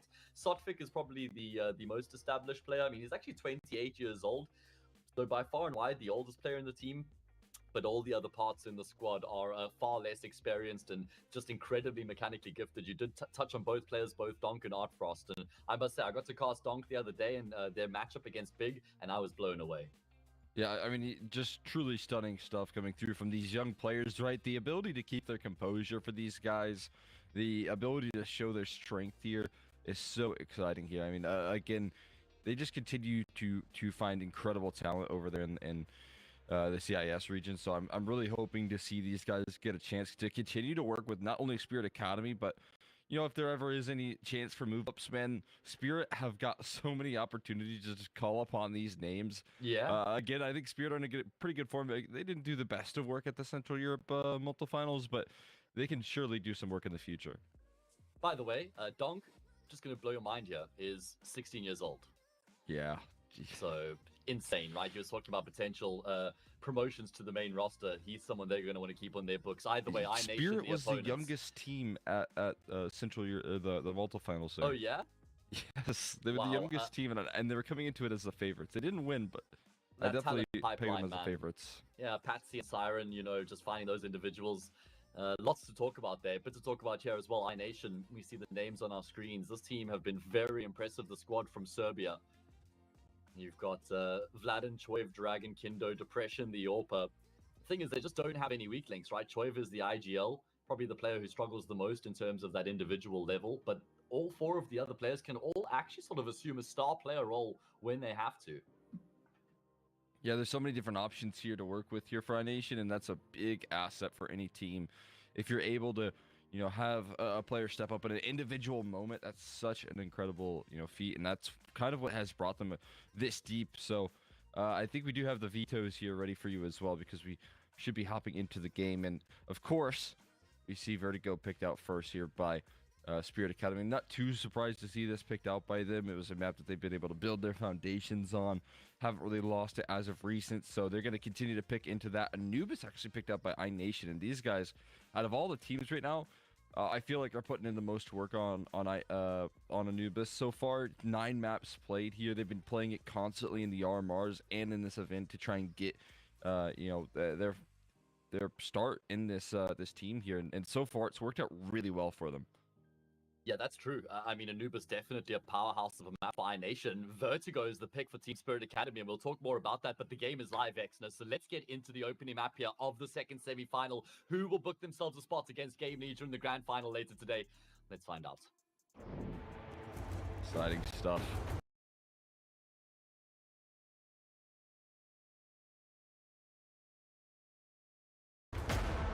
Absolutely can't wait for this matchup again. Maybe a matchup that people didn't really expect coming into this event. There were some teams that I think in much better form, or at least on paper you would say, should be able to take these guys down, but they're the ones that stand here now, and they want to push it one step forward for both these rosters. Yeah, both teams coming through from the Swiss stage, by the way, making deep runs into the semi-finals, so we'll have a group stage team in the grand final. Team Spirit Academy starting to poke and prod in towards middle early on in the round. Artfrost with the P250, he's on point and he spots out his first potential victim. Starts to close the gap. Where do they go from here is the question. Actually looks like they're going to try to make their way in towards the A side. This is unorthodox right now here from the T side, but they force the CTs back nicely. Oh my god, Chove taken down in an instant there. They're forcing the issue on both bomb sites, I feel like. It's A and B that they set their sights towards, but Donk's able to find further success. He's starting to lock in this A side of things here. He's calling in for the rotates as well, and Depression standing for inside. All still yet to be clear, but now he's shown his face. Now he's played his cards here. Now he has to get out of dodge, and he won't be able to. Bass is going to take care of that. They've got the flank covered. Donk off to a hell of a start, and Dragon, well, scratching his head here. How much ground have Team Spirit Academy covered here in this round, X? And Donk is even going to be finishing it off with a quad kill. The 16-year-old announces his presence on the server with a bang of a pistol round. I mean, I guess the strategy is if we have no idea what we're doing, then our opponents definitely have no idea what we're doing. With you, like you said, they were looking over towards B, they were pressuring A. Eventually, they settled on the A site, but they pretty much win the round through kills there alone. Yeah, well, that's the incredible factor of Donk right there, coming in with a really easy 4K. You saw the initial kill that maybe encouraged them in towards A, but then the follow-up as well. Just kept on finding frags all over the map, so that's quite nice. Always a asset to have whenever you're trying to get some access points here. I will say, a little bit of a force spike coming up here. The boost, not anticipated, but no. Baz will. Baz had his teammates back big time right there. Looked like that was maybe a bit of greed there from Kindo. I think he wanted more than just the one kill. Trigger discipline, right? He could have snapped up that first frag immediately. We will see the Academy squad pressuring the A-bomb site. There are numbers here for iNation as well, but numbers don't account for much when Donk is on the scene. Actually just going to put the brakes on here, pump the brakes to Team Spirit Academy. They've sent Zonzix all the way in towards the B sides, and he's realized there's absolutely nobody on that side of the map. Just excellent discipline here, making sure that they make no mistakes. Once you realize that there is a stack on that A-bomb site, you don't try and force the issue. You don't try and rush the round. You just call it off and set your sights elsewhere here. It's an easy call to save here for the remainder of iNation, but they're going to do a little bit of hunting here, trying to pick up an AK, trying to pick up some kills. We'll see if they can find anything here, as it's just a stalemate on ramp. No one wants to make the next move. Yeah, Spirit Academy need to be careful. They don't want to offer up any guns here for the CT side to save. Does look like the door's being closed in behind iNation right now as Zonzix is closing the gap, but Vladden's looking in the direction. CT side, not too keen on looking for exit kills here. They're just actually trying to save these 4-star pistols and armors that they've got something to take into the next round, but I think Spirit Academy are going to start to pressure them now. Fight's going to break out. iNation actually able to keep numbers alive. No, Zonzix gets 2 kills there right at the end of the round with the SMG nonetheless. Yeah, I mean, there's two different sides to that coin as well. They want to make sure that they don't die to that MAC-10, and they want to make sure that they can save their guns, and they do the worst of both worlds right there. They just kind of line up for the MAC-10, farming up some extra cash here, building up even better foundations. Gotta say, I really like the Spirit Academy logo, though. Very cool. Yeah, me too. And you can even see the dragon tail forming the bottom of the A, basically. Yeah, that's super sick. That's a nice touch right there from Spirit.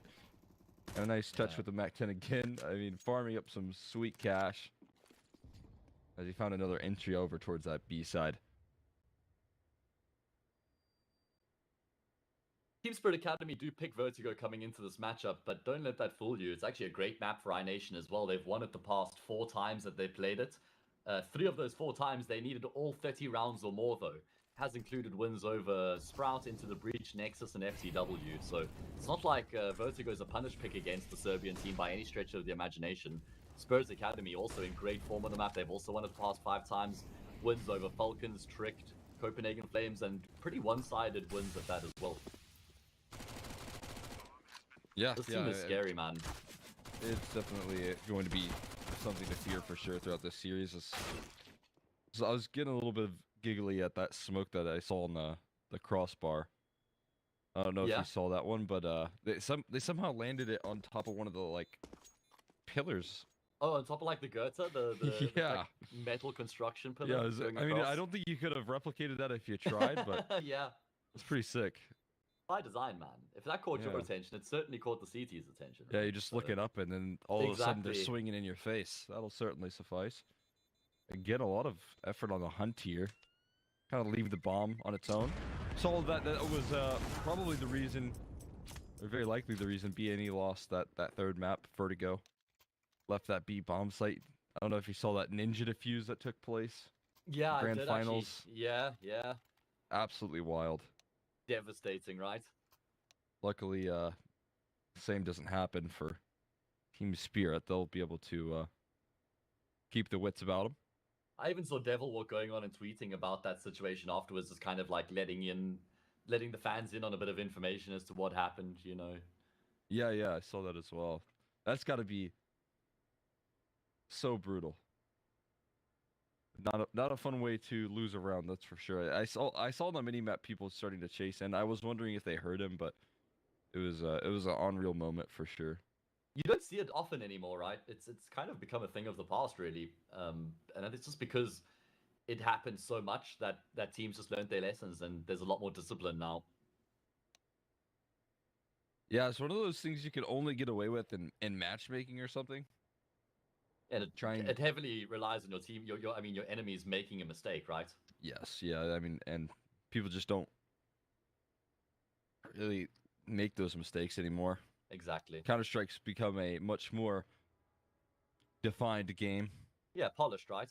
Yeah. And actually, it kind of, you could almost make a case or an argument for saying that kind of takes a little bit of the entertainment value out of it. Because there's not as many clutches, no crazy like 1v4s, the retakes. You get a lot less retakes today. People just save a lot more because of the economic game. So because of that polished and refined game, it doesn't get as messy, which is sometimes, also entertaining. Yeah, I mean, sometimes the best part is those like nasty clutches, but of course that requires massive overextension, stuff like that to take place. And again, man, people are playing a very, very safe game.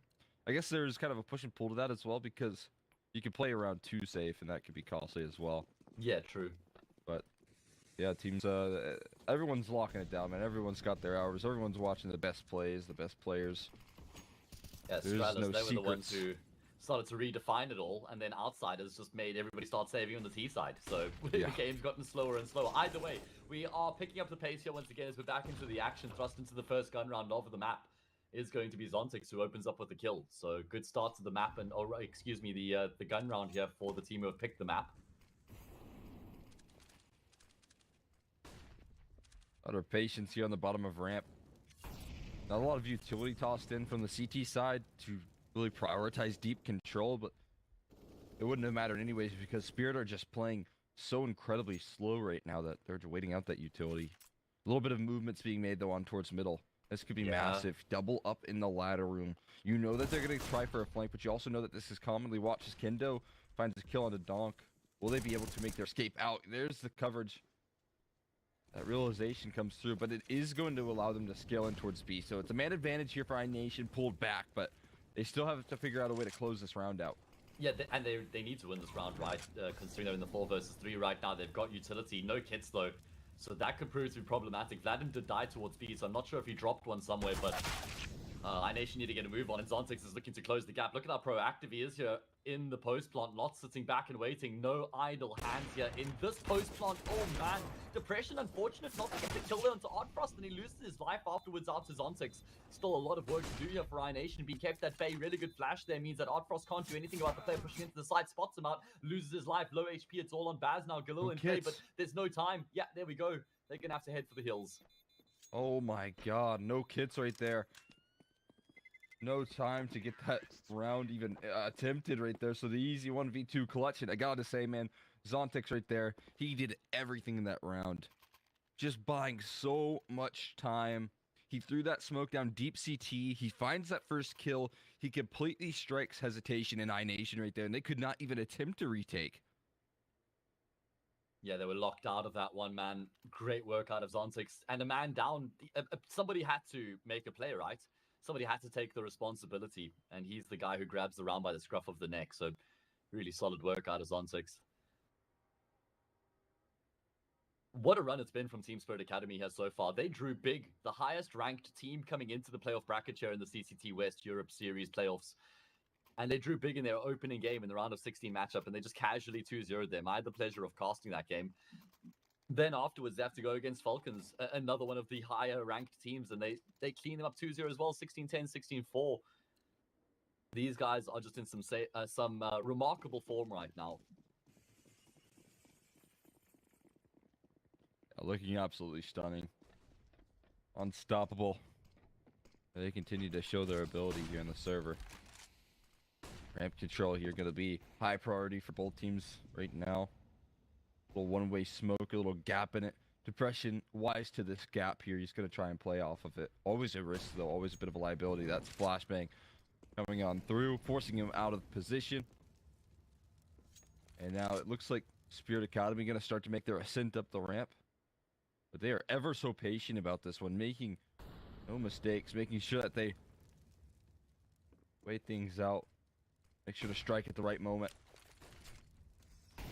Good protocols from Spirit Academy so far, just in terms of how they've gone about taking their control, using their utility to ensure there aren't really any ways for the CTs to contest ramp, at least not directly.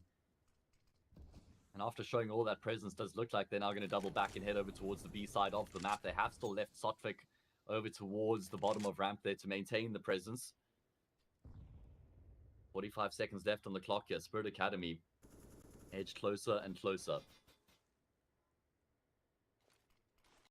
Ready to explode on in towards that B bomb site here. Vlad, and we'll see if he's prepared. He hasn't gotten too much chances here to get anything done, and again, he'll be nullified. Not a single kill on the server for him so far, but there is recovery. Dragon and Depression coming through here. There's no smokes for this right side, so they've got to figure out a way to get past the generators. Zontic, what on earth was that? It's a blind headshot right there, and the op shot rains on out as well. Somehow things have completely collapsed. Sofik gonna find the last kill, and it's 5-0 for Spirit Academy. They completely decimate all the rotates that come on through. How do you beat a team who can just win rounds like that, though, X? I don't know how. Even when you've got advantages, when it looks like they're locked out of it, they, as you said, I actually think Oddfrost had a smoke, but he didn't realize they weren't using it to try and get into the site. They went for the raw gunfights. Zontix just does a phenomenal job there, getting those 2 kills. But how ridiculous was that flick shot that comes through there from the sniper? So damn fast, so damn accurate. iNation going to be feeling a little bit aggrieved that they weren't able to convert that round, and economically they're going to have to just go for a half buy coming into the next. So should be a clear 6-0 scoreline coming through here for Team Spirit Academy. Yeah, pretty sick stuff coming through. Spirit Academy doing excellent work. And like you said, man, it's really difficult to beat a team that has the sort of individuals right there to pull around back out of nowhere. I guess they did find the opening pick, right? They did a good job of doing that. But the protocols, the composure that they're able to hold in that, 3v4, the man deficit, where they were just able to wait for iNation to peek into their crosshairs, let iNation actually do the overextending and trying to hold off that bomb site in the heat of the moment. That's where they really thrived right there. That mid-round decision to just kind of hit the brakes behind white box instead of trying to prioritize site control. And that's what's just so impressive about this team, is that they just aren't all out mechanics, right? But they actually, they've got some really good discipline and maturity about their game as well. We've often seen youngsters with fantastic aim, but it's the experience where they lack, and that's what builds the maturity and discipline. But this team seem to have a lot of that already.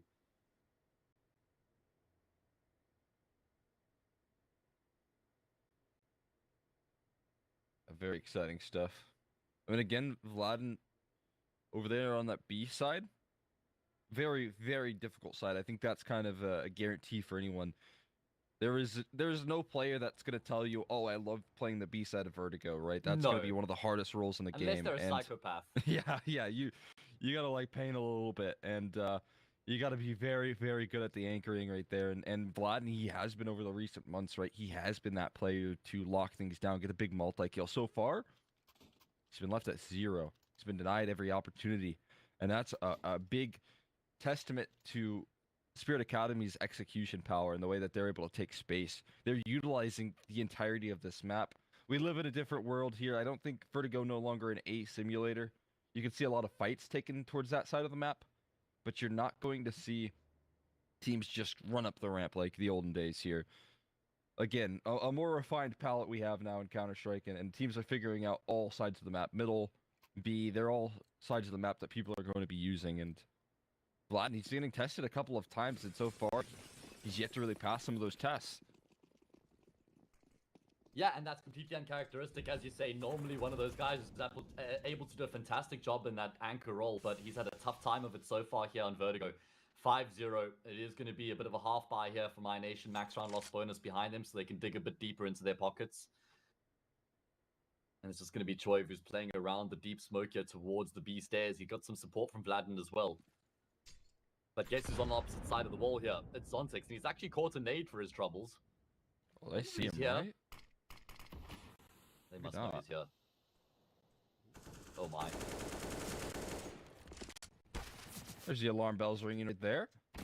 Doesn't seem like he's too scared. Nice little bait and switch setup will allow for an easy opening pick. Now that's 2 players guaranteed over towards that B bomb site, but it's not like they have a lot of space over towards A. They're gonna have to fight back for ramp control here, and in doing so, they're gonna take a lot of time. So it might allow for some reinforcements to be added towards that A side. Quickly falling off though. I see Big 2 flank, though. HEs. Oh, you're right. Choiv coming through with the backstab. Artfrost looks in that direction. Does damage to Baz as well does Choiv. Not going to get the kill though. 4v3 still certainly salvageable here for Team Spirit Academy. Only 1 rifle in the mix for the CT side. No kit as well, so if the bomb plant comes through, it's going to be difficult to make the retake happen. And there we go, that is going to be the case. But considering this was an eco from iNation, and considering the position that they're in, this is looking really good for them. Quick couple kills to offset the retake. It's only Baz left. He's barely got any health. This should be a formality, No right? way. Oh my god. 2 great kills coming through from him. Pivots towards No! Gap, and he's going to get them on the spray down as well. Oh my god, Baz, you gotta be kidding me. What on earth was that? The lineup on side hall, the icing on the cake, the ace in the round. As soon as you think iNation had one in the bag, Baz rips it right from their hands, man. That is so surreal. Coming into this game, you and I couldn't say enough about Artfrost and Donk, but it's been the Baz and Zontix show so far here from Team Spirit Academy, man. Did 742 damage in that round. What? He's making the impossible happen. My god, that is insane. I mean, what a devastating round for iNation to lose. It was an eco though, so I mean, the fact that they get as many kills as they do, got to be regarded as a success. Keeps that T-side economy in check. Depression in a very difficult position. How does he make something of this? Even if he gets a kill, how does he not get traded? He won't even land the first shot though. A reinforced side hall here. Nice pick from Kin to pull things back, but again, Spirit Academy is so willing to concede control of ramp. Every time it's just smoke and mirrors that they head in towards this. They toss a little bit of resources. They do have players defaulting, but it's never a massive priority for these guys. They'll very quickly give it on back if you want to take it. So maybe that's something that later on iNation could use, but for now they need to focus in on how they're going to hold this B side here. A little cheeky boost to try and get some damage done, and some fast scaling from Zontic could catch him off guard. It certainly does. That headshot's crisp. And one more. Vladden needs to get on the board here. He does with 1. Needs to find more. Needs a multi-kill here. He's getting help coming soon. And there's that second. There's the B-side anchoring that we needed to see out of the guy. And Choiv comes in with 1 more to add to the tally. It's Artfrost. Needs to get an equally nice clutch here. It's going to be difficult. Surely, great shot there. Oh When the my first God. falls off. Just no time. 20 seconds on the clock. How does he make this one work? Both of the players stacked up on top of each other here as well. I think that Artfrost might even just head for the hills here and save the AWP. Lads, don't offer him up the fights here. No need to get too cute. This is Oh my Artfrost we're God. talking about. They're giving me some anxiety here. Dude, I know. What is going on? Guys, careful now. You know who you're playing up against. You know that the flicks are likely, and oh man, they almost gave him a chance in an impossible round. That's always a scary way to play things. But hey, I mean, they get the job done. So They're on the board. yeah, I mean, that's what we need out of Vladden, right? That's the Yes. key right there. He gets himself a big multi-kill. That's so incredibly important there in holding off that B side. He does exactly what's necessary. He finds that first kill, and then he buys time for his teammates to help out. It's absolute perfection, and that's more of what we anticipate from him. Yeah, then even steps up and gets another kill after that, right? So yeah, so much work done there from Vladden, and as you say, that is exactly what we're expecting out of him when we see him over on that B site with unwanted guests on his doorstep. Team Spirit Academy able to afford a reinvestment here, but if they lose this round, then they're going to be piecing together pots and pans coming into the next.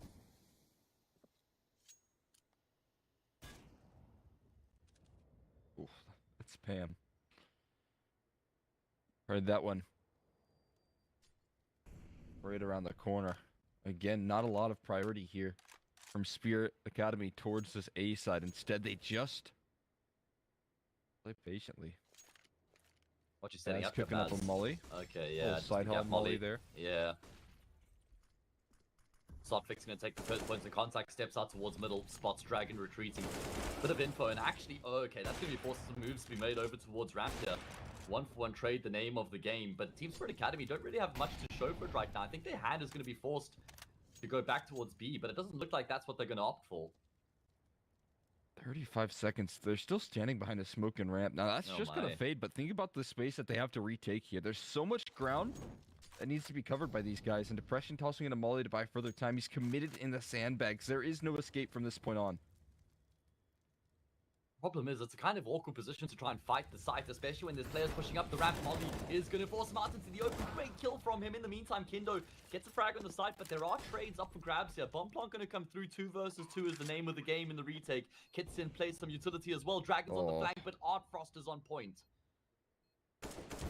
Not going to let you pull off a flank. Even lands a tag on a Vladden. No retake effort being made right there. And again, Spirit so incredibly composed right there in a chaotic situation. You've got 35 seconds left.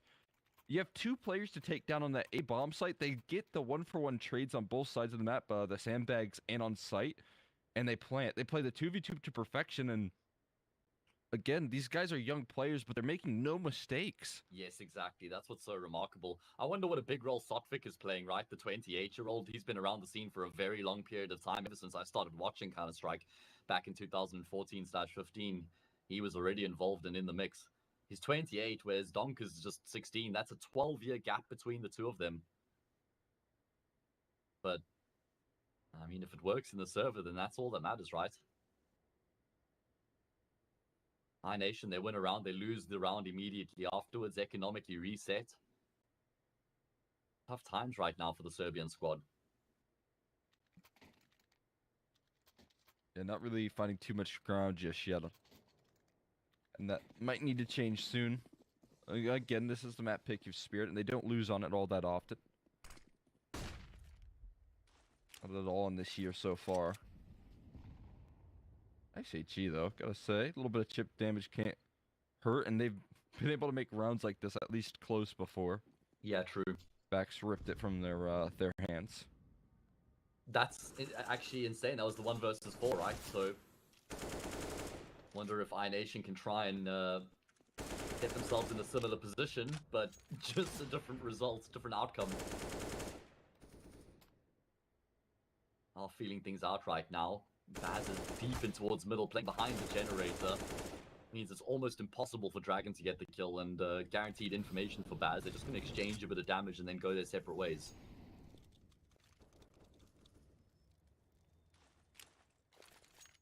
Again, lining up a B exec here is just wild. They've conditioned them to stack over towards the B side so often. They're a little bit of a oopsie, but shake that one off.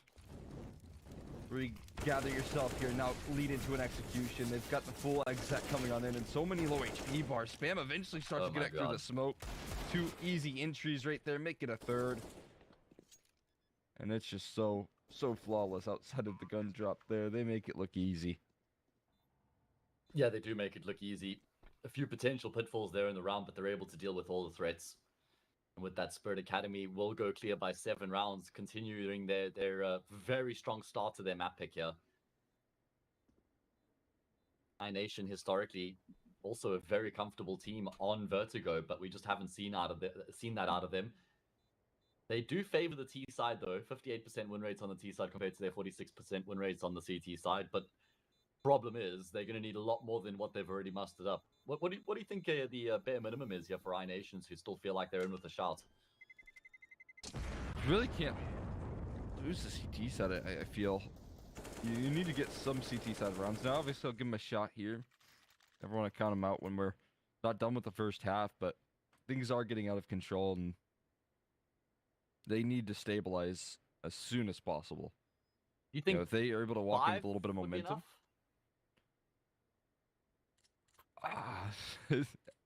Maybe. I'll say that they need to get some momentum to head into this next half. I think that's the biggest key, right?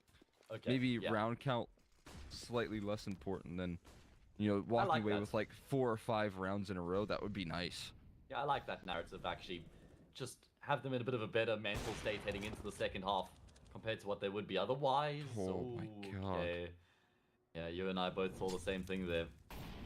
Lucky he doesn't see what's going on. Donk forced back by the utility. iNation, they've been able to gain this control pretty frequently, and Spirit Academy haven't minded it all that much. Very late moves generally made by them in the round. Look at that from Artfrost, so damn fast. Double scope gets the kill. The way he flicks is so fun to watch as well, man. It's like a robot. So yeah, mechanical. he has a little like recoil on his flicks where he like bounces back into position, recalibrates. It's like a robot. It's so sick. And Vladin just peeking out for half a second, gets punished and loses that B site instantly. Yeah, that's the round done and dusted. Simple as that. It's not even like iNation are making crazy missteps or mistakes. It's just that Team Spirit Academy are punishing them for anything they do. And it's the same blueprint in every round from Spirit Academy, right? Just a couple players bottom ramp, a little bit of basic util, AWP holding it with support from a rifle, player posted up back of mid, sort of also just flirting with the B site, and then eventually they group up as a unit and execute somewhere. Hasn't been really much variation at all to this T side so far from Spirit Academy. It's almost like they know what to expect here. Nice 2 kills to close out the round right there. Dragon gonna fall. Depression, the only one holding on to it. Actually, a shot rattles off. He gets scared off a little bit. But it's like they know how much priority iNation put on that A side. They don't even mess with it. They don't even attempt to try and take early control. We haven't seen a single round where Spirit just try and barrel through the ramp smokes and try and fight for control. Usually you'll get at least one of those per half on the T side, but these guys want nothing to do with it. They'll just keep on taking that B side here. You guys, put as many players as you want that way. They're just going to completely fight there. That's quite a bit of damage. Just handicap yourself, why don't you there, Baz? I mean, you're 9-1 up, playing against a half buy. Likes to live dangerously. Hey, I mean, you won a 1v4 with like 13 HP already. Yeah, that's true. This is a comfortable position he's in right now. Either way, let's see.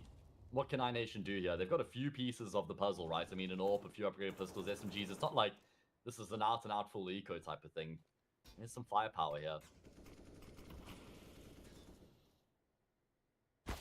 Oh gosh, they did it again, right? They're taking so much space here. Dragon reveals his position behind of default here, and the utility just continues to go his way. He's taking further damage. He's forced into the open. There's 2 more that they have to deal with. They're not able to find the trades just yet. Finally connecting some of the transfers there and getting their way in towards the site. Molly goes in deep, but they're moving on the left there. Artfrost misses, and that gets capitalized on. There you go, iNation finding themselves a second. Yeah, they came incredibly close in the 1 half buy. This time they will get across the line, complete the retake. A massive reprieve for them as well, right? I mean, Team Spirit Academy already up to 9 rounds. They're going to feel very comfortable with this first half, regardless of how it ends from here. But maybe a breath of fresh air for iNation. Maybe that's the round they need to just start to build a little bit of something here. Looking at the money for the T side, it's not like they're just going to be able to buy for the rest of the half here. So maybe some potential.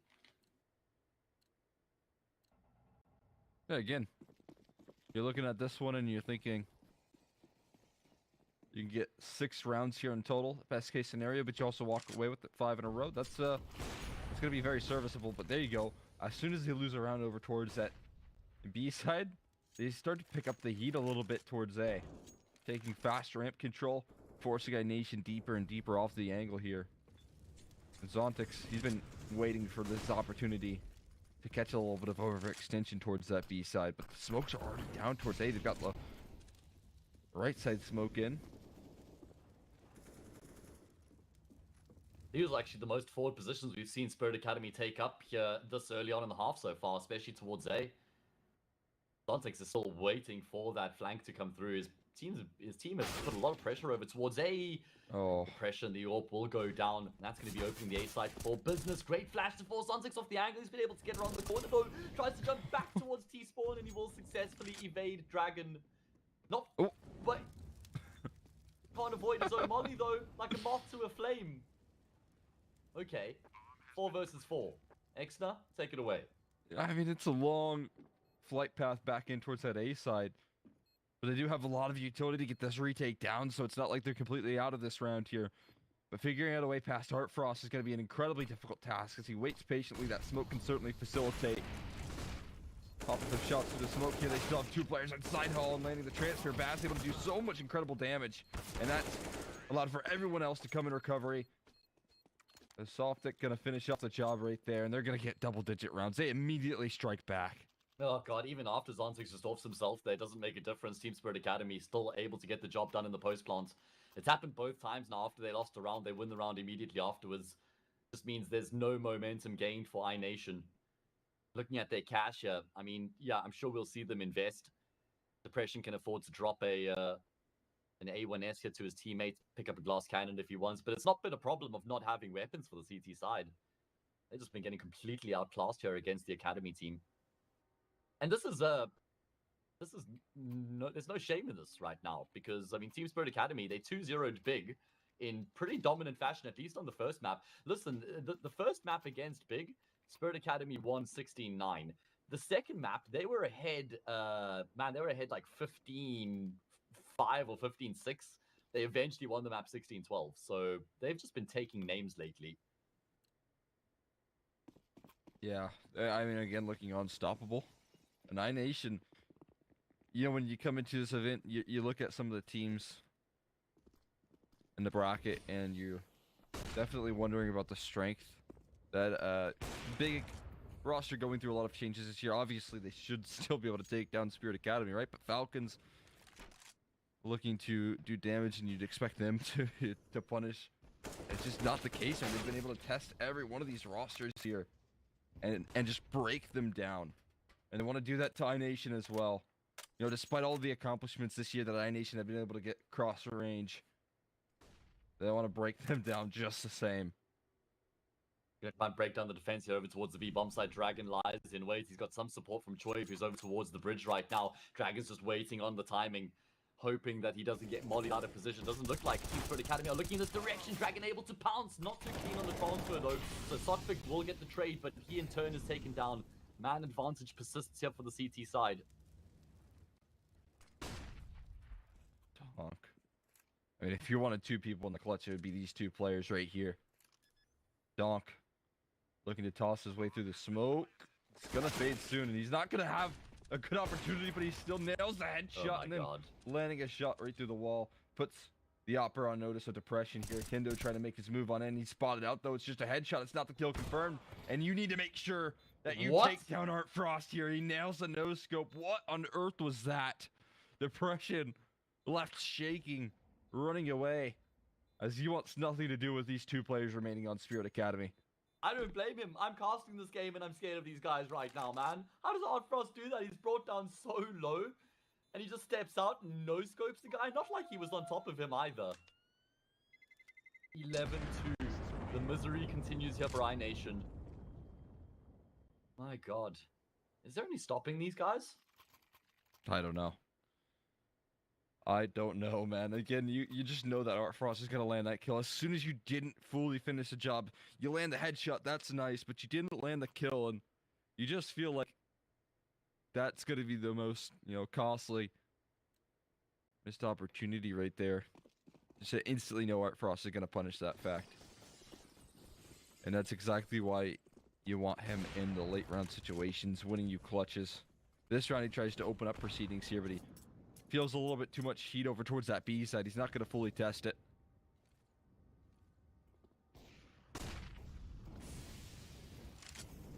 It's going to be some aggression coming through from the CT side right now.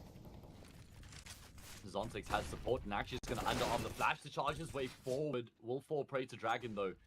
So at least mission successful here from iNation to gain themselves the opening kill in the round. Still work to be done though. They will maintain their deep positions. And actually just going to try and bait Archer. I think, oh, okay, no, they decide against deploying the smoke.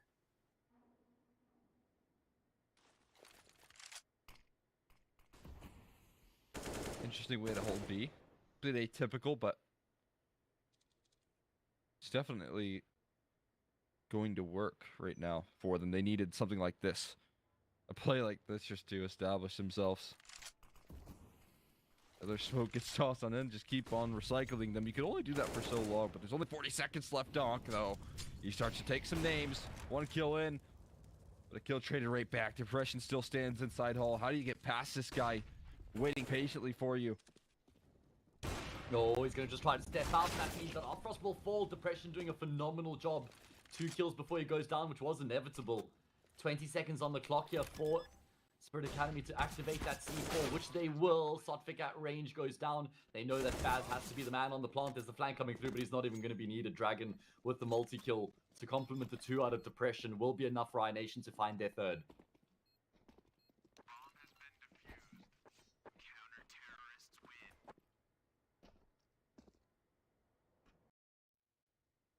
Rounds coming through for iNation. You were talking about how maybe if they could just take a little bit of momentum into the second half, that would be something they could, you know, try and use to build themselves into a comeback. But winning the last 2 rounds of the half, is that even enough of a runway to build momentum?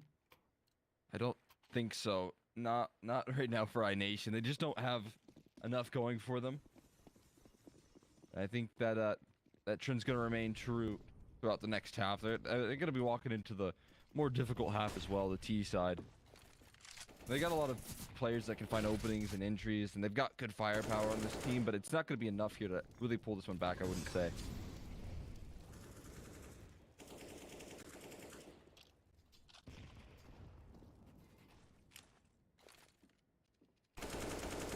Both gets directed towards A-Ram. Haven't really seen them taking this sort of deep control very early on in the round, and it will net him an opening kill, but Donk in position to get the trade, make sure that the numbers do stay even. And that's actually going to be forcing iNation back in towards the site. So, bit of control being afforded to the T side off the back of that skirmish.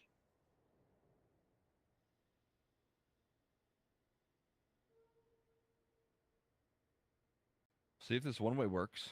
Kendo trying to take some initiative. The smoke's going to fade soon, and so will he.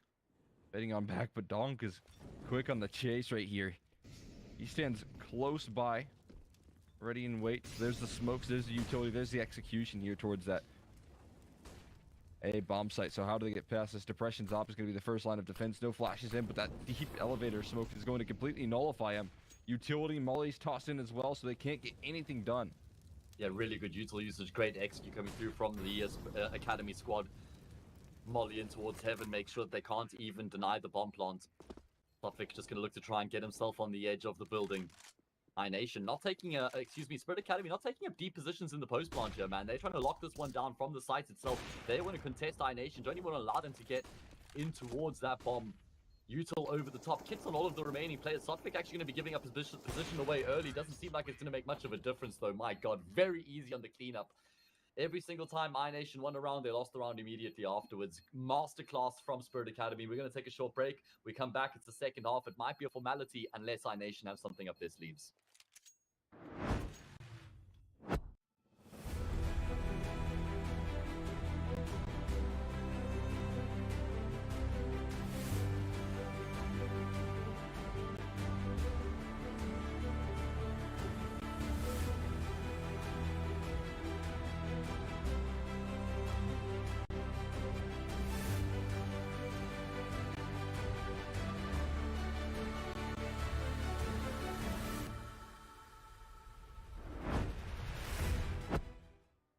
Okay, 12 rounds. Team Spirit Academy going to feel very happy with the job done in the first half. As for iNation, they're going to feel like they're yet to pitch up here in the semi. Everything on the line. GAMERLEGION waiting in the wings in that grand final.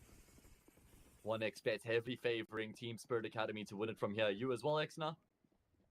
Yeah, no question there, especially as Baz really solidifies things. They have a good stack on this A side, or B side rather, and look at what they're walking into here. They try and pull the heat up towards that B side, completely get sideswiped right there. Easy does it. Now walking out towards middle, they spot 2. Vladden, his position shown, a lot of damage taken there. Kill eventually confirmed, and Choiv, not really much you can say about this one. Maybe find a couple of kills on your way up. Best case is a bomb plant here if that's afforded to you. They've kind of cleared out this A side, or B side rather, and well, he jumps up and immediately gets sent right packing. If you wanted a way back into this round, you definitely needed the pistol. Yeah, that is absolute bare minimum. Losing the pistol is pretty much the final nail in the coffin. I don't see a world in which they're ever able to come back from here after not winning that pistol. So Team Spirit Academy don't look like they're going to be letting the pressure off anytime soon. It kind of feels like watching this team make the run through the bracket. Each time you see them, you're expecting them to run out of gas. First game big, they don't. Then against Falcons, they still absolutely dominate. Coming against iNation, I'm like, okay, maybe this is where the run comes to an end. But my goodness, not happening here on Vertigo, that's for sure. Full eco for iNation means that they're not going to be able to put up any contest here in the next round. It's very exciting, man. If they can keep this up here, use this event as a springboard.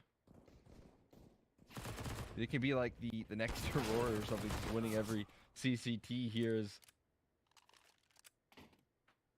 There's going to be a trade with the Glock. So an MP9 picked up. I guess that's quite nice, but we'll see how much damage they can do in a round like this. It's really tough to concede a sort of scoreline like this. Maybe they're not looking to. Another kill comes on through. There's 2 MP9s picked up. No armor is the unfortunate part there. One shot, headshot comes through from the FAMAS of Donk. Make sure to dispatch of that relative E. Spots out that last player as well. So, not too much can be done. Donk just spams him down straight through it.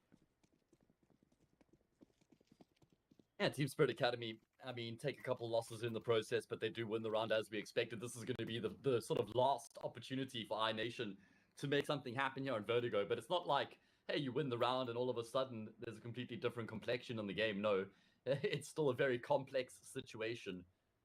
Need to win a lot of rounds back here. And just with the strength we've seen out of the individuals for Team Spirit Academy, it's such a tall order, man.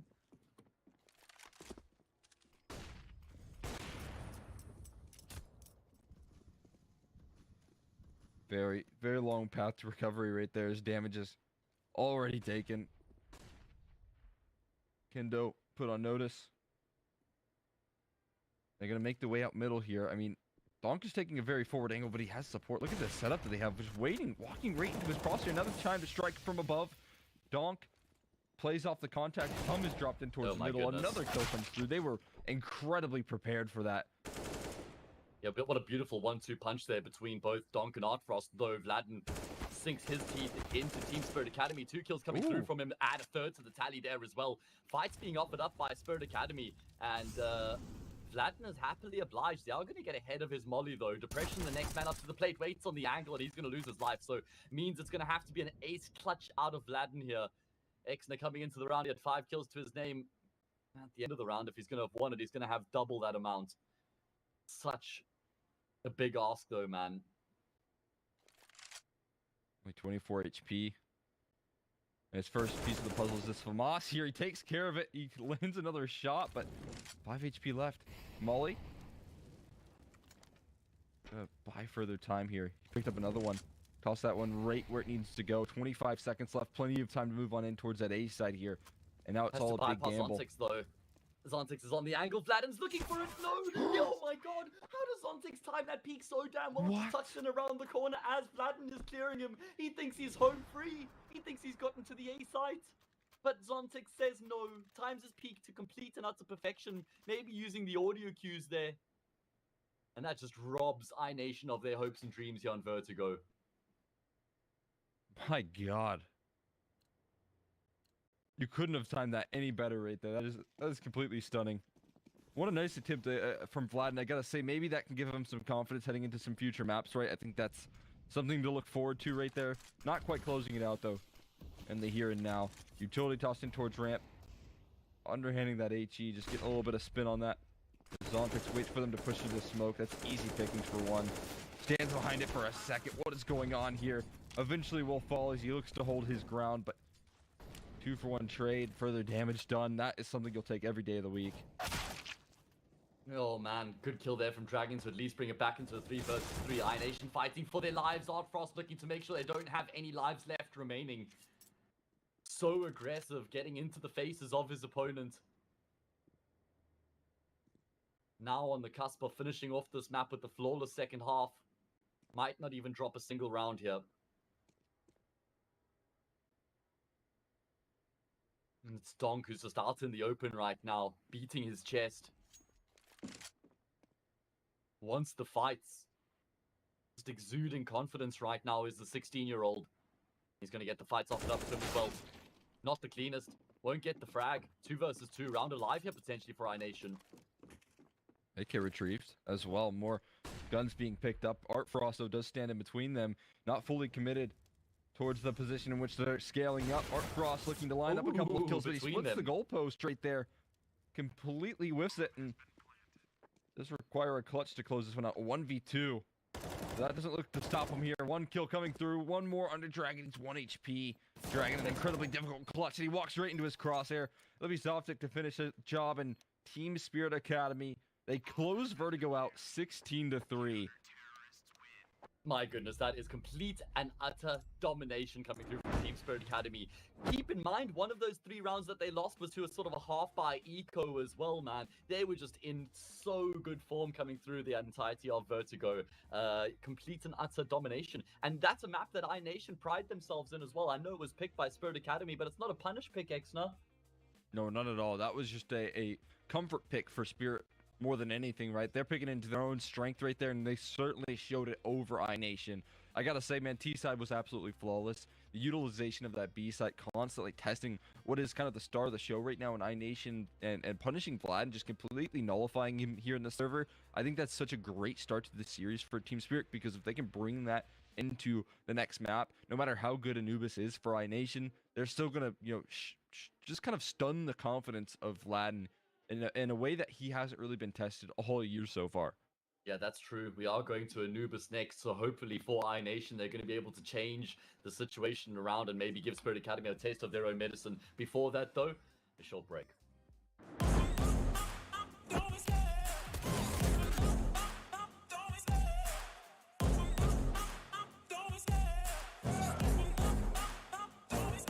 I love the chase and the hunt, and I set the pace when I'm running. I always take what I want and I always give it 100. Don't need a bank, no, I'm funded. Play the game like it's nothing. I'm always thankful for something. Don't take for granted, stay humble. Now wake up!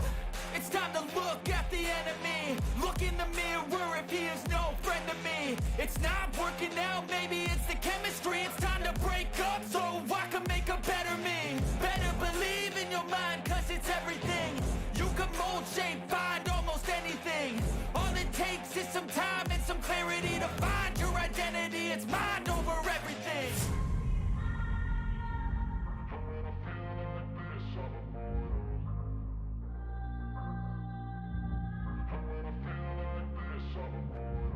And when I feel like this, I'm immortal. When I feel like this, I'm immortal. When I feel like this, I'm immortal. When I feel like this, I'm immortal. Don't be scared. Just give it up. Don't be scared.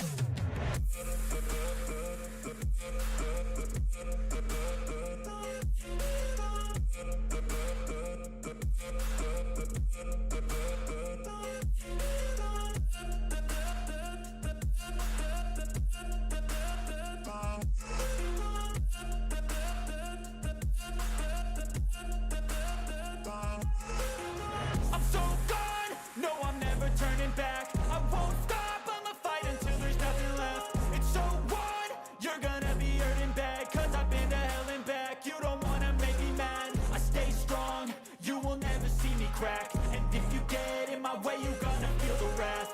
Gotta say it to my face while he's looking back. Mirror breaks after math, when I hate, I attack.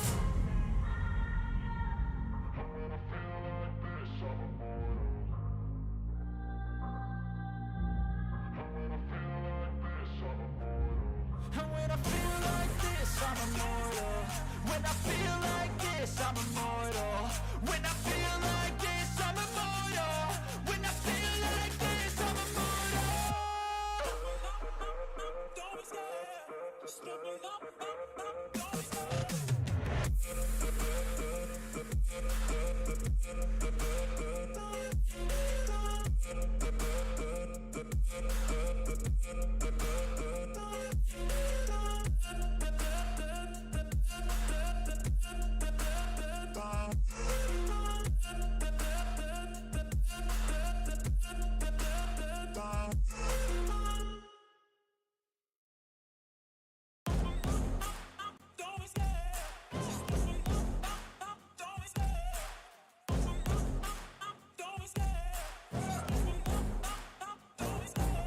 love the chase and the hunt, and I set the pace when I'm running. I always take what I want and I always give it 100. Don't need a bank, no I'm funded. Play the game like it's nothing. I'm always thankful for something. Don't take for granted, stay humble. Now wake up! It's time to look at the enemy. Look in the mirror if he is no friend to me. It's not working out, maybe it's the chemistry. It's time to break up so I can make a better me. Better believe in your mind, cause it's everything. You can mold, shape, find almost anything. All it takes is some time and some clarity to find your identity. It's mind over everything.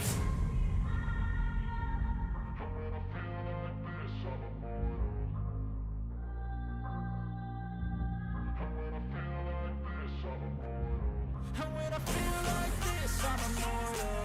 When I feel like this, I'm immortal. When I feel like this, I'm immortal. When I feel like this, I'm immortal. Don't be scared. Just give me up. Don't be scared.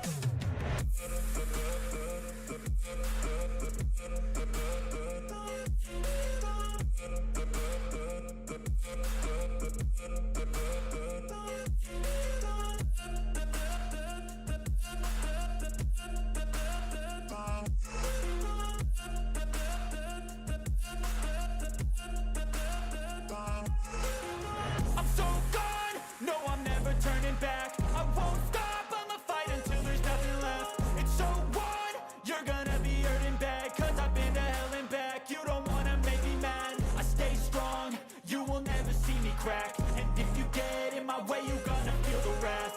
Gotta say it to my face while he's looking back. Mirror breaks after math, when I hate I attack.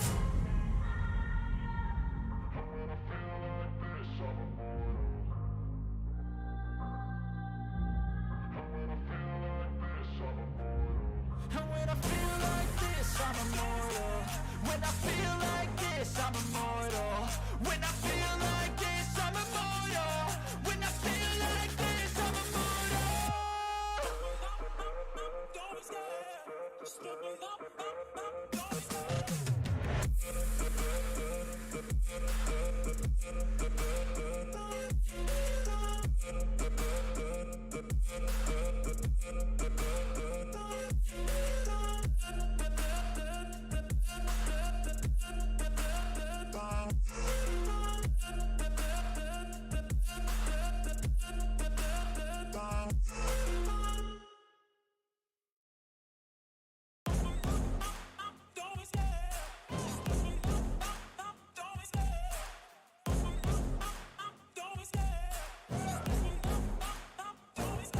I love the chase and the hunt, and I set the pace when I'm running. I always take what I want and I always give it 100. Don't need a bank, no I'm funded. Play the game like it's nothing. I'm always thankful for something. Don't take for granted, stay humble. Now wake up! It's time to look at the enemy. Look in the mirror if he is no friend to me. It's not working out, maybe it's the chemistry. It's time to break up so I can make a better me. Better believe in your mind, cause it's everything. You can mold, shape, find almost anything. All it takes is some time and some clarity to find your identity. It's mind over everything.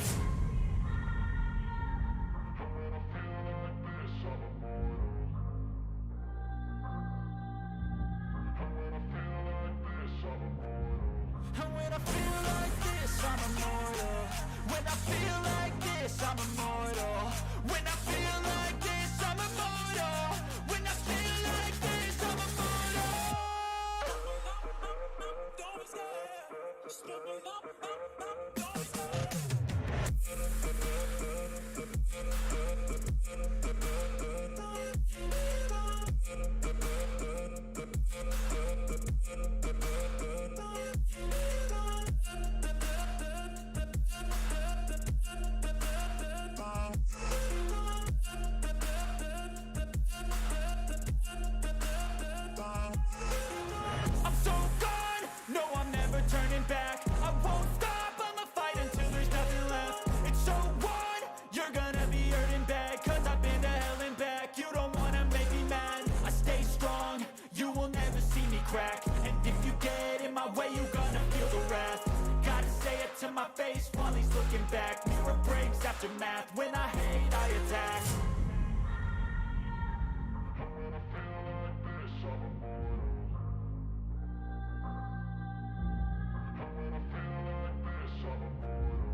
I'm immortal.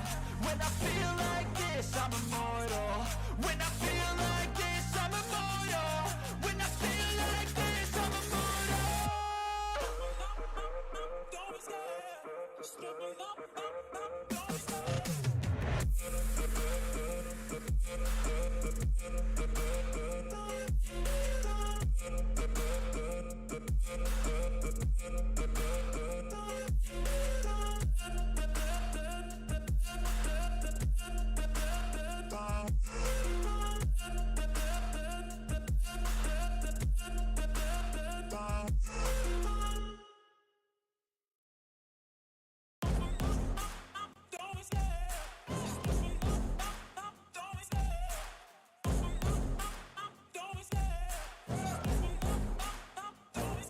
I love the chase and the hunt, and I set the pace when I'm running. I always take what I want and I always give it 100. Don't need a bank, no I'm funded. Play the game like it's nothing. I'm always thankful for something. Don't take for granted, stay humble. Now wake up! It's time to look at the enemy. Look in the mirror if he is no friend to me. It's not working out, maybe it's the chemistry. It's time to break up so I can make a better me. Better believe in your mind. First map here. It was their map pick of Vertigo that they absolutely dominated on, but now we have to see if they can keep that up here, if they can keep the 2-0s rolling in the very next map on Anubis. Now this is a strong suit for iNation, so in theory they should have a little bit more of a difficult task ahead, but I'm not sure if that's going to be the case with how strong they looked at map 1. Yeah, and on the flip side, iNation just never really pitched up at all on map 1 either, right? So it's a bit of a concerning factor for them coming into this next game. We had a 2-0 in the first semi-final. I wonder if that's going to be the case here once again. I mean, Anubis for the side of Spirit Academy, they've only won it once, but the team that they beat on the map was big. So that's an impressive result. They then played against a team called Hotu. Yes, I know, Exna. I've never heard of them either.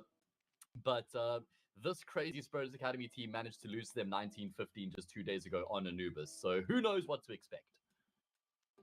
Yeah, I guess all over the place then in that case here, but I'm very excited to see what Anubis has to offer. Again, iNation, I feel like out of a lot of the teams in Europe really utilizing this, I think this map has really strengthened their ability as a team. Their veto has completely adjusted around it, a lot of picks into it, and so I think these guys are making sure to capitalize on their opportunities here. Because, again, I mean, iNation making it to the RMR is such a big accomplishment for these guys, but I think a large part of that was utilizing their ability on this map, and I gotta say, man, it's very exciting to see, and if this map was to enable them to get back into this series, that would be a huge accomplishment. Well, we're going to find out if that's the case or not, because the game is live, so let's get into Anubis. You had much pleasure to cast the map here? What's that? Have you got to cast much of Anubis? Yeah, I've casted quite a bit now. Probably a lot of it in CCT, a couple bits in North America. It's a good map, man. I feel like one of the best maps out of the gates that we've had. Yes. Almost ever. Yeah, I made the exact same point. Sort of the most polished out of all the new maps coming into the pool, right? Think about how much work Vertigo had done to it, Ancients as well. Anyway, Team Spirit Academy, they have the choice of sides coming into this map. No surprise to see they've chosen to start on the T side, looking to get themselves in towards this B bomb side. They will be assuming full control. Softvic gets cleared. Retake underway before the plant even comes through. Oh my god. Look at this here. They're all flanking as a pack, and they're landing every last kill. That's much more like it for iNation. So many players ready for that flank, and so little kills coming on through. Yeah, very well done there, actually coming through from iNation. They just put the pedal to the metal. The play was to push through A main. If they didn't find any resistance, they would just continue all the way through towards B. Didn't care whether the bomb had been planted or not. They put all the pressure onto Spirit Academy. Ideal start to the map here for iNation.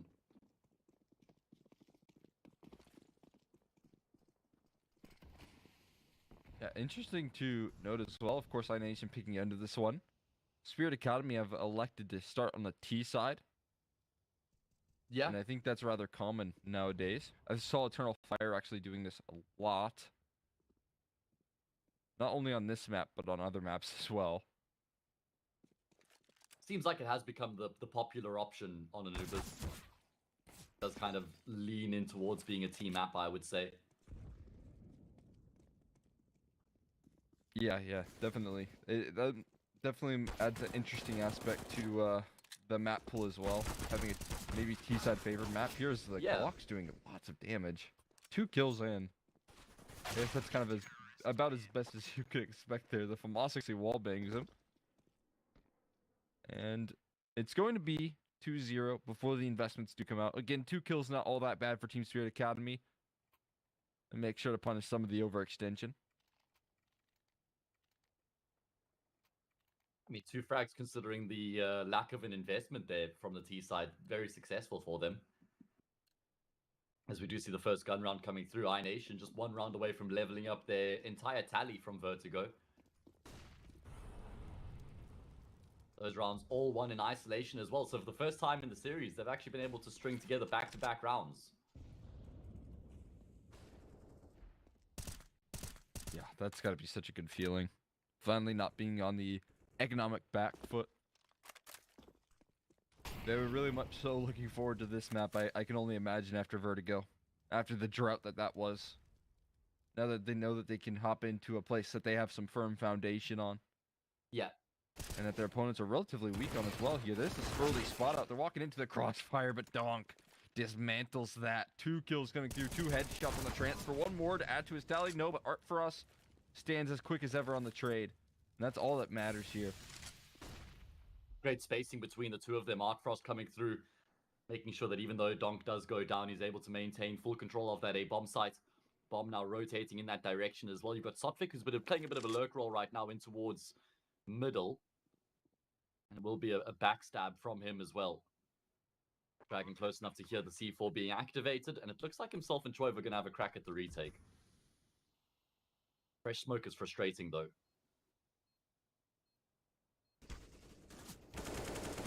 Oh, they heard the spam through smoke, but still not a kill confirmed just yet. Oh my god, Bass standing in the no man's land. They have no idea here about the fight, do they? Oh, they do. Yeah, he spammed earlier. That Molly gets top 3. He's diving through the smoke, and he still lands the kill. Pure chaos there. Softic coming to clutch up, though, big time. His first kill is a 1v1 conversion to get them on the board.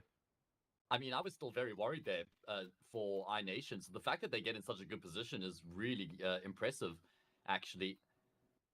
It was looking very difficult in the 2 versus 3, especially once Spirit Academy had figured out that there was a player in the smoke there. But comes down to the 1v1. Slotvic able to land that instant headshot. It's going to be a force back and response here from iNation. Doesn't look very pretty in terms of the investment for the T side either, though. A mishmash of weapons across the board here, Exner. Yeah, partially as a result of doing, a little bit of economic damage in that full Glock round, right? We saw a lot of players trying to get some kills up against the pistols, thought that they had everything nailed down, but they a little bit clunky in exchange. Nice scout shot, though. Nice angle held. Well, the kill will eventually come through. There's 2 low HP bars, and Kendo fully capitalizes on that. But again, the trades come through just as quick as ever. Heart Frost looking for more. He spots that shoulder perfectly. Yeah, I was worried that. I thought because Troy had gotten ahead of the molly that he might be able to catch him off guard, but you got to wake up early in the morning to catch Art Frost off guard, man. Slotvic, easy kill from there in range. Wow. Headshots galore. 2 all. Instant trades, man. That's so key. Always playing off each other. Never allowing for things to get out of control right there. Instant trades. So incredibly quick. Team Spirit Academy tying things up within an instant.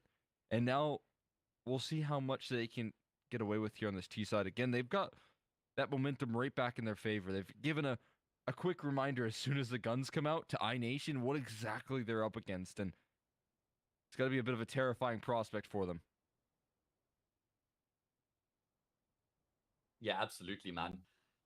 It's going to be just such a grind. Every single round here is a grind against this Team Spirit Academy team. Even when they've only got 5 Glocks, they're still able to eke out 2 kills. No free rounds, no easy rounds. If you make any missteps, offer up any unnecessary gunfights, you're going to be punished. Have to be at your best level against these guys. The Academy scene's actually looking pretty good right now, actually. It took a bit of a dip, I would say, but I'm thinking about Miles NXT. the 5 players they've been able to bring together there, very impressive team. This Team Spirit Academy squad obviously goes without saying they're in great form. Young Ninjas looking pretty decent as well. The Prospect squad, yeah. They're looking pretty fire. And even if you consider some of the players that have transferred, Navi Jr. now bringing in MPL, which is nice, but obviously maybe not leading to most success. You got VP Prodigies, who have shifted their players, right? They've gone through a couple roster changes, and in doing so, you look at where some of those players lined up, like, right? Latic doing excellent work on Aurora right now, and then Result on FORZE as well. Yeah, exciting times. And it's just such an awesome element to have in the scene as well, right? The academy teams completely changes the game. As we do have a pause here in this game. Get a look on a look as we fly through the map. Exner, should we throw this one to a break here, man?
Apologies for the extended delay, guys. We are getting back into the game, though. Just to refresh your memory, it is the second map of the series. Vertigo was the first pick by Spirit Academy, and they comfortably won at 16-3. It was iNation who got off to a start here, or got off to the start first, should I say, winning the first 2 rounds of the map. Spirit Academy answered back with 2 of their own, and now a chance to gain the lead. I'm Hayes. I'm joined by Exner, and we're hoping that iNation are going to turn this into a feast of a semi-final. Yeah, maybe something that we kind of anticipated was a little bit more back and forth. We're talking about 2 teams in really good form right now, but what we've gotten so far, maybe not so much. More of a one-sided affair, and hoping that that turns around at some point. No, sick little 180. Not a lot of information spotted out the back of that either. So the MAC-10 lurk doesn't spot too much out, but it does commit them in towards the B side of things, and they'll walk into an empty bomb site. Best case scenario here, right, for Team Spirit Academy. After losing the first frag, it's just their SMG carrier that goes down, and they get a completely free B bomb site. iNation, let's see if they can find another kill or 2 here. The money does look very bleak for the T side, so a couple kills would go a long way in terms of harming their economy.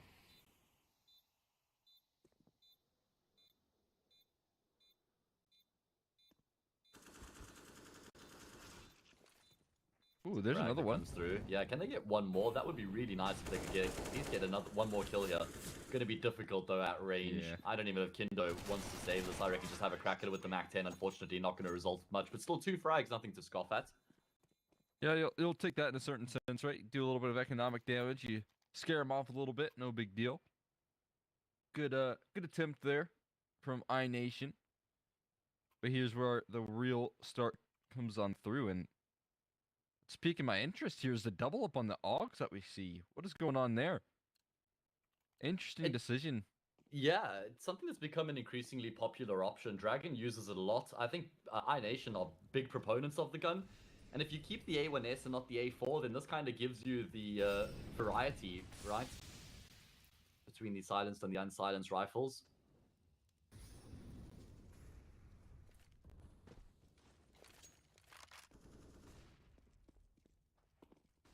See what they can do. A couple players really take a liking to the AUG in this map, which is interesting. Not maybe a lot of long-range duels that you can really take. But there's a lot of holding angles, maybe, and that's why we see it. It's gonna be interesting to see how this sort of game plan pans out. Though right now, a lot of priority taken towards this E-box here, looking for a fight. They have to peek around to smoke a little bit awkwardly, and immediately they get punched back. As soon as they turn that corner, 1 by 1 they fall. And now Dragon, he needs to stand tall on the back lines of sight. Now smoked off. Might be a slight gap that he can look to try and play around here, but at Spirit Academy, we've got the man advantage. Entropiq takes a world of damage as he tries to cross with the bomb in towards the site, and looks like iNation are already counting themselves out of the round here, Rex. Now they're going to be tapping out and taking these guns into the next, I believe. Oh, that's so rough. I'm not sure how I feel about that. I mean, iNation, yes, they didn't have much of an advantage in the rounds. That's why they feel compelled to make some sort of a play pushing through cave into the canals, but it costs them both their players, and they pretty much just lose the round straight off the back of that.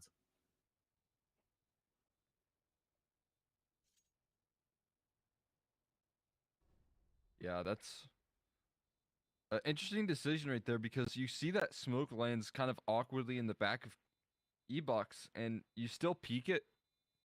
And the way that smoke landed, they had to peek in front of it, right? But that only leaves you like a slim angle to work with. So you better hit your shots if you turn that corner, and they didn't quite land it. Yeah, that's true. Really awkward decision to make right there. It seemed like they were desperate for control on back, and I guess that's not too atypical in this map. You can kind of anticipate that. Interestingly enough, iNation going to decide against investing around the guns that they saved. I thought that they would have just dropped a few rifles across. There certainly would have been light on utility and wouldn't have had a sniper, but they're going to play the long game here. Still a bit of bite for them in this round, though. It's not like it's a freebie by any stretch for the T side.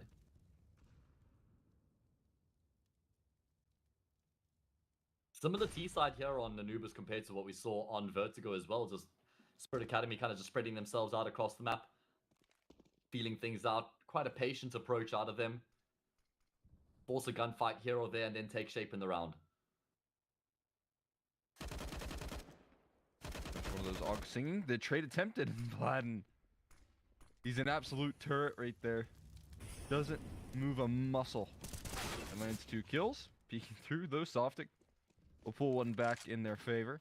Takes a lot of damage for it, though, in the meantime. So this might be a chance to get one on the board for the rifle rounds here. The first rifle round that they would be able to fully commit to. I wouldn't even say it's a full rifle round coming through from them. So this would be a bit of a reprieve, I guess. And there's going to be some stern resistance over towards that A-bomb site coming through. Depression, he's on point, recovers the AK. Got Vladen behind him. Baz is the man who's going to walk into him. Vladen on the angle, gets himself a kill. That's his 3rd in the round, looking to just try and get out of dodge now. He wants to stay alive for as long as he possibly can. He actually flashes himself there. Bird Academy are chasing him down. He's been able to round the corner, continues to inflict damage. My God, Vladen having an absolutely wonderful round. It's going to be the ace out of him. Yeah, that's really stunning work right there. That's exactly what you needed. That's what we anticipate from Vladen. He's playing some of the most difficult positions in the game right there. And those are the sort of rounds that he can deliver on a regular basis as well. He does that often. And if they're going to get back into this series, they're going to need a whole lot more where that came from. Absolutely. Here's a big let-off, though, for them. They want a similar sort of round on Vertigo.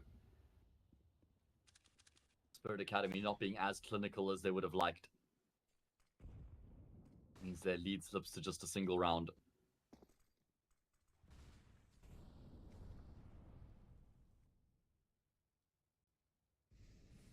Where do they go from here? Time to work with. Looks like they're going to feel out the A site. Another scope in position. This time it's the AWP. Was the Org of Vladen last time. Now he's supporting middle. Himself and Kindo working in tandem. And they've got Sotvik coming through on the opposite side. And actually will be able to get 1 kill. That's going to be keeping Kindo focused over on that side of the map. Means Depression's all by his lonesome. At least Kindo will best Sotvik.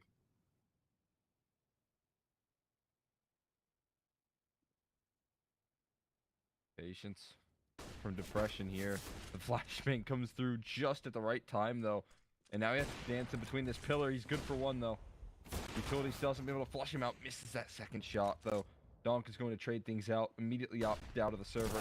Kendo still standing close by. Baz gets a nice little pre-fire. And now they have to figure out a way into this round. Smoke still up on the left side.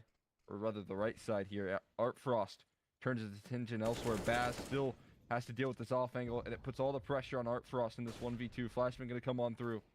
And the isolation of these duels is going to be incredibly tricky. Here's one peeks wide. He gets out untraded. 1 more to go. Trying to throw some utility on, and he lands a second shot as well. Art Frost is an absolute beast. Insane reaction speed. So damn quick with the sniper rifle, man. That is insane. What a clutch coming through from him. 1 versus 2. I love how he pushes forward there. He knew that Choiv was trying to take his attention away from Dragon, right? That was the plan, that Choiv to the platform there was trying to keep him focused on him. But Art Frost says, I know exactly what you're doing. So he pushes forward out into the open, gets the kill, then jumps around the corner, connects on a nutty flick to finish it off. And Art Frost continues to impress and not going to be stopping into the next round either.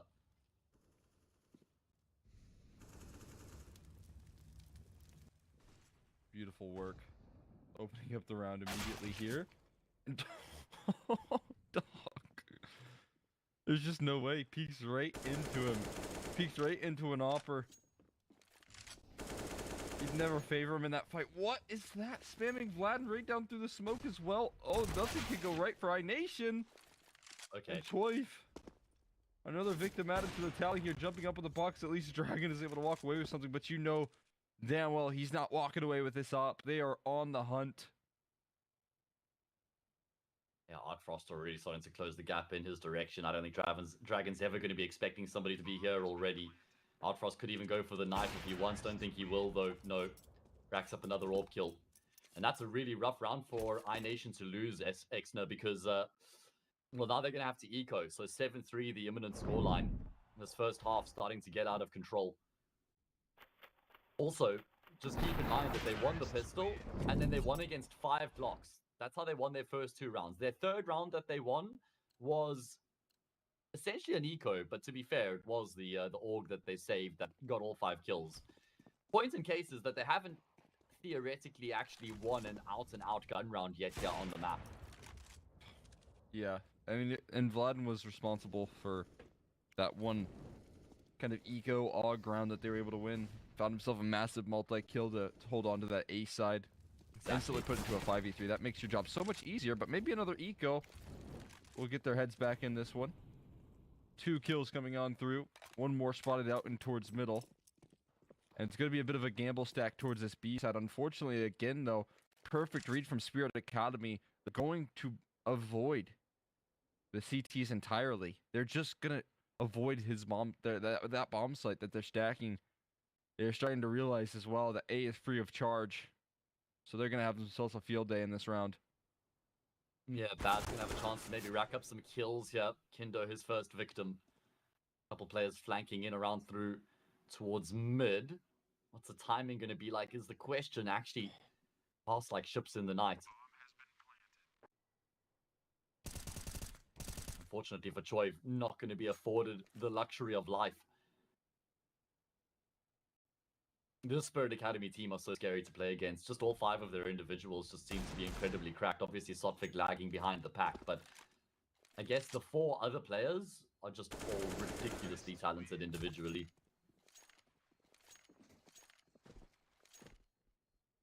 Yeah, so much going for them. I mean, even Softic on this map, I felt like he's had a couple nice kills to help them out. Won a clutch over out towards as well. middle. I think he won a 1 versus 2, or at least certainly had a 1v1 win. Maybe that was up on Vertigo. Either way. Yeah, I mean, it's just a full team effort here. There are some, better pieces, or I would say better individuals here, but again, everyone has their role. Everyone plays it to perfection, I feel like, right now, as of this map. Or, I mean, as of this tournament, right? These guys have all been turning up to 10 over the recent months here. Look at Zontex. He has an A1S on the T side. That's by choice, by the way. Puts it to good use to open up on Dragon, getting aggressive in the canals, costs him his life. Very patient from Spirit Academy once again. That is the name of their game. It's where they do their best work.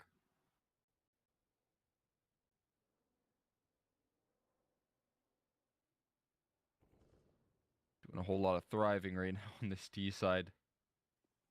You do probably need to see iNation break their record on Vertigo soon, right? They can't just get stuck on 3. That's going to be a mental factor that's going to break them down over time. The longer they are on 3 rounds, the longer it's going to pain them here. As Kendo had a chance to fight back towards middle, he just gets spotted. This is the patience from Spirit Academy. This is the composure that we've been seeing all throughout Vertigo and now carried over into Anubis. Exactly. Clearly the blueprints of their T side as they're going to try to test the waters over towards this B bomb site here once again. Kendo working along with Depression. It's the sniper who's on the angle first. Will be able to find the kill. Donk in hot pursuit of the trade. Will fall victim as well. Depression does eventually go down, but that's going to bring Kindo into the fray. Baz on the bomb plant will certainly be denied, and Kindo able to double down off the back of that as well, even going to finish off the round. So great position being taken up by him. The bait and switch works out perfectly. That's a huge round right there. Things weren't lining up perfectly until those 2 op shots rattled off. That's huge. If you had enough players there swarming the sites, if you didn't have that luxury, if it was an instant kill on the Depression, I think that round would have been so different. But they find the quick 2-for-1. No one's around to trade that kill on the backside of Kendo. He gets away with so much. That's massive. Yeah. Nice setup there. Proves fruitful.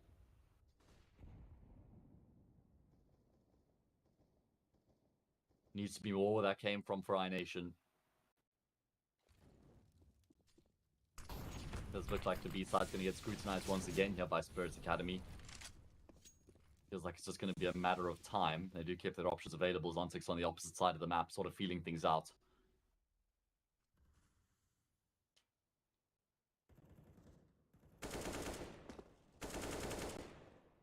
Interesting smoke. Don't feel a lot of pressure off the back of that. One flash could go a long way towards middle, but they're not running in just yet. Instead, they're walking in dry, and that's a big problem. Depression able to pluck one out of the server with relative ease. And more looking to test him. Again, no utility tossed in just yet. That's a big problem, and another kill comes through from Depression. This double up could be very, very fruitful as Vladden picks off one as well. Dry peeking into these angles here, trying to take space. Team Spirit Academy finally getting punished for some of their aggression. Yeah, very successful there with the 2 AWPs in place. Perfectly positioned, able to get all 3 frags in the round so far, and I think that Spirit Academy might even tap out here. I mean, it's still going to be pretty bleak in terms of the investment into the next round. Baz could drop a Galil, maybe Sotfik could afford a Galil, so they'd have 3 rifles and an AWP, and then 1 SMG or a pistol. I think that's what they're going for. Yeah, they're settled in. Okay, so iNation going to claw their way back to just a 2-round gap. Looking at the statistics here on Anubis, I think the one thing that iNation have going for them is that historically, not that there's a huge amount of history, but Spirit Academy have struggled on the CT side of Anubis. They scored a 40% win rate on their CT side of the map. On the flip side, iNation have a 67% win rate on their T side. So even you could even make a case and say that 6 rounds could even be enough here for iNation on their CT side. Yeah, what you're dealing with is a pretty struggling CT side versus a very good T side for iNation. That's what's really let them thrive on this map. They're very effective on the T side. So, Spirit Academy, they want to walk away with as much as you can get. And I think this double op could prove to be a massive solution for them over the long run if they're able to wield it correctly. So far, so good. They went for a little nade stack there. It didn't do incredible damage to Softic, but put him on notice. So lining up for a pretty quick B execute. And again, Vladden going to be tested, but he's taking a very forward angle.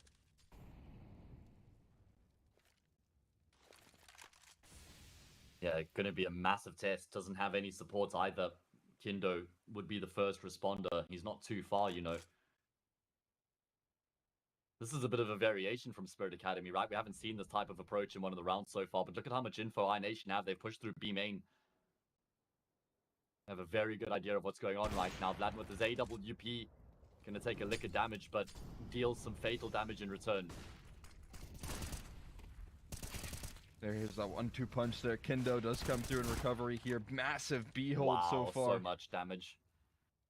And Vladden left last man sitting on this A site now, but he has help coming through quickly. Art Frost gets taken down as he continued to try and jiggle out. He was stuck between a rock and a hard place there. No escaping. That's a beautiful defense. This is much more like it here for iNation as they start to build up some round counts here, keeping them stuck on 7. And they should actually stay on 7 for a while longer as well. It's going to be an eco here for the T side and a chance for iNation to level up the scoreline. So we're seeing some grit coming through from them. Pretty much for the first time here in the series, we're seeing what iNation are capable of. They're putting up a good fight. Showcasing that they're worthy of the spots in the semi-final and that Team Spirit Academy are going to have to work hard to grab their spots in the grand final if that's going to be the case. Depression holding a very tight angle in towards mid. Spirit Academy had a good idea that was the case.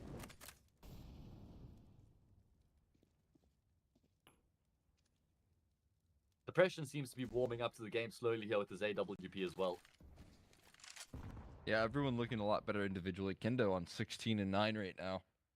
Kind of playing in a bit of a floating position throughout the map over towards middle right now as he is brimming with confidence so far. Yeah, absolutely. Leading from the front. Depression going to have a chance to rack up a few more kills here as they start to run in his direction. Has got some support from Vladden, and between the two of them shouldn't have too much of an issue in getting this round across the line. Ooh. They're gonna find a kill over towards E-Box, so Kindo looking to catch him in transition. He dives down trying to find him for the backlines. Everyone has each other's back. Dragon covering Kindo. Kindo covering Dragon. Everything works out well for iNation, and they have a chance to win this half now with one more round. Actually feels like this is a really important round here for Team Spirit Academy if they are going to stand a chance or at least feel like they're in a competitive position going into the second half, because they were in a dominant position. They were up, what, 7-3. They've now lost 4 rounds in a row. Double AWP setup's been great for iNation, so Exner, why not just throw a third or a fourth into things? 4 AWPs. What is going They've got all on? the AWPs. Bizarre. It's working though. They're just dry peeking every angle. I think they've finally cracked the code. Relying a little bit too much on individual plays here. They're getting plucked apart by the ops here. Another chance. Choiv gonna dance around the pillar, spam through the smoke from Vladden, comes on through, and jiving through the smoke from Vladden is going to close out the half in favor of iNation 8-7. We'll see that second half right after this break.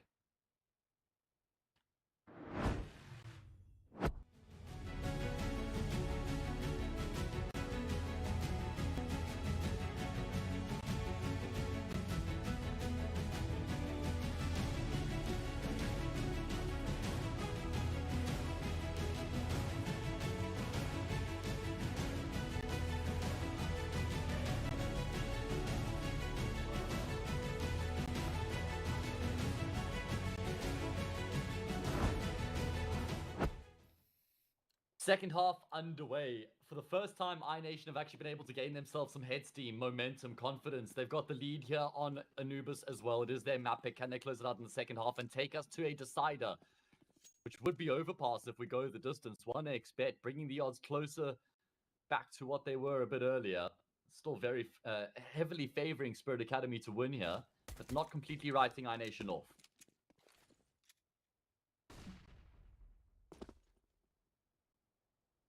I don't think you can afford to write iNation off right now after how good they looked in that first half. Double swing coming through though is going to drop the bomb. That's going to complicate the game plan here just a little bit for iNation. Kit's held on to, bomb maintained, and actually they've called in for a lot of reinforcements. There's a lot of utility out here on this T side to get the job done. They continue to take the fight, and it continues to favor them here. Damage done onto Art Frost. He's going to try and toss in a flash for his teammates, but they're already past it. They're already a little bit too deep here, and peeking forward. It's labored from Baz, but that second 1-2 shot right there. He might have missed the first 5, but he lands the last 2, and that will get the job done. I mean, I just thought that he was definitely going to go down there, standing out in the open. 2 players on his screen, nobody hitting their shots. Baz and Artfrost finished the round with 27 points of health between the 2 of them. I don't think I've seen a pistol round go that way on Anubis. Just so many bodies hitting the floor towards middle. And it's going to be Team Spirit Academy who level up the scoreline in the process and should actually get their noses in front of the back of this full anti-eco. Yeah, interesting to see Bomb go kind of towards the weaker side of the map there, with only 2 players defaulting towards middle. You lose Bomb, then you're very likely to lose the round. Now, they did a great job of trying to recover that round, iNation, but couldn't quite fully put it across the line. Now their T side, not off to the start that they were hoping for here. 1 Deagle, that's all that they have in play. And this angle's rather nasty, especially if you have help. Starting to feel the heat a little bit is Softic. Smoke comes through a little bit late. He's still able to buy time, a lot of it. Ooh, nice. The rotation's getting punished, but Dragon last man standing. I don't know how much he'll be able to do. Another kill would be nice, but no, denied that fact. And Spirit Academy, they take that lead right on back. This is going to be the first real test of the second half here, though, for the CT side. And they're not going to have phenomenal weapons to work with either. 2 FAMASas and MP9 in the mix as well. And then 1 AWP and the M4. And looking at their money, if they lose, they only get $1,400. That's not going to be enough to afford a full buy in the next round. So actually a really good opportunity for iNation in the early stages of the second half to not only level up the scoreline, but break that CT side economy and then start to claw their way back on the comfort of the T side. Who do you think's winning here on Anubis, Exner? Oh, gosh, that's hard to say. Yeah, stick your neck out. Double ops coming on through worked out really well for iNation. I kind of hope to see that from Spirit Academy, because that can be a gimmick enough to actually pull a CT side out of the hat on this map. If you really dominate on the double ops, then the job becomes a whole lot easier.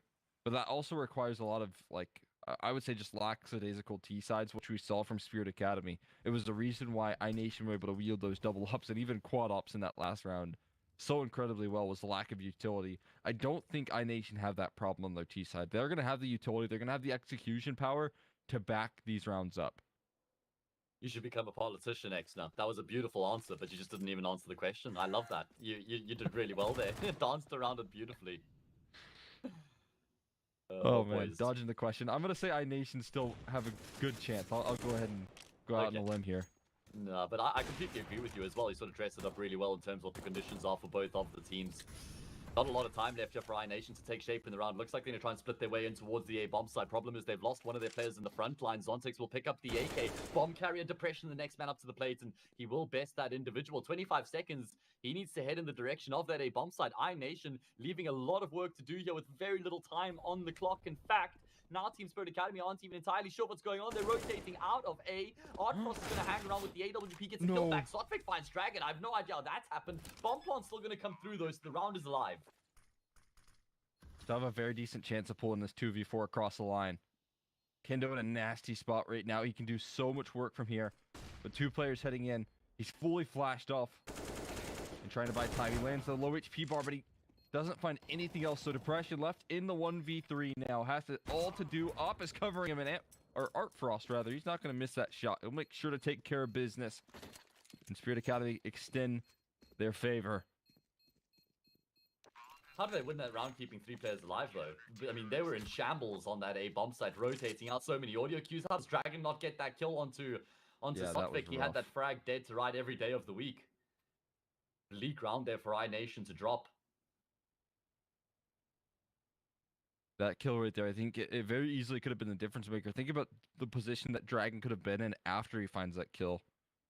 Just completely cuts off rotations from one side of the map. It allows for the rest of your teammates to hold the other angles right there. And that wasn't a luxury that iNation could really afford to lose because CT side foundations being built, Op is maintained, but also 2 AKs and Donk and Baz to back it up. And we have already seen what Donk can do when he has an AK in his hands.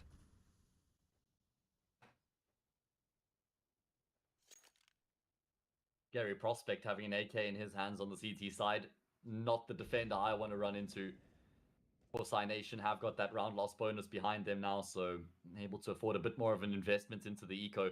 We've actually seen them do some damage with these types of investments before in this matchup. See what they can do this time round. Going to be trying to pull some attention in towards middle, towards Canals as well, but it's going to be a big hit in towards the B-bomb sites eventually. Well, that's a really good molly. That's going to cut off rotations. It's going to really delay out the support that can be had on this B side of the map.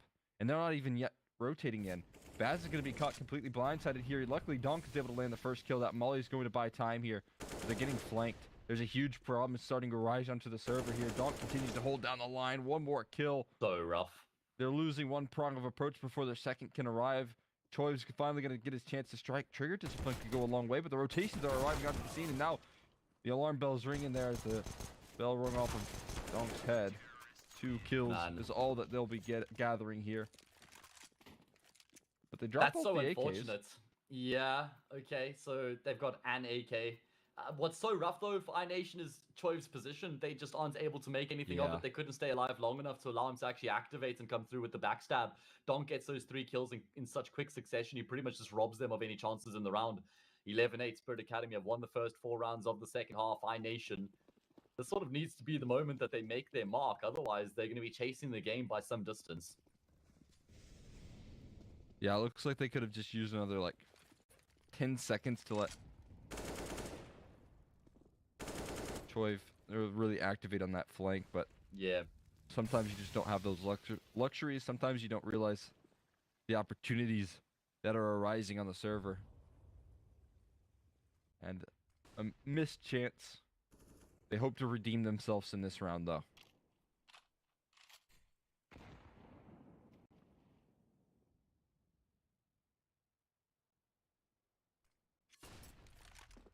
Does look like they're going to end up on the A-bomb site. A lot of time left remaining. That's a rare miss there from Artfrost. Good opening kill gained for the T side. Still, though, not making any decisions off the back of it. Spreading themselves out, keeping their options available. Must win round here, especially off the back of that opening frag, taking down one of the crown jewels in the defense. Yeah, that's leaving a huge themselves a pick. lot of work to do again here, Rexner, with not much time. And make sure that you capitalize off the back of that opening kill right there. And good news is, I think that that bomb is leaning back in towards this A side. Oh, Vlad finds that frag. I think that should really commit them. You catch the player aggressing forward here. They're going to send in a little probe over towards that B side of the map. Choiv sent on in. He's still finding kills. Oh, a second Choiv.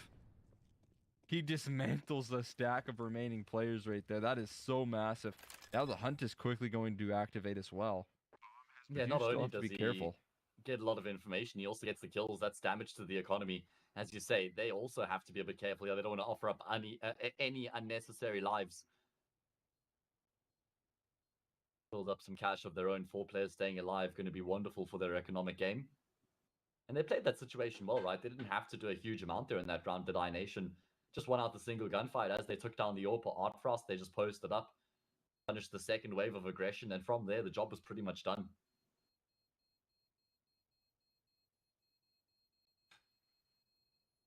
Yeah, really good work being done right there from iNation. Helps out when Choi finds all of those kills on the lurk as well.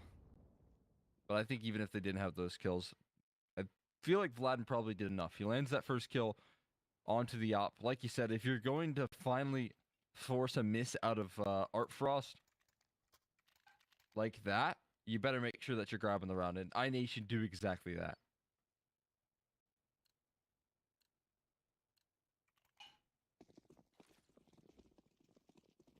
Gonna have to find that kill a few more times throughout the half, though. Not gonna be able to just find that frag on Art Frost without him having any impact too often. And that was a luxury. That was a let-off. How do they build on that is the question. Looks like there's going to be some aggression coming through from the CT side. Baz waiting, flash over the top, does blind up 2 of the players, going to be able to get the first frag immediately. Art Frost is in trouble, leaves himself completely exposed without even realizing it. Pushing every extremity though, and there's the kill onto E-Box. 12 unable to escape, and now they're kind of contained in. They are forcing in towards this B side here. They have to brute force it. They have to make it past Donk, and they can't. Just lining up a couple of kills. Beautiful work from Donk. They pick themselves up the double op that guy was talking about earlier, which is going to be very interesting to see. And a familiar scene here for iNation is the struggle to find 2 rounds in a row. Yeah, that's and true. that's flaring up in the second half, and I don't think they can really afford that. Stop-start stuff from them. They certainly can't. If they lose another 4 rounds here in regulation, it's map and series over. And their run here in the CCT West Europe Series 1 will end in the semi-final. Actually had recovered quite nicely in that previous round, right? They lost the first 2 picks, but then gained 2 back straight afterwards. Art Frost overextends ever so slightly. That cost him his life, but Donk just assumes the forward position and goes completely unaccounted for once they commit into the B sides. It's not even like Sophic had to bait there for Donk, which I thought he should have been. Second AWP recovered for free, so they don't even need to invest into that extra AWP. And if iNation loses next round here, then I fear the worst for them, Exner. It's going to be a difficult road back into this if they do lose it. And Art Frost, tasked with a little bit of initiative there, takes down Choiv. That's a big pick. He reminds me of a baby Deco, man. Yeah, it's really sick. Over the multi-finals, we saw a lot of that from Emor. He was constantly taking that fight with the op. I think it's such an incredible fight. Great way to open up proceedings right there, and that's exactly what just happened. First kill in the round, he immediately repositions for the second. And that is just, you can barely see his crosshair move when he gets these flicks, but you know they're going to be accurate. So gifted. 3 versus 5, Dragon able to snap a kill back. That's going to be sending Art Frost a little bit more into a defensive position. Smoked off, pressure going to be mounting on the say. Bomb side, Zontix is there, lands a leg shot. It's going to be Depression who assumes the angle immediately after that. And that's going to be costing Zontix his life. So actually, Spirit Academy squandering their stronghold on the round. Lost their grip on this lead. A boost above the smoke could be big, though. It looked like Depression for a second was wise to it, but he falls off the angle thereafter. And now everyone posted up, everyone waiting patiently, as Spirit Academy have to wait out this utility. They're waiting for their time to strike, but now that smoke fades away, now that's going to encourage them in. Dragon's still holding a close angle here. Will he be able to get anything done? He's so low on HP, he drops immediately. And that utility continues to follow suit. Depression catches them swinging out in the wide open. Frost, he's trying to land the flicks, but misses out his second opportunity. And still Depression struggling. There's no time. And they almost line up for him. Collateral connected, and that's enough to finish the job on Art Frost. What a heroic effort from Depression. Yeah. Insane effort coming through from him there in the post plant. 5 versus 3 salvaged. Art Frost does a great job to get the 2 opening kills in the round, but it's not enough to lock in the round. That's going to be frustrating for Spirit Academy, who are now descending into eco territory. And I mean, even though they were in a 5v3, it was actually just because iNation were able to push through middle that they cut the map down the center. They isolate Zontix as the only player over towards the A side of the map, and he's not able to get a kill before he goes down. That leaves his team in a pretty rough position. iNation, massive round coming through for them there, largely thanks to their sniper.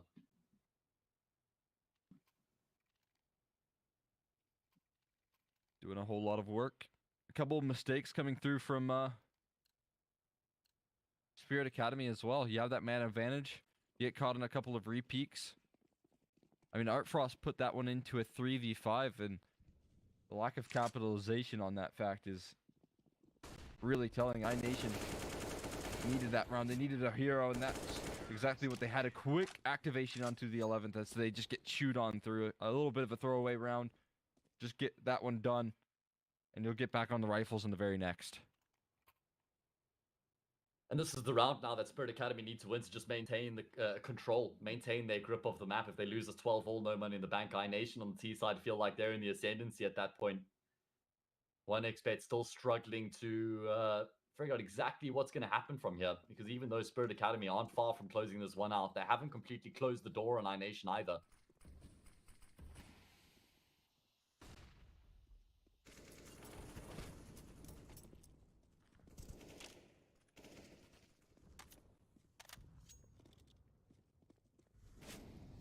Pressure for iNation.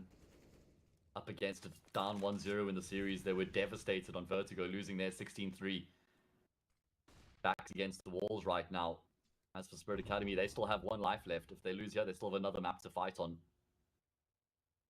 Yeah, the pressure's certainly released with that fact, but you want to get it done as soon as possible here. You want to make sure that whatever momentum you had is taken advantage of here. And oh, what a bad bit of timing there. It still works out in their favor. Swing for the fences right there. It's a 2-for-1 trade somehow. And look at the map control that they're having to retake here. Zontix has to be careful with the angle that he's taking. Falls back towards this B side. Art Frost stands in defense there. Op looking to peek forward, but he has to have his head towards 2 different directions. And peeking right into that op. He's going to nail it, but Vladen comes as quick as ever on the trade. There was no help. There was no support. And Molly that follows suit here. I don't know how much of an effort they want for this retake. Zontix is getting flanked in. His days are numbered. Kendo clears out this flank as well. So they're going to realize soon that Sophic, he is flanking. Might even just be looking to try and recover an AWP. I think there's a sniper towards this part of the map here when Art Frost got that kill, right? iNation, they're also going to want to recover the sniper rifle. And Sotvic, I don't know if he's going to be able to get out of this one alive. Actually, really important that he keeps his gun in play as well. They used the HE grenade there to blow the AWP towards them. I think that's what they just did. Okay. Wow. 12-all X now. iNation continues to fight back as they level up the scoreline here once again. And they should actually be able to go clear by a round in the next. This is looking very good. This is what we anticipated here. Good T sides, capitalizing on opening picks right there. Forcing a lot of discomfort in the Spirit Academy CT side. They're getting picked apart on a couple of aggressive maneuvers. The default's panning out well for iNation. They're catching them on the aggression. And then the execution that follows suit is what really is the icing on the cake. That's the way that they're closing out these rounds. It's the execution power that they have off the back of these man advantages. Speaking of man advantages, Sotvic has been able to gain 1 for them, but dies immediately afterwards. And actually, He was the hero rifle. I'm not really a massive fan of his position being taken up there, to be honest with you. I think as the hero rifle, you want to take a fight where if you die, the gun's at least recoverable. Maybe use one of your physical players as bait, put him on the edge of your fishing rod, just send him out into the depths and see if you can use him to get kills for yourself. Maybe that's just me. Yeah, he's definitely on an island right there, right? No one could even pick up his rifle if he went down, which is the biggest problem. So, a bit awkward. At least you walk away with a couple of kills. You're not completely empty-handed, but the lead's been taken by iNation. And they're starting to look really comfortable. They're starting to look like they're hungry to take it into a third map. Very close to it. I think if they win this round, they pretty much lock that in, right? Yeah, or at least series point. It would feel like. That loss bonus has to start stacking up here as well for Spirit Academy, so that's at least something that they could work with here in future rounds. But for now, loss bonus isn't something you really want. You want to start winning some rounds soon. There's going to be a couple of rounds before you actually topple that economy as well. Art Frost taking a passive angle. This is becoming very awkward. Space being taken. Does look like iNation are going to try and finish her towards the B side of the map. Art Frost, if he's not careful, is going to be walking into his opposite number scope. Look at the aggression out of the CT side. Donk creeping his way forward along with Baz. Choi, who's in the corner right now, but cleared by Donk, is going to result in the kill. And Art Frost goes on an explorative mission. And he will bite off more than he can chew there. Good trade from Dragon, and Vlad gets a kill of his own. All of a sudden, round very much alive here for the C side.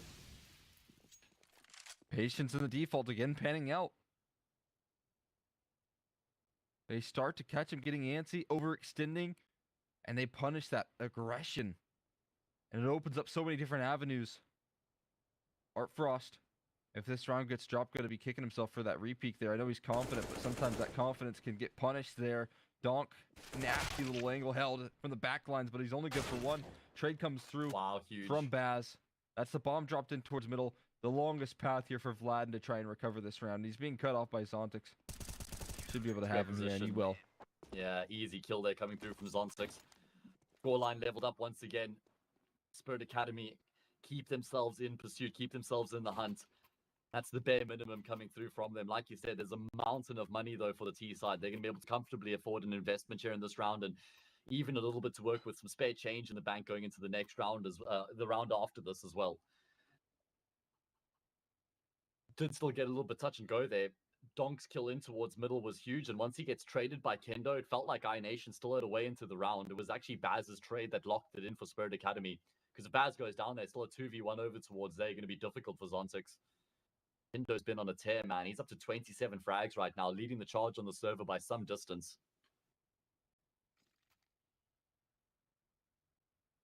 Yeah, he's doing excellent work. It's been a real asset on this map. Kendo's ability towards middle. On that CT side, it netted them a lot of rounds. It started off a little bit clunky, but it eventually really lined up to be a good half for them, closing it out with 8, and I think that should have been enough. We'll see if that's the case, though. Spirit, they have fight in them on this CT side as well. They've been keeping it neck and neck. Definitely the most competitive we've seen here in the semi-final, right? Oh, yeah. Which is a good sign here. I want to see some back and forth in these semis. I know it might lead into a very explosive grand final, but soft tech, oh my goodness. Nearly got caught over towards middle. Calling in for Art Frost as well. Kendo, oh my, he just pushed straight through that smoke. That's an easy kill for Kendo. Massive overextension right there. You wouldn't even believe it. Look at this from Zontix. Resides in the smoke right now. He's going to be hearing all the audio cues. 1, 2, and a third. About 5 past him as well. Smoke phase. Zontix appears. No way. It's going to be a nightmare here for iNation. 3 kills coming through from him. Flatten desperately fighting back. How does he get a second kill there? On the drop down spray. Finds the kill onto Baz. Chaotic scenes here, Exner. Oh my god, what on earth? Vlad tossing smoke spam here. Zontix looking to get away with the same antics that he just got away with here. He dives a little bit too far past the smoke, though. And he gets punished for it. It's an AWP for Art Frost. Does he have his pistol out? I really hope that he does. Vladden's incredibly low right now, just 2 points of health to his name, edging his way in towards the site. Frost out in the open. A chance here perhaps for Vladden. Time to play with.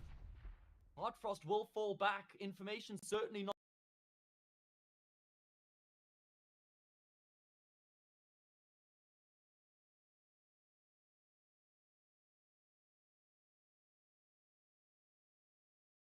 been relayed through that Vladden is low, still has to recover the C4, will be able to do that and get himself in towards the site. Wants to beckon him forward here, but Vladden needs to get the plant down. He has plenty of time to do so. He's just going to commit full stick, no fake. And Frost moves on in. Again, he's holding his op out like he doesn't know, like he doesn't realize how low Vladden is. He's 1 HP, and the op's not the right tool for the job. Right underneath him, he drops his pistol, so there is no option. How does he get past this angle? The answer is he won't. A 1v4 clutch for Vladden, an impossible round, pulled back from the brink. Oh my god, that's one of those rounds when you watch it back in the demo and you see how ridiculously low he was. That's the moment that you have your head in your hands. Does Baz not know how much damage he did? Probably doesn't actually realize that. Frost makes life very difficult for himself on the clutch. He throws the pistol first, then the flash is underarmed. 14-13. There's no money in the bank here for Spirit Academy. It looks like they're going to settle to play for overtime. We were singing Vladden's praises coming into this matchup. He was somewhat anonymous on Vertigo, but boy, has he come to life here on Anubis. I feel like that's the first round that I've seen in this entire series so far where Spirit Academy, they look like rookies. They look like the new team on the block. They look like an academy team right there, making all of those mistakes. And to be fair, it's only the first time in around 50 rounds, so we'll give them the benefit of the doubt right there, but they're going to be kicking themselves for not winning that one. That was the best opportunity, the easiest way to grab yourself 14, maybe to close out this entire series, and now they've made their job all the more difficult. Look at how fast this round is coming through here from the T side as well. Zontix is being chased, he's being hunted. Kindo just rushes him down. They know Zontix is in position as well. Okay, still able to find 2 kills with the 5-7. This is an eco for Spirit Academy. Fresh Molly going to keep them at bay. Baz says, no sir, not me. I'm going straight through. Another kill out of him. At least depression takes him down. But the further these numbers drop, the more doable this becomes. Wait, no. Oh my god. Oh my god. Had his knife out. Vladden was throwing utility. He'll go down. What are we watching? There's no way. What is going on right now? Depression's picked up an AK, knowing that he's up against pistols, but they doubled up in the flank here. Depression might not be wise to this. He's going to pick up that bomb, and he might go forward. He might push over, and once he takes enough space here, he could go towards that B side, but instead he dives back in. And he starts to plant. He starts to commit, and they're both flanking here. Depression, a chance to isolate. He spots out a second as well. He takes down the rifle. Dunk in the 1v1. He wins it. He saves his team. And iNation, they grab themselves map point. Back-to-back clutches, a 1v4 and then a 1v2. That's how they've been able to get themselves to map point. They've got 2 of them here on their T side as well. Spirit Academy were playing for this moment. They were playing for this round. They decided to go for the long game. Respectable decision. They're going to feel a little bit aggrieved that they weren't able to win that previous round or the round before that. Left them out there for sure. Now they need to win 2 in a row to take this to overtime. Depression looking to try and ride that wave of momentum from the previous round into the next, but he's been culled down here by Frost, left out in the cold.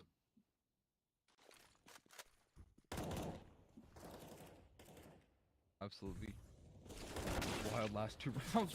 What on earth was that Softic? Yeah, I don't know. Diving on in right there. Massive overextension here, pushing over towards that A side though. It's going to net them a frag at least back here. They're peeking out wide. Smoke is tossed down. This is incredibly chaotic at every seam of the map. They've left a player on 1 HP towards that A side. They've left mid completely open. What is going on here? Complete control for the T's. You might think iNation are unfavored in this round, but they have all the space in the world. They have every tool at their disposal to get this done. Yeah, where did they go from here is the big question. They've got the world is their oyster. Looks like they're going to wrap around in towards the B side here. And Spirit Academy, I've got absolutely no idea that this could be happening right now. I mean, this is surely going to be enough for iNation to win the round, right? Baz definitely going to fall, but a Dignitas, but wait, no way, that is an absolutely robotic reaction. Never expect the second man. It's Choiv left remaining, up close and personal with Darkfrost. He'll fall to the no-scope. Baz, are you kidding me? What was that adjustment? It's like he knew he was there on his screen, but he knew he was going to play Trigger Discipline, and all of a sudden, do you think that's what it was? Oh Just completely my God. faking him out right there? That's so ballsy. I'd love to believe that reality. I'm just going to believe that that's what he was doing. That's so sick. That is just stunning. Unbelievable. And look at what's left here for iNation. It's not a comfortable way in the 30th round to go about things. All the clutching that was required to get them to 15, it might have been enough, but it's left them high and dry here in the 30th round.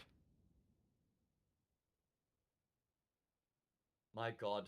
Is this going to go to overtime? Is there a twist in the tail? Nothing's gone the way it's supposed to. So I'm not going to start expecting that to happen here in the 30th round. You're getting a really good look at both of these teams before the grand final, Exner. One of them will feature against GAMERLEGION. Entropiq, the man up to the plate, pressure in towards mid, uses the molly to his advantage. 2 kills coming through from him, forces iNation's hand in towards the A bomb site. This reeks of overtime. Becomes more and more likely, becomes a guarantee. Zontic's one away from to close out the map and take us into overtime. Wow, that is a stunning way to close things out right there. An absolute robbery towards the tail end. Something that they'll certainly take. And now Spirit Academy have a chance to close this one out. iNation got to be somewhat kicking themselves that they weren't able to close it out in regulation. To be fair, though, they did win a 1v4 and a 1v2 to get up to that 15th round, so they can't be too upset.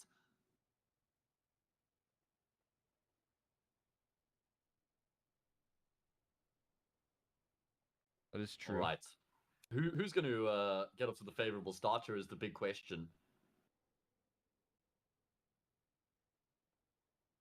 It's all the money in the world now for iNation. That's not a big problem for them anymore. They had the clutch factor to get them here.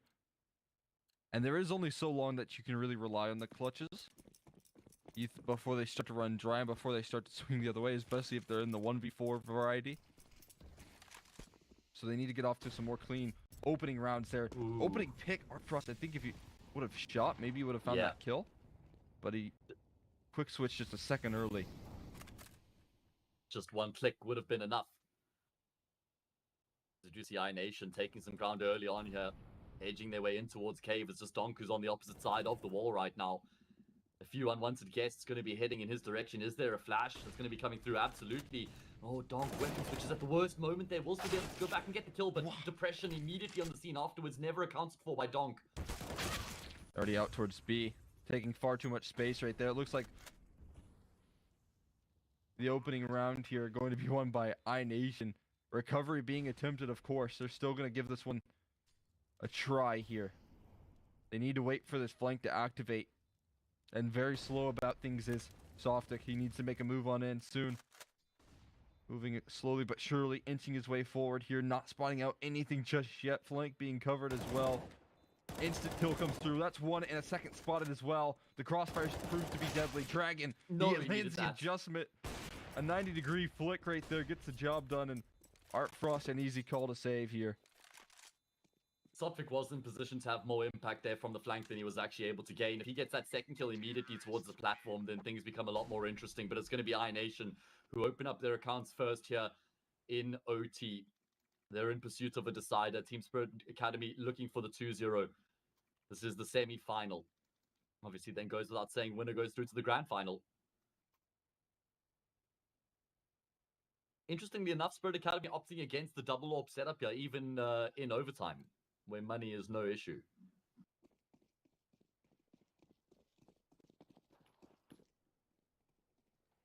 Yeah, I mean, Artfrost, I think, holding on to this one, at least for one round. If you do, like, get swept, money can be a problem here.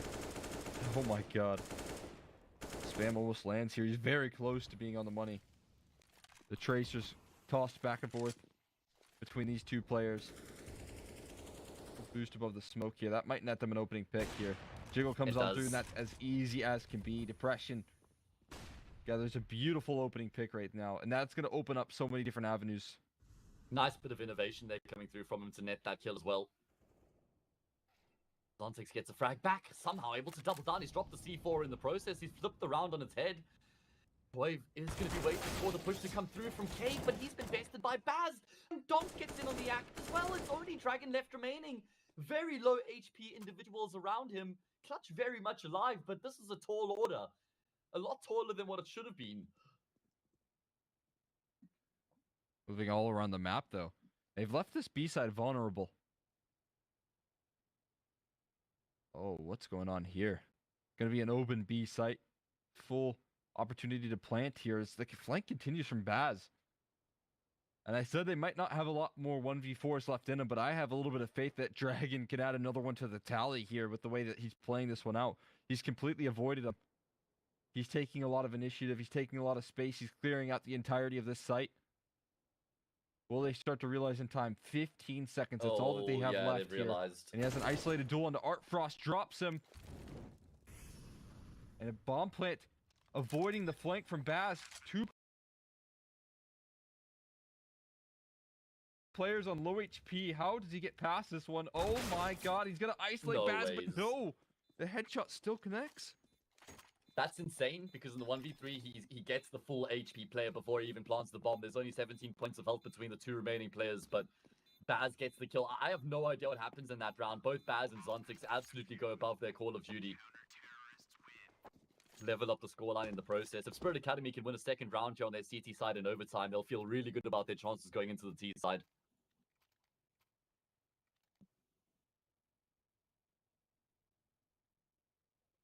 Nearly doing the impossible again.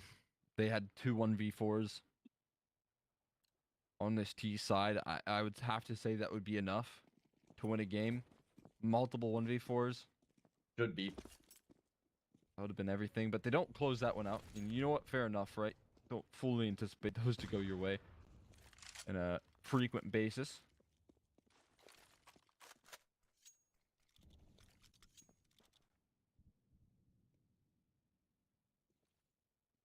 All right, final round of the first half here in OT. iNation going to be edging in towards the direction of Arcfrost. Wow, how's he missed that shot? Zontik's going to be getting a kill in response, but he dies to Vladden straight afterwards. Man advantage in play here for iNation with a huge chunk of time left on the clock. Second time. Looks very uncomfortable in that angle there, Art Frost. So now that's the second time that he's just barely whiffed that one. Headshots do come through. Donk making sure not to whip anything here, but he peeks a little bit too wide. He gives it over. A trade frag coming through from Depression and a lot of space taken towards middle. It's going to force their hand. Vladden, head on a swivel here. He needs to play his cards right. And timing is everything here. He's spotted on the retreat. Softic has the round in the palm of his hands now. His multiples are going to be spotted right above the bridge. He finds that frag and stays alive. Ebux is being heard by Baz. They start to line up for him, and he's going to close another round for his team. Absolutely insane. I thought that was iNation's round dead to right. 4 versus 3. They had a good hold. They had a good idea what was going on. It's actually even a 4 versus 2. Either way, I can't remember exactly how it played out or what the numbers game was. Good aggression from Sotvic. Timing absolutely works out for him. I love how he just falls back straight afterwards, right? He doesn't hang around and give the T side any opportunity to get the trade. Just immediately heads for the hills. That funnels them in towards Baz, who happily snaps up both of the kills.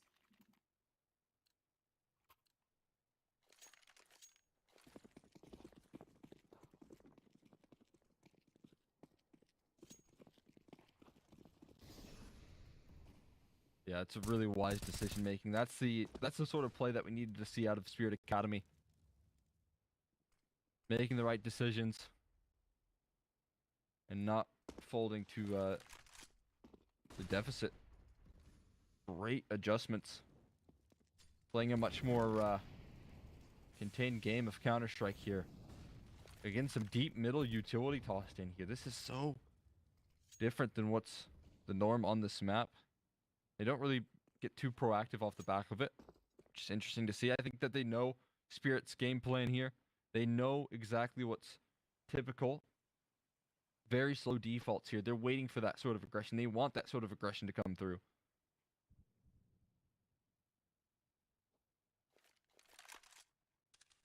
Does look like they're going to edge in towards the A side. We've seen how well worked these rounds have been from iNation so far. The 1-2 punch between Depression and Vladden has been deadly.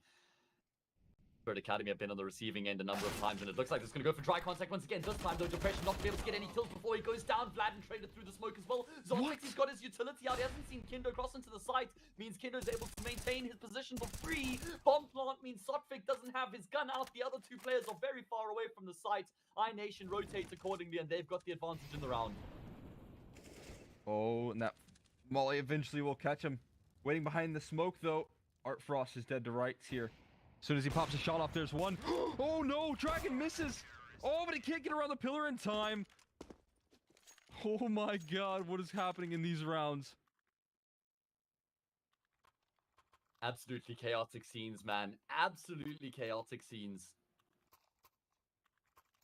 Art Frost should have been dead to rights, as you say. Big miss there from Dragon. Doesn't cost his team the round, thankfully. That round was back and forth like a game of ping pong. Spirit Academy were able to trade 2 for 1 initially, getting both the kills on Depression and Vlad. They needed that to be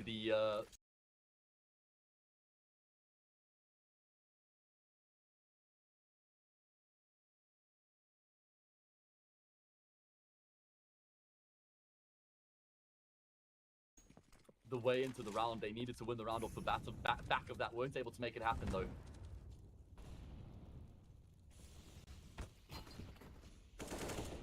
There's one kill coming through again. They're back to the dry peaks here and trying to fight out of this situation is Baz. Somehow landing further kills. Depression again missing some crucial op shots here. As the Molly flushes him out of position, Vlad goes down here. Last 2 players somewhat known towards this B side here, so they're going to beeline it towards A. Completely avoiding the remainder. It's a rat race. Very loud is Dragon right now. Zontex should be hearing these footsteps. Oh man, Sotfik's so deep right now. Orp edging in his direction. Going to best Sotfik. 2 versus 2 is the name of the game. This is for map point, by the way. Whoever wins this gets himself a map point. If it's Spirit Academy, it's to series point. Dragon spots it out. Information given away. Look at this angle taken up here by Zontex playing behind the boat. That gives him cover from the flashbang. I don't know what on earth you're supposed to do about that angle. It's planted for them as well, so the isolation of this fight is going to be near impossible for Depression. Try to get on it. No luck. Map and series point. 1 map and series point for Spirit Academy here on their T side. Exna. 1 opportunity to close this out 2-0. Right here, right now. Otherwise, we run it back. Do it all over again. The explosiveness of this map. We'll get at least 4 more rounds of it, which I will certainly take. Right now, 3 players actually towards middle. No one was posted early initiative. Playing right around this angle here. Art Frost. Unscoped. Unwavering. Dragon off angle held. With little support. Just Choi who stands close by. Looking for that 1-2 punch. They don't want to jump the gun too early. Nobody overstepping the mark right now from either team. Both sort of taking respectable stances. Man advantage in play for iNation, courtesy of Kindo. Cut Donk down at the start of the round.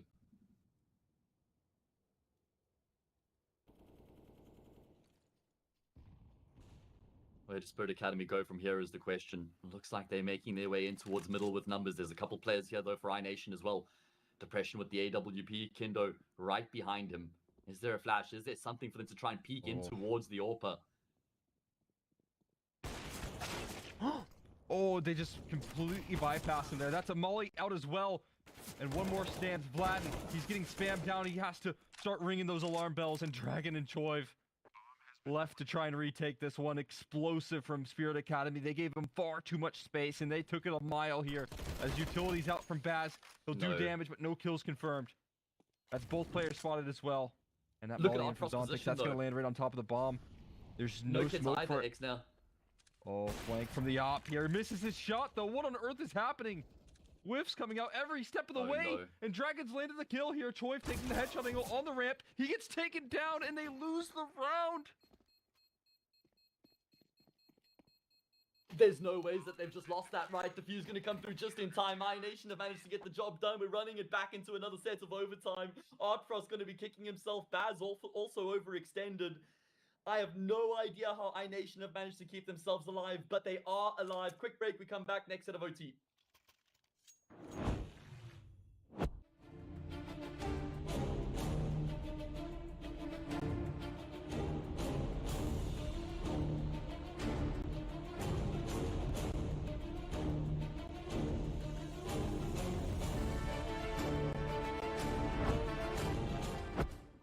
Just kidding, no break, straight into the game. OT number 2 underway, Exner. I have no idea how we've gotten here. Both teams have made their mistakes. Both teams have had some insane plays. And you know what? I'm just happy that the action continues. Man, yeah, me too. I'll certainly take that one. Maybe not in that sort of fashion, right? You want to see the closer come through in a round like that. You want to see Spirit pulled across the line right there, but they missed their chance. And now my question is, now that they've missed that chance, are they going to be able to get their heads back in the game? iNation have also missed their chances, so both teams have squandered opportunities here on Anubis to close it out. To be fair, that previous round was insane. I mean, how Sotfik was able to bypass, get both of those kills. They charged through the molly. I mean, incredible scenes.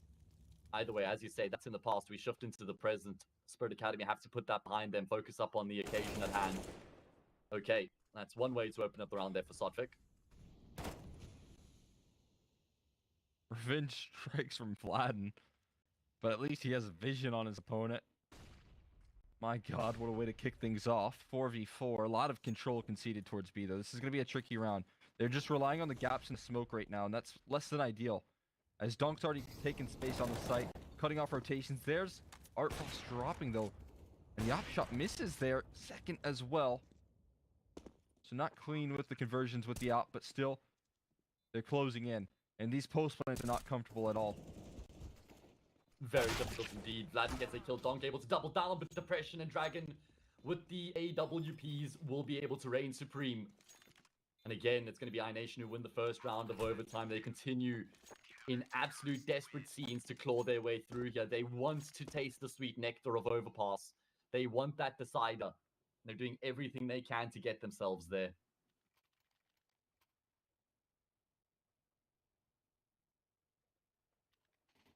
Man, oh man. I'm loving it. Spirit calling in a timeout. Luckily, they still have 3 more remaining, so haven't used too many of those. They've been saving them for the second overtime, apparently.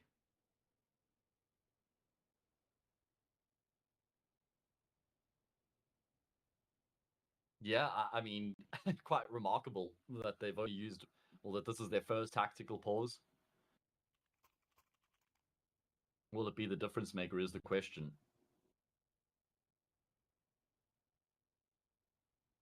Probably need a little bit of a breather in this one. Getting Fair into enough. kind of slugfest territory where I think it's becoming quickly a tale of who can make less mistakes. True. Because both teams have lost some really trialing rounds. Probably Spirit Academy more than iNation, right? You think about those 2 clutches in regulation and the way that they lost that last round in OT. Donk, it should be a dead man. Kindo comes around the corner, loses his life. Very aggressive coming through from him. Depression tries to hold the angle to get a trade. Just takes damage though from the molly. In the meantime, Artfrost does catch Dragon making moves on the opposite side of the map, so it's a 5v3. Depression constantly forced off of his angles by mollies. This is great utility. This is the Spirit Academy that I was hoping to see. They threw 2 mollies and forced the opera off of 2 separate angles. That is so uncomfortable for him. Middle being held off, but that's the last B player they're taking down. Last 2 players stand on A. And my question is, are they going to head that way? Because that's kind of where they're heading. That's kind of where they're looking to go, but they just smoked that angle off, so maybe not. Maybe I'm mistaken. It's a full path towards the middle. snaking their way on in. I kind of like this because how are you ever going to run into more than one player if you go this path into a bomb site, right? And there's a lot of time left on the clock as well. And they're going to avoid any potential threat of losing the round by going in towards B, subverting that stack. Okay, so we continue to trade rounds back and forth here, X now.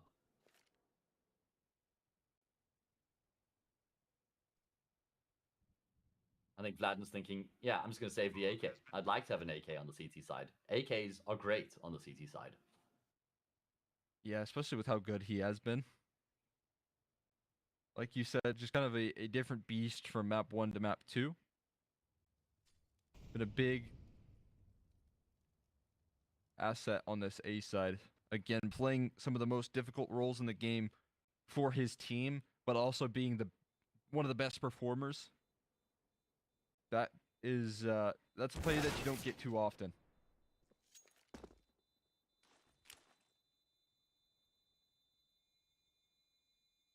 iNation want to take this to a third map and fully tell the story of what these guys are capable of. Yeah, never really saw much of the tail at all on Vertigo. A lot more promising here on Anubis. Still might not be enough. Scores leveled up once again. Both teams got 2 rounds on their CT side in the first set of overtime. Let's keep that in mind here as we continue into this third round.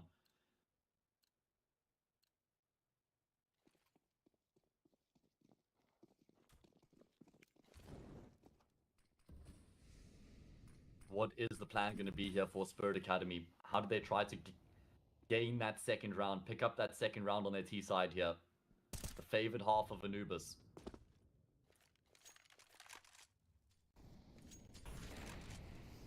More of the same is the name of the game.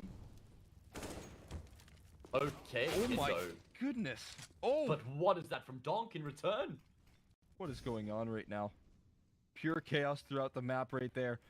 Bending the bullets was Kindo, but sending him right on back was Donk. And they know Vladin. They know he's on this A side. There's no question about it. So they're waiting for the crunch. They're waiting for the collapse. But if they wait too long, there might be some map movements made elsewhere here. Vladin has to keep his head on a swivel. He's cowering in the corner. They've scaled up close. Donk gets caught off guard. Can the trade come through from Baz? Yes, it does. Quick as can be. And a 3v2 to take the lead in this first half. But a double up on the flank, that could be monumental. Yeah, Choiv is going to have a rifle at least.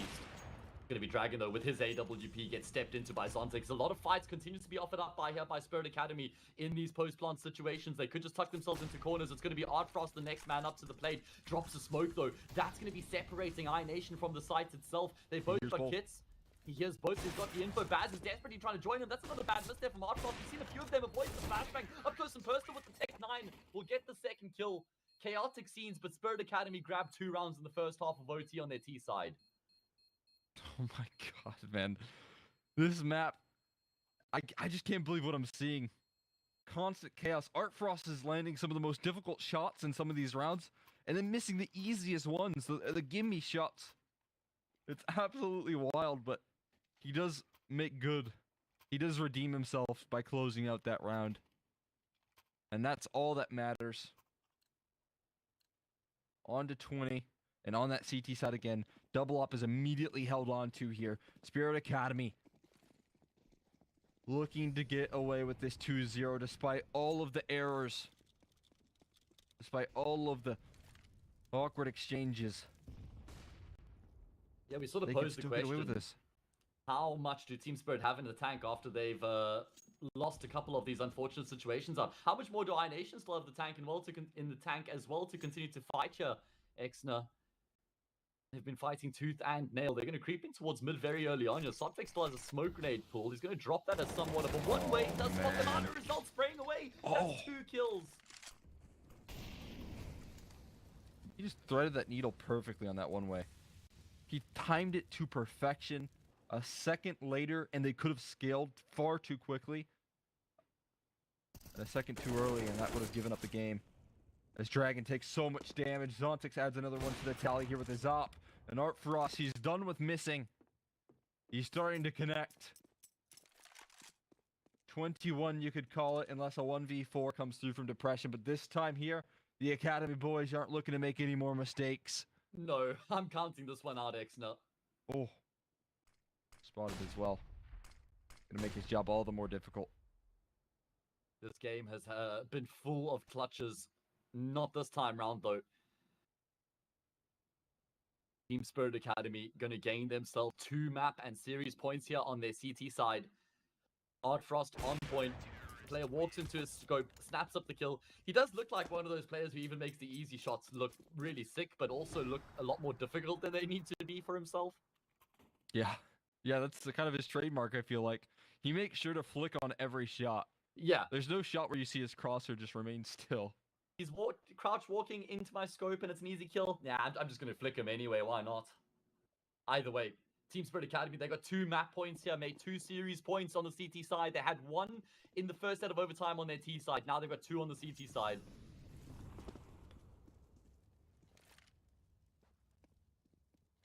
It's going to be very comforting here to have multiple chances to close. Artfrost in the right position. No utility tossed his way just yet. He's holding the line, and it looks like they're eager to test him. All 5 players going to be heading in his direction. How many can Artfrost get is the question. Utility really good from the T side initially. Artfrost forces himself into a kill. Ooh. Beautiful flick on the second. Don gets into the act. Artfrost can't stop fragging. He's going to be icing them out of the game and taking his team into the grand final. Spirit Academy have finally cracked the code here on Anubis. They win the series 2-0 and they book themselves a date with Gamerlegion. My, oh my, what a way to end that one as well. Artfrost finally showing what he's fully able to do right there. Isolating those fights, perfect crosshair placement, nailing those flicks like he does best. And he's the one that closes it out. In a way, a fitting end as well, as he had multiple chances. We saw the whiffs that he was landing to try and close out in regulation and win them clutches in that overtime affair. And for him to finish the job like that, it's such a promising recovery, a promising redemption to a lot of mistakes that were made that could have been very, very costly and draining on the mental.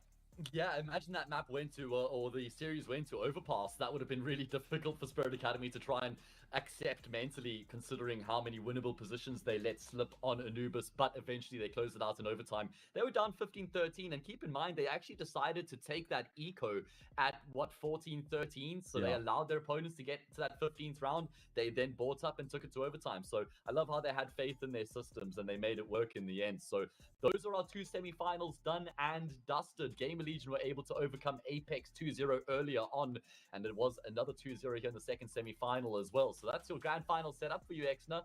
Gamerlegion going to be taking on the Russian team of Spirit Academy. That's going to be a really exciting one as well, right? We'll see if Spirit Academy can continue their ability here, because they have been absolutely lights out through this entire thing, and I fully expect that they continue that into the grand finals, although they're going to go up against what is, you know, some of the most difficult competition here for sure. Yeah, Gamerlegion going to be proving to be tough opponents invited into the stage of the competition. As for Spirit Academy, they come through from the group stage. They go clear, I think it was 3-0 in their Swiss stage, might have been 3-1, and now they make a brutal run through the playoff bracket, taking names in the process. iNation, the most recent one. That's going to be me signing off for the day, though, after covering both of the semifinals. Exner, you're going to be sticking around here. I believe Sneaky's taking my spot, so you're in some great company. But best of luck for the final. Hope you guys stick around. It's only going to be about 20 minutes or so before the pre-game, and you're going to want to catch what these guys have to say about that final. We're going to bid you farewell for now, but we'll be back in a couple of minutes.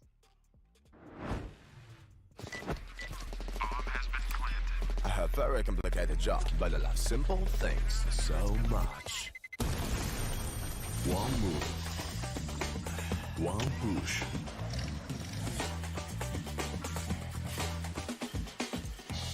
One touch.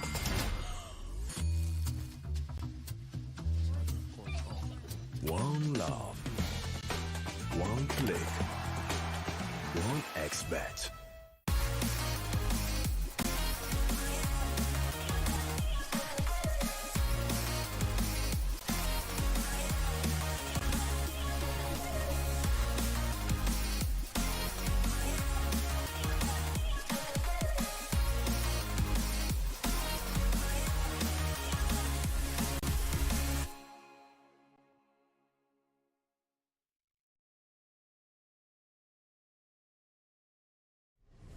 Win up to $1 million with your CSGO esports predictions. Simply guess the kill scores of the 10 players in a CSGO match. The more you guess correctly, the bigger the prize. You'll need at least 2 correct predictions to win a prize. Guess all 10 correct and win $1 million. Experience the exciting new way to add a little prosperity when watching esports tournaments. And register now to receive a free entry ticket upon sign-up. Predict kills, win millions, prosper. You look into your inventory and there's only... It's time to forget about this garbage. Here you will find everything to play with really cool skins. Open top cases.